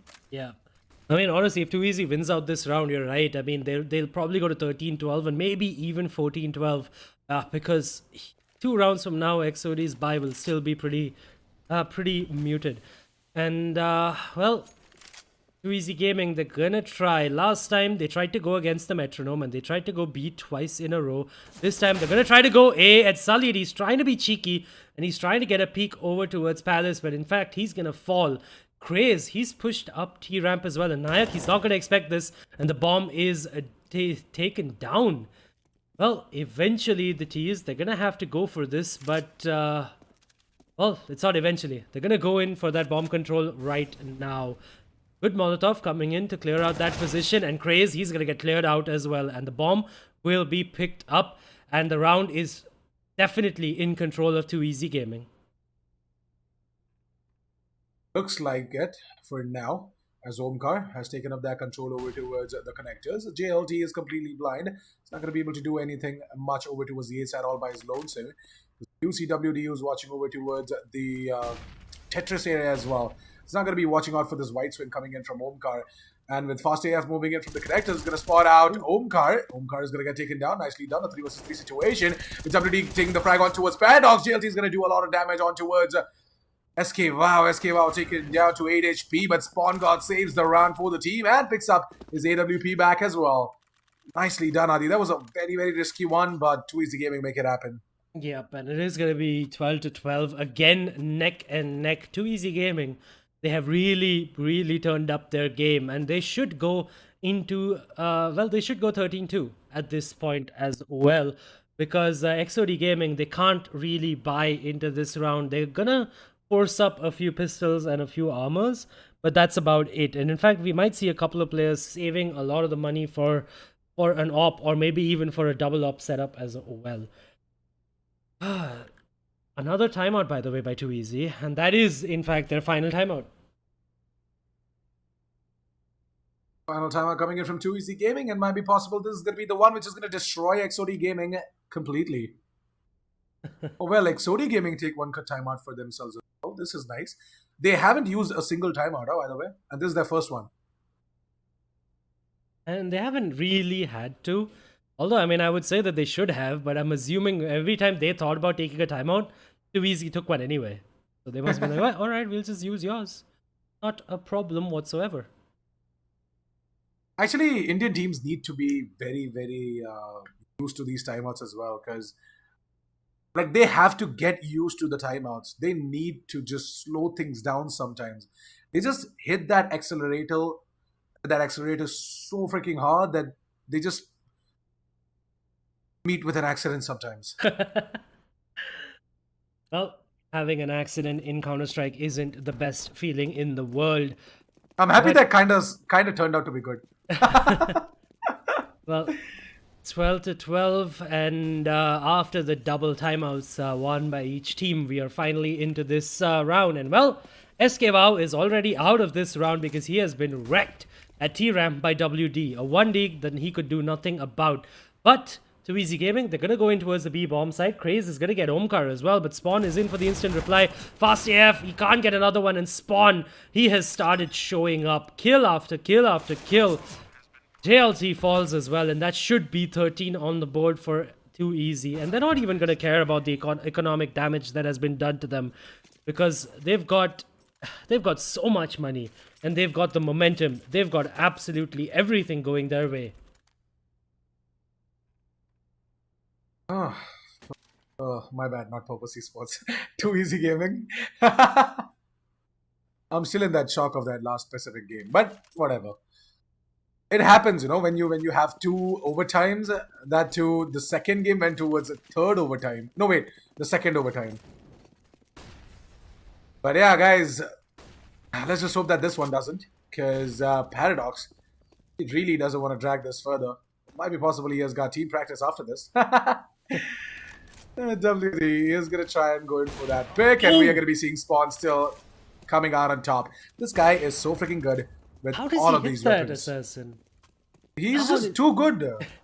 Didn't have the angle. He didn't have the. I mean, the Maybe smoke he was has an there as Alienware well. monitor. Dell 240 Alienware hertz for the monitor. win. That's right. Dell Alienware monitor for the win, and SK Wow. He's gonna take down Fast AF as well, yeah. And well, Nayak, he's gonna get. He's gonna leave JLT all alone, and I believe too easy. They're barely even taking any damage this round. SK Wow sitting at 92 points of health. They're gonna go up to 14 rounds, by the way, and I'm not sure why Too Easy does this to us, Assassin. It's the same thing over and over again. They start the game so lackadaisically, and then they're like, all right, fine, we'll try, and then they just come back and wreck. Exactly what I told you at the start. Look at that. They are just gonna see exactly what I told you at the start, right? That's Too Easy gaming for you. They are just gonna sweat out the casters like anything. They're gonna make them rant about everything, and they're like, They're "Kuch bol rahe the tum log?" They're gonna make us earn our money as well, right? Like earn our living by going to the limit every Extreme single limits. round. Yeah, because I mean, if you discount the first bit, like maybe until the round 8, right? They would have won this game out if in what, maybe 16 to 8 fashion or something, or 16 to 5. And either way, it is 14 to 12, and SK Wow trying to go quickly into the A bomb site does a lot of damage onto JLT, who is eco, by the way, and Fast AF comes into the beautiful little 1 dig. And again, Too Easy Gaming, they lose a player early against a force buying, well, actually an eco XOD. On. Holding on towards the palace. Is waiting for Craze to peek out. AWP might actually not do a lot. Don't go close. Don't Paradox. Oh, this is gonna Where work is out. Craze? Where This is is gonna Craze? work out Okay. so badly for Spawn. And oh, get wrecked. There you go. We got the AWP as well. Not like Paradox this. over towards the T-spawn, and Omkar over towards the T-spawn as well. Not like this, please. Too Easy Gaming. You guys cannot. Well, I think it's already done and dusted. There's no way XOD is going to throw away a 5v2 advantage, especially considering that Spawn and SK Wow, who have been the heavy hitters on this half, have been taken down already. And well, Paradox, he's going to try to jump in. He's not going to check the angles, and WD, he's going to take him down. He's going to fall finally, but Sullied is there with a beautiful crossfire. 14 to 13, Too Easy Gaming. They still have a lot of money. But yeah, I mean, XOD, maybe they should just play with the pistols. Or maybe Craze should just hold with the Swag 7 close towards Palaces every single round. Well, he has the scoped shotgun now. He's picked up the AWP. The one-shot kill. And it's Why a is double SK up setup, in fact. Why is SK Wow rushing over towards A main again and again? That's his job. That's his job in the default. To try to get a pick towards A if he can. But he's not going to be able to get that cheeky little pick, so he's just going to fall back. And it seems like Too Easy. They've decided to go in towards the B bomb site. And if they do it right now, by the way, before the rotation can come in, they'll only have one player to contend with. But Sullied, Never he's made mind. his way in. Rotation is already in, Adi. Looks like Exodi might actually look at a possible 14th round on the board. Well, Dangerous, looking very, very dangerous as Nayak. It's going to be the first leading the charge. JLT just has to hold the pillar, whereas we do have JLT. It's going to go ahead and peek out wide. Paradox trying to rush in further. Maybe down to the side is going to go ahead and get himself one, whereas SK Wow is going to be finding himself in a 1 versus 3 situation. Just an AWP, the man is going to try and pick up an AK maybe. Just pick up an AK, SK Wow. Just finish it off right here, right now. Because with the AWP, I don't think so this is going to be happening. And down to 7 HP. A bullet is all that is between SK Wow and his death. There's actually a couple of Molotovs onto Fast and Craze as well. They could just tick him down to death, but Craze, he's going to get taken down by SK Wow. And, well, the double peek is trying. They're trying to double peek it, but in fact, Fast AF, he's found himself in an awkward position now. Well, SK Wow, what are you going to do? He is so confused, he is so jittery, and he's just like, wait, where the hell are these players? And now SK Wow, he should be checking that position. There you go. He does check it, brings it down to a 1v1, but just 6 seconds on the clock, and the plant is going to come in. WD, does he have the guts? Does he rush out immediately? And oh, never mind. The time runs out. And well, 14 rounds for XOD. 14-14. What is even happening? The too easy machine. It's running out of steam, Assassin. Well, kind of expected a different outcome over there, but SKVL didn't check up on the timer and he kind of fails big time. It's a really good try, I have to say, though. But either way, Too Easy Gaming, they still have a bye going into this, and there's still a double up setup onto XOD, which has been working out for them for the past couple of rounds. And, well, it's just one round at a time for both these teams now. And, well, it is a different default assassin coming in by Too Easy. This time they've taken mid control. This might be, this might spell trouble for XOD, because I don't think they've had to defend this kind of take before, ever. Yeah, this might turn out to be a fruitful round for Too Easy Gaming. If Paradox can get himself that entry, well, never mind. SKY is going to do that for him. And as soon as Salid is going to try and back off, he's going to get taken down by Paradox. A good one. 2 players down towards the A side, and we have got Craze, who's going to be into the prime position with that AWP. Might actually go ahead and take down Nayak as well. But now I think so Nayak knows where exactly Craze is. If you can just go ahead and spam, that would be amazing. But no, he's not going to do that. He's not a hacker, for sure. But Spawn got taken down JLT. It's going to be Craze who's going to give out his location, his information by spamming with the AWP. WD and Craze, they both themselves have got the AWP. So they're going to try and save up. Paradox has already taken up that aggressive angle towards the jungle.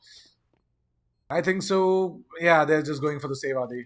Yeah, I mean, they cannot afford to. They have to. I think they're on 2 rounds loss bonus, so they're going to get about 1900, or sorry, they're going to get 2400 next round. So, well, they need to save up those ops, and Spawn, he technically could not afford to lose that op either. So that is a bit of a problem. Oh, Paradox.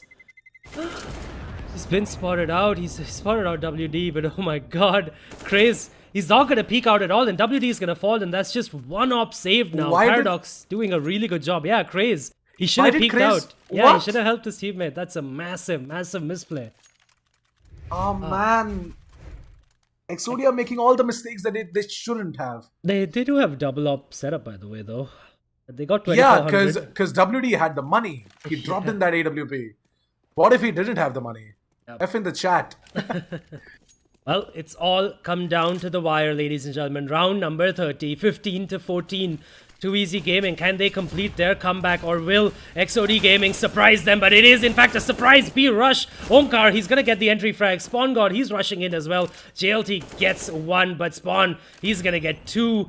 And, well, he's going to get the bomb down. And Too Easy Gaming now, in a 4v2 situation, they should be able to hold this...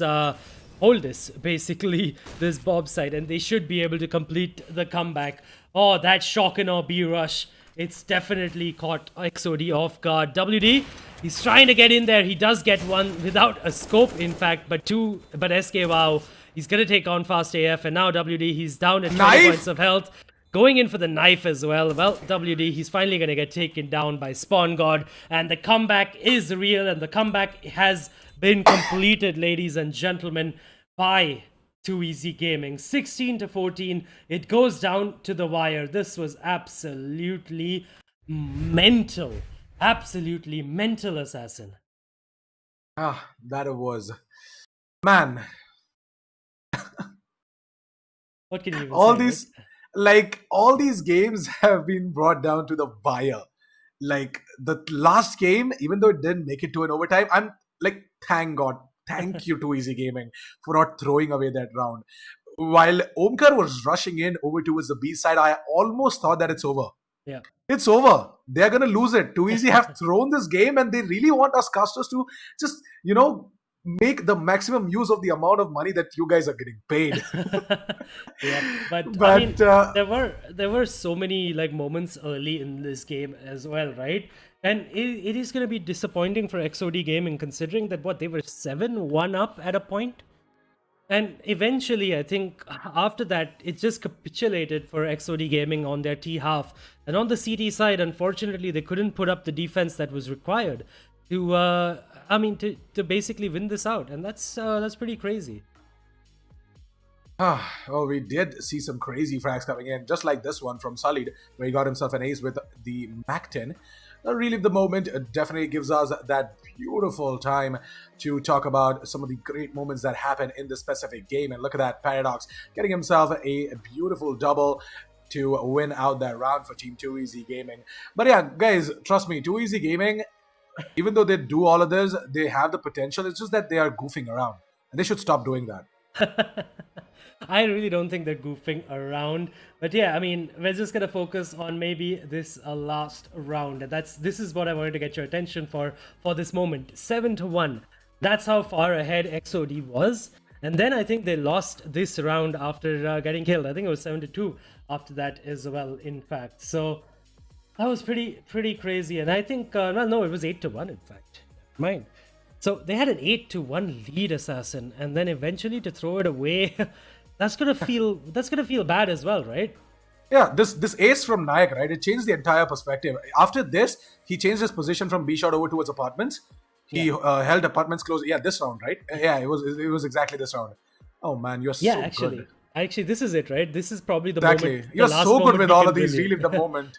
Yeah, so Nayak is actually those two rounds. I think these two were the most important rounds, and that's basically the turning point for Too Easy, and that's how they ended up smashing through this defense. That's absolutely crazy. Yeah.